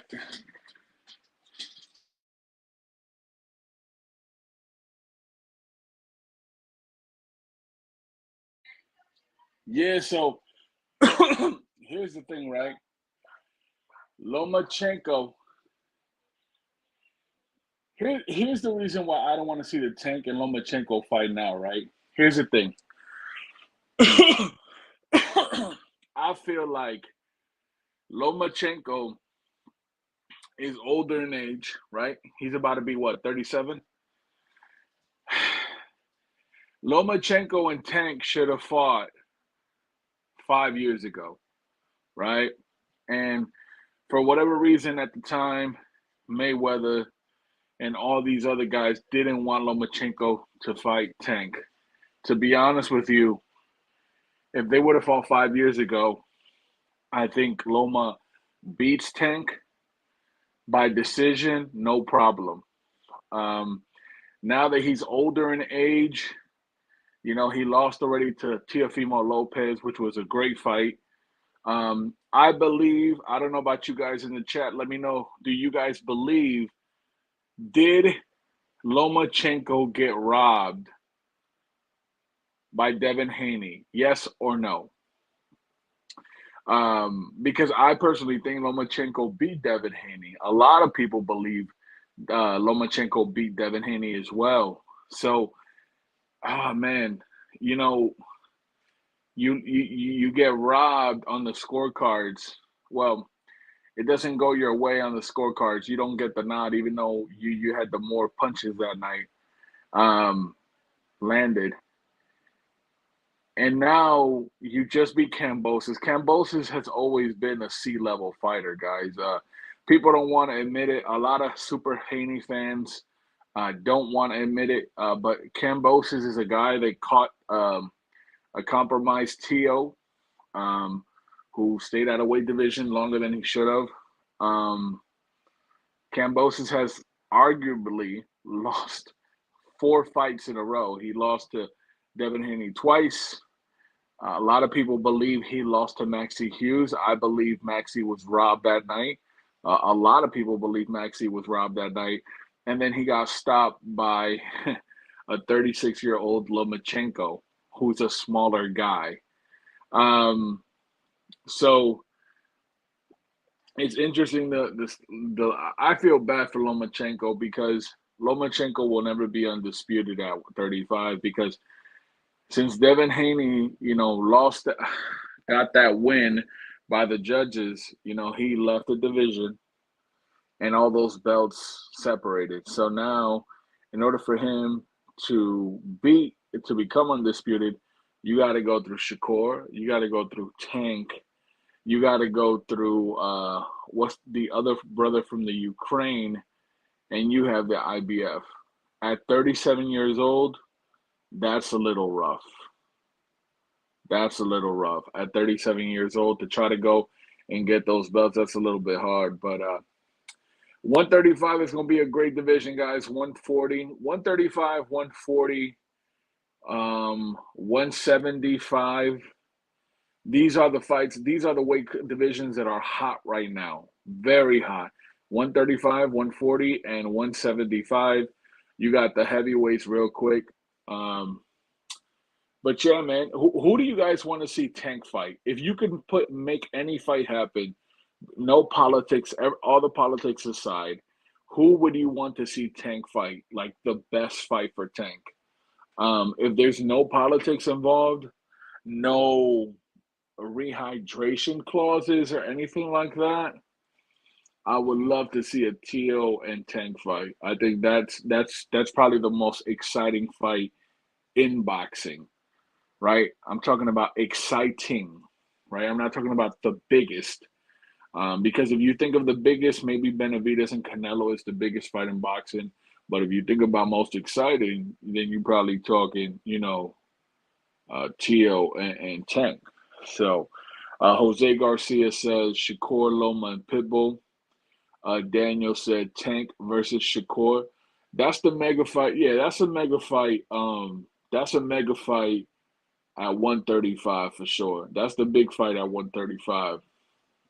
Yo, Daniel, now I don't know if you heard recently, but Mayweather, there's rumors that Mayweather's trying to sign Shakur Stevenson now that he's leaving Top Rank. If Mayweather can sign Shakur Stevenson, man, that's a huge signing. EDP said Tszyu for sure. Salute to EDP. Team Morel says Loma, Tszyu, and Shakur. Nice. Jose said yes to Tszyu. I don't want him to have Devin to shut him up. I do want him to have Devin. Yeah, so the Tszyu, listen, let me tell you guys something real quick. The Tank fight versus Devin Haney fight will never happen. I've learned to give up on that fight. Devin Haney will not fight Tank Davis, especially since it looks like Tank is actually getting better, guys. I know some people may not like to hear that, but Tank looks to be improving more and more and more. Yeah, he got touched up last night, but who doesn't get touched up in a fight? You feel me? So I like the fact that Tank is improving. He's getting more confident in what he does inside the ring. And I don't believe Devin Haney will ever fight Tank. It's too much of a dangerous fight. Devin Haney is a solid, decent, good fighter. I think Devin Haney's like a B-plus fighter. But we know that Devin Haney doesn't have chin. He doesn't have that dog when it comes to fighting in front of someone.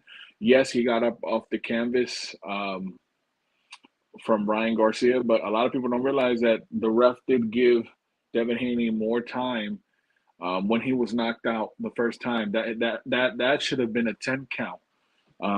And Devin wouldn't have beat that 10 count, I believe. So Devin Haney will never fight. I want people to realize that. Devin Haney will never fight Tank Davis. It's not going to happen. You're going to have Bill here talk about all this. They'll do a lot of what's the word? Clout chasing. Devin Haney's camp will do a lot of clout chasing and saying they'll fight Tank. They're not gonna fight Tank, guys. Devin Haney, the rest of his career, he will never fight a big puncher. It's just too dangerous for Devin Haney. Devin Haney is a solid fighter, but he's nothing special. So that's kind of my take. Tank needs 3 or 4 weeks to get better. Devin talking too much, especially last night. Yeah, Devin Haney last night was doing. It's just I just don't like him as a fighter, man. He's very weak-minded. I just believe he's very weak-minded, and he does a lot of things for, like I always told Rap, and this is why Rap and me sometimes I bust his chops. I don't like being lied to. Like if you're telling me, it's like you're taking. This is what they do. They take. It's like you tell me it's meatloaf when it's really bird crap on a plate. You know what I mean? Like that's what they do. Like Devin Haney was never this. For God's sakes, they try to make him seem like he was the next Mayweather. You know what I mean? Yeah, the Chief. Yeah. That's the thing. Tank last night. I don't know if you guys noticed. Tank at one of the rounds, he told his corner. Tank told his corner, "Oh, I don't. He don't have any power, or I don't feel his power." Like he didn't respect his power. Tell me anybody at 135 that has power that Tank has to respect. Tell me. It's not Shakur. Shakur's not a big puncher. You know what I mean? He can hurt you, but he's not a big puncher. You know what I mean? Devin Haney's a big puncher? Absolutely not. The only person I'm telling you is Teofimo Lopez. That's the only person. Cepeda, Adam, is actually Cepeda has very heavy output, which is really good. That's why I think between you and me, Adam, I think a Cepeda versus Shakur fight will be very interesting because can Shakur have good enough defense from the constant punches coming at him by the high put Cepeda? You know what I mean? So there's that. Yeah. Devin Haney. Why do you guys think Devin Haney didn't give Lomachenko a rematch? Like he knows that was too much of a close fight, and then he got the nod on that one. Devin Haney's gonna either fight Sandor Martin next, and then maybe he'll get another belt and fight the Australian Paro. I don't see him trying to fight Pitbull, and I know for a fact they're not going to try to fight Teofimo Lopez. Yeah. But what you guys, hey, listen, let me know what did you guys think? I feel like we never get Tia versus Tank. I hope so, though, Teen Monroe. I hope so. Mayweather back in the day said that was a great fight, Tia versus Tank. But will we get it? Yeah, you're right. We don't know. What you guys think of Benavidez last night? There was a lot of people on Twitter talking about Benavidez's performance. People were saying, "Oh, this is the guy." Like a lot of Canelo super fans were like, "Oh, ha ha ha ha." Canelo had a better debut at 175 when he knocked out Kovalev, and Benavidez couldn't even knock out a 37-year-old fighter who has been out of the rings for 2 years. You know what I mean? So let me know what you guys think. Jose Garcia says Benavidez had no power with added weight. Jose, that's the little concerning part. And we had Mirage on the show earlier. And I tried to explain to him, man, that it just didn't seem like Benavidez was hurting that guy. When you see Benavidez at 168, he hurts people bad. We saw he made Boo Boo quit. We saw he was hurting Caleb Plant. I'm back. Oh, there you go. We're talking about Benavidez. Yeah, but I know but people are talking now. Yeah, he's feather fisted. Who was on the back foot most of that fight? Yeah, the other guy. Yeah, for sure. So if David's got no power, why was this guy on the back foot most of the fight? Because one thing about Benavidez, right, is he's always going to come forward, right? You don't ever see Benavidez on the back foot. It's rare that you do. No, but the bigger guy, yeah, he was up against a guy who was bigger. Now, if David's got no power, shouldn't this bigger guy be able to press him? Except this guy was dancing around the ring. So David, doesn't have one punch, but he can still crack. He can still crack. I mean, he's not feather fisted. No, I know. I don't think he's feather fisted. I just don't know. People are exaggerating, like he just walked through his punches. They're going to walk through his punches. Well, Gvozdyk wasn't walking through his punches. He took the punches, but he wasn't just walking through like it's fucking nothing. No, but can you admit that at 168, Benavidez's power is definitely more noticeable than 175? But then again, I'm not ready to make like final statements on Benavidez at 175. I'm just giving you my observation. That's why. But Gvozdyk's tough, man. Gvozdyk is tough. Beterbiev needed 10 rounds to break him down, and he did it with fucking. To me, it was fucking rabbit shots. He loves hitting people fucking. Yeah, but then again, also, right? Let's be fair, Mirage. That fighter has also been out of the ring for a while, right? He's been inactive for a while. You know what I mean? Yeah, 3 fights last year. I thought he was out of the ring for a year. No, his last fight was like late last year. Oh, then I'm wrong. I'm sorry. I thought he was. Someone told me. No, he took a break for 3 years before, but then he came back last year and he had three fights. Okay. So yeah, like he's not like in his absolute prime, but I think you know what it was. I think a lot of people were expecting Benavidez to go to 175 and make a big statement, but I was one of them. Yeah, I thought he'd run over him eventually. That's what I thought. So what do you think he needs to improve? Because I was surprised with his head movement. I was like, oh damn, this dude got some defense now. Okay. Yeah, but that head movement that gasses you out, moving your head that gasses you out. So maybe that's one of the reasons why he sort of slowed down, because the issue was the gas tank in the second half. He needs to work on that. That to me is the biggest issue that I saw. Yeah, because in the first 7 rounds, I thought it was almost a shutout. I did too. Yeah, I thought. Yeah, for sure. Someone in the chat says Benavidez hit him with everything but the kitchen sink. And still, the guy punched back. I just, Mirage, that's one thing I'm going to tell you, man. We'll give him another fight. Like, he needs to get one more fight at 175. But I wonder if he's really going to be able to hurt these guys at 175. Because, I mean, Bivol, maybe, right? Because they have a history together. Bivol is Bivol's smaller. This guy's one of the biggest light heavyweights in the division. Didn't just fight around. This dude is bigger than Beterbiev. He's bigger than Bivol. He's and he was fucking muscle. He was just a fucking ball of fucking muscle. Yeah. They should hopefully they tested him, because I thought he was too big. I thought he was too big. 37 and all that, like that low body fat, pure muscle. I mean, David looked like he was natural, like, this fucking dude he did look more comfortable though at 175. Like, he looked more comfortable in the beginning, especially when the fight started. He had more movement, and I was like, okay, he's moving a little bit better at 175. Yeah. I saw like the 7 rounds. I watched it a couple of times now. Yeah. From round 8 onwards, that's when it sort of slowed down. Yeah. So what do you say to because I'm on X, and a lot of Canelo super fans were saying that I mentioned it here.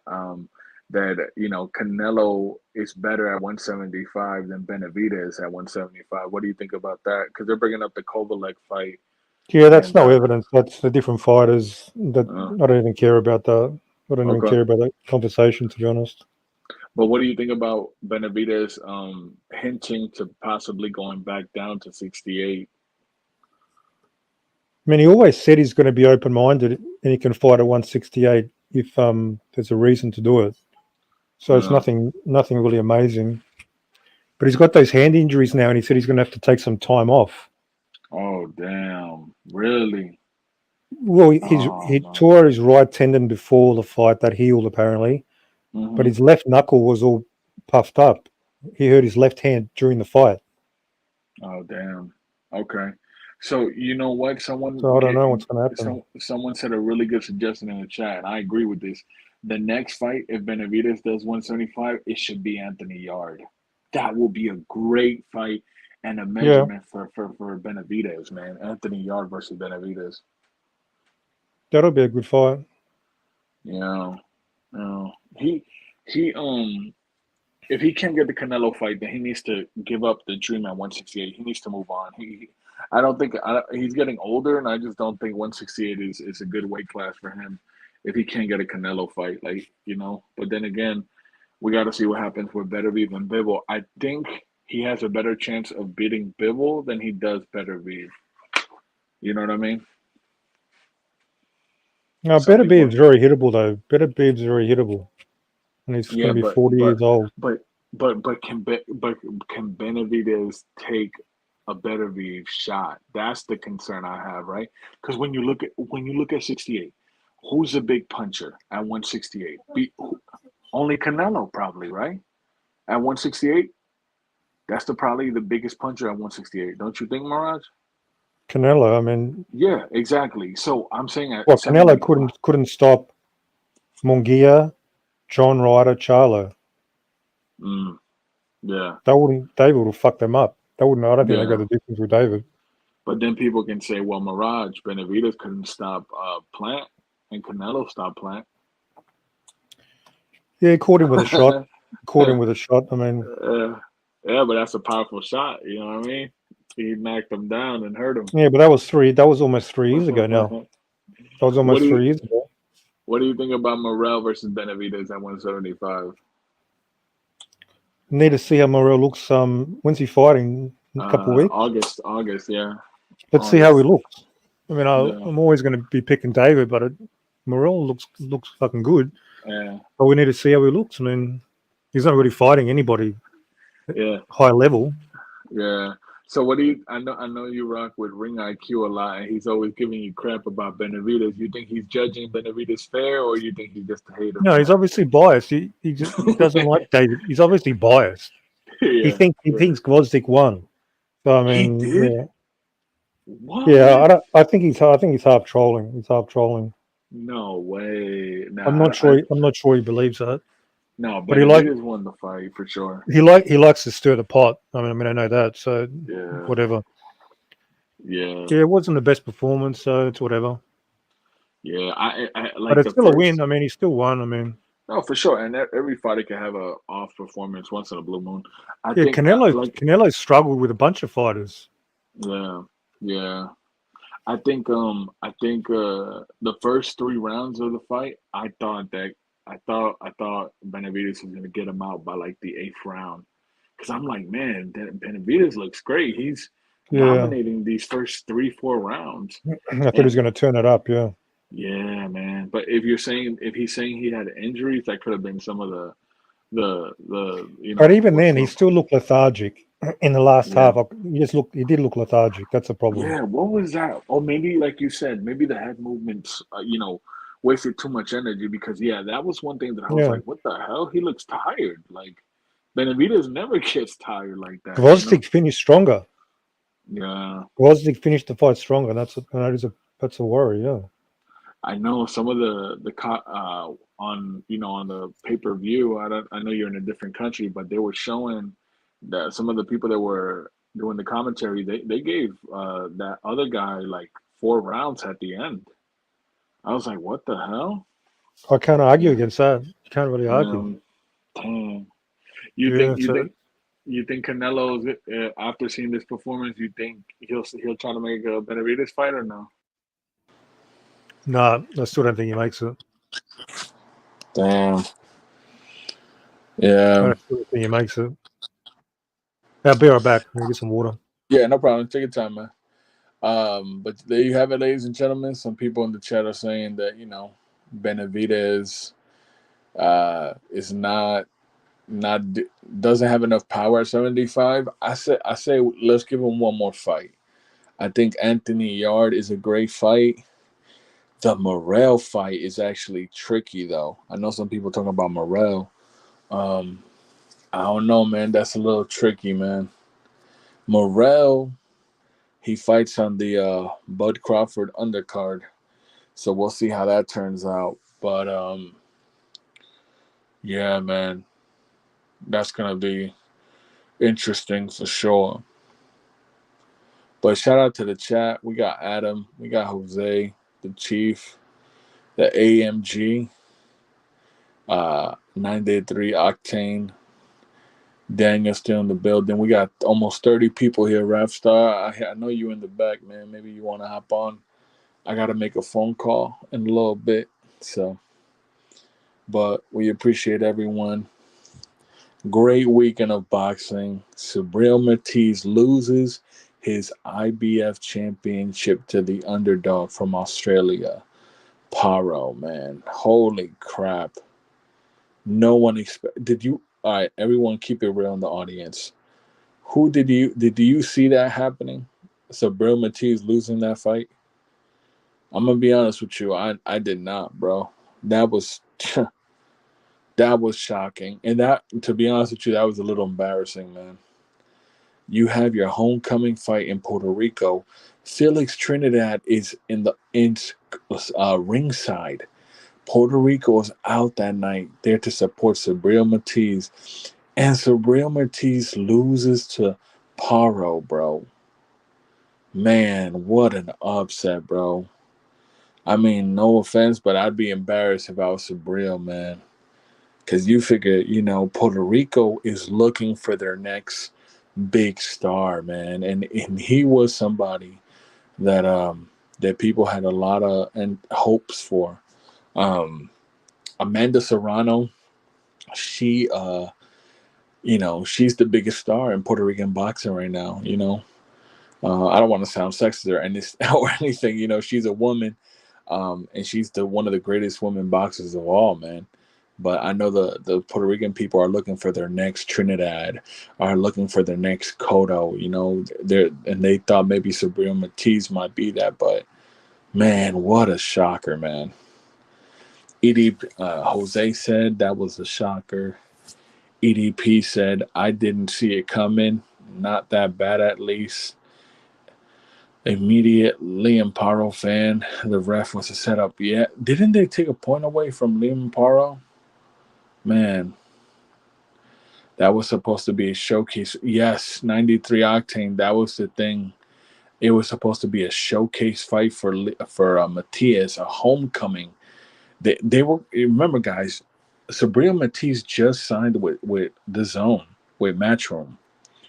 This was going to be one of Eddie Hearn's big stars in boxing. And, man, what an upset, man. What an absolute upset. Me, I'm not a Devin Haney fan, so I already know that Devin Haney, if he doesn't fight Sandor Martin, he's going to go. Him and his team are going to try their hardest to get a Liam Paro fight. Because they know Liam Paro's not a puncher, So it's unfortunate because I feel like this definitely shakes up the division. You know what I mean? Hey, ADP, anytime the scorecards take long to read, it's always a little sketchy, right? You start wondering, oh, man, are they going to try to rob this guy, So, I mean, we've seen other robberies, in other countries. Jeff Horn and Pacquiao, I believe that was a robbery in Australia. You know what I mean? So, but Subriel Matias, man. Yeah, Usyk versus Fury, that was another one. Yeah. Crazy, man. Crazy. But yeah, fellas. Man, I hope everyone had a great Father's Day if you're here in the States. We've been cooking for like 4 hours, man. I think, right? Like 4 or 3 hours because Rapstar got on early. Right now, you guys know what Rapstar's doing, right? He's watching The Young and the Restless, the soap opera, while having his tea and biscuits right now, bro. This is what this man does, He's British. He's English. Yeah, guys, shout out to Rapstar. I love trolling my brother Rapstar, man. It's always love, but yo. Anytime Rap Star gets a troll on the channel, you guys will hear him. He'll be like, Max.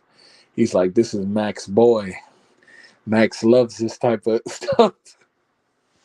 And I'm like, yo, Rap Star, don't put that on me, brother. Don't put me on that, man. A Rap Star tea time. He's watching Downtown Abbey. One time Rap Star showed us a picture of what they eat in the UK, man. And it was different. They had like red beans and sausage links, and I was like, that's different. But shout out to the whole UK. But bro, I was saying this earlier, man. We gotta put respect on Australia, bro. Australia is really having some good fighters. You know what I mean? You got Costa Tszyu, we knew that, right? But you got Tszyu, right? Tszyu. You got Liam Paro. You got the Maloney brothers. Who else? Well, Joseph Parker's from New Zealand, right? Well, there's that, right? The only bad fighter from Australia is Kambosos. That's the only one. He's pretty bad, but hey, he's a lucky son of a gun. That's the only guy in boxing that I know who got one big win and capitalized on it, on a fluke win, bro. It's crazy. It's crazy. I mean, yeah, man. I've been over there. England got the blandest food in the world. That's really, man, I don't know. Yo, shout out to Rapstar, yo. Alice Volkanovski, yeah. Yo, I know this is not an MMA channel, but man, I feel bad for Volk, man. Man, that first fight he had with Habib's cousin or whatever, man, that first fight was amazing. It was tough. I think it was either 3-2. It could have gone either way, but then that second fight when he got knocked out, oh man, that was rough. Islam, yeah. Shout out to Victor. Yeah, yo, guys, you want to know what's funny? Remember when Sugar Shane O'Malley was calling out Tank? Yeah, Sugar Shane O'Malley would got knocked out if he fought Tank, man. I'm telling you this right now. I remember that. Remember Sugar Shane O'Malley was like, oh, I'll fight Tank Davis. I'll fight him, no problem. Yeah, buddy, I don't know about that. Tank will knock O'Malley out, bro. O'Malley's not even, no disrespect, man. Sugar Shane O'Malley to me is not even like an elite fighter. You guys, he won the belt, right? He won the belt from what's the brother's name? African American brother. He won the belt from him, and that wasn't as impressive. And then he went 5 rounds with Cherovera, right? I don't know. I don't think he's that crazy, that elite. Thank you, brother. Sterling, yeah. Sterling was a decent champion, man. I personally think the Sterling fight was a little too quick, man. I thought it was a little too quick of a fight for him. You know what I mean? I think the UFC messed up on that. They didn't give Sterling enough time in between his fights, man.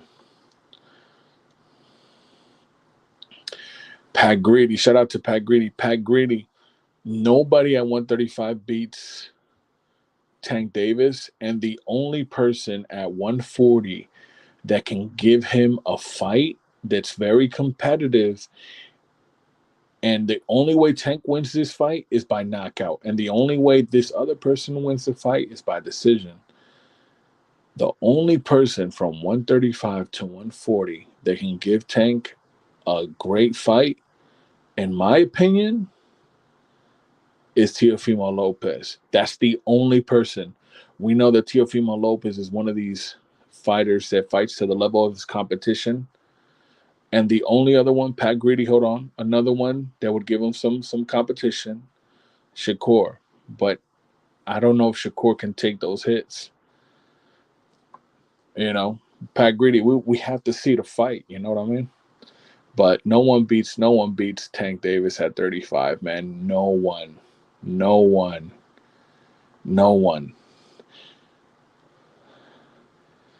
Pat Greedy, I would love to see that, man. I would love to see that. It'd be a great fight, Pat Greedy. And I think it would be like a 55-45. I think Tank Davis 45. No, I think Tszyu 45 and Tank 55. It's a close fight, though, man. Tszyu got a chin, though, bro. Tszyu got a chin. He got a chin. And he's not like if Tank Davis does fought the way he fought against Frank Martin to Tszyu's a great counter puncher. And oh man, it'd be a great fight, man. So Victor said, do you give Loma no shot? Here's the problem with Loma, right? 5 years ago, Loma beats Tank. No problem. Decision. No problem. I would be willing to bet money on that. But Loma's 37, bro. Or turning 37. Like, bro, he's old, man. Loma not stopped a C-level fighter in Kambosos. Kambosos, like, come on, guys. I can't see Tank losing to Loma, man. It'd be a great competitive, like, technical fight, but when Loma touches his chin, man, oh, I don't know, man. I don't know.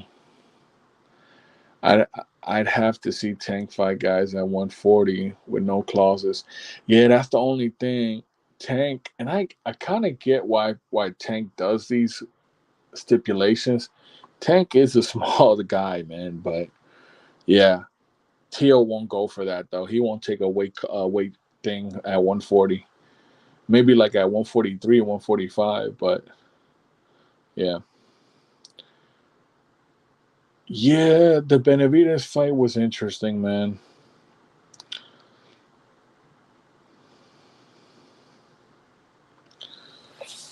Yeah,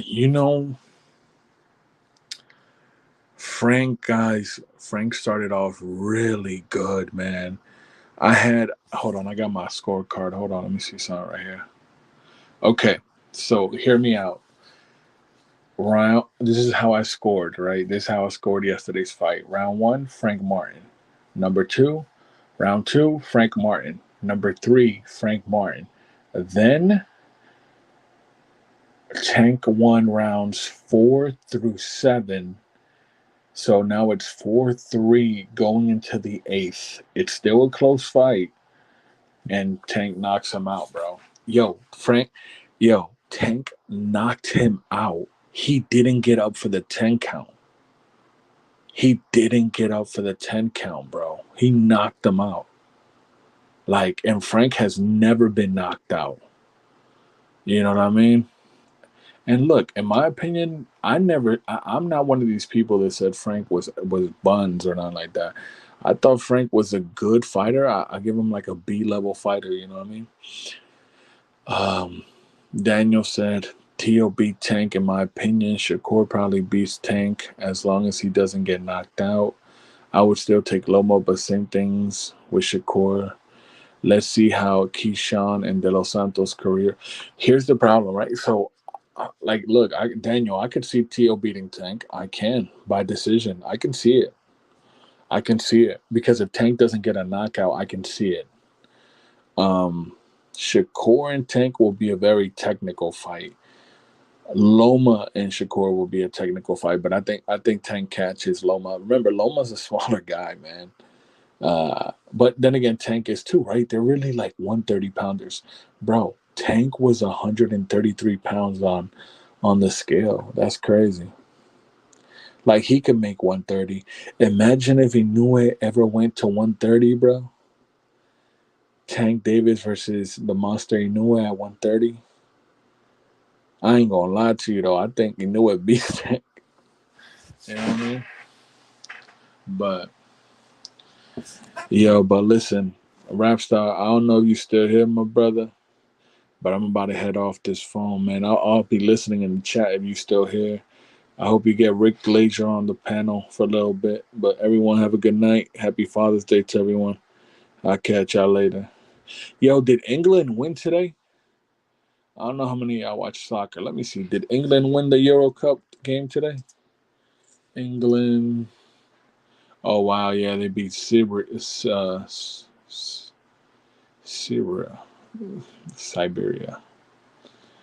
Oh, man. They won 1-0. Okay. There you go. All right, everyone. I'll catch y'all later. I think Rob's still going to be cooking for a little bit.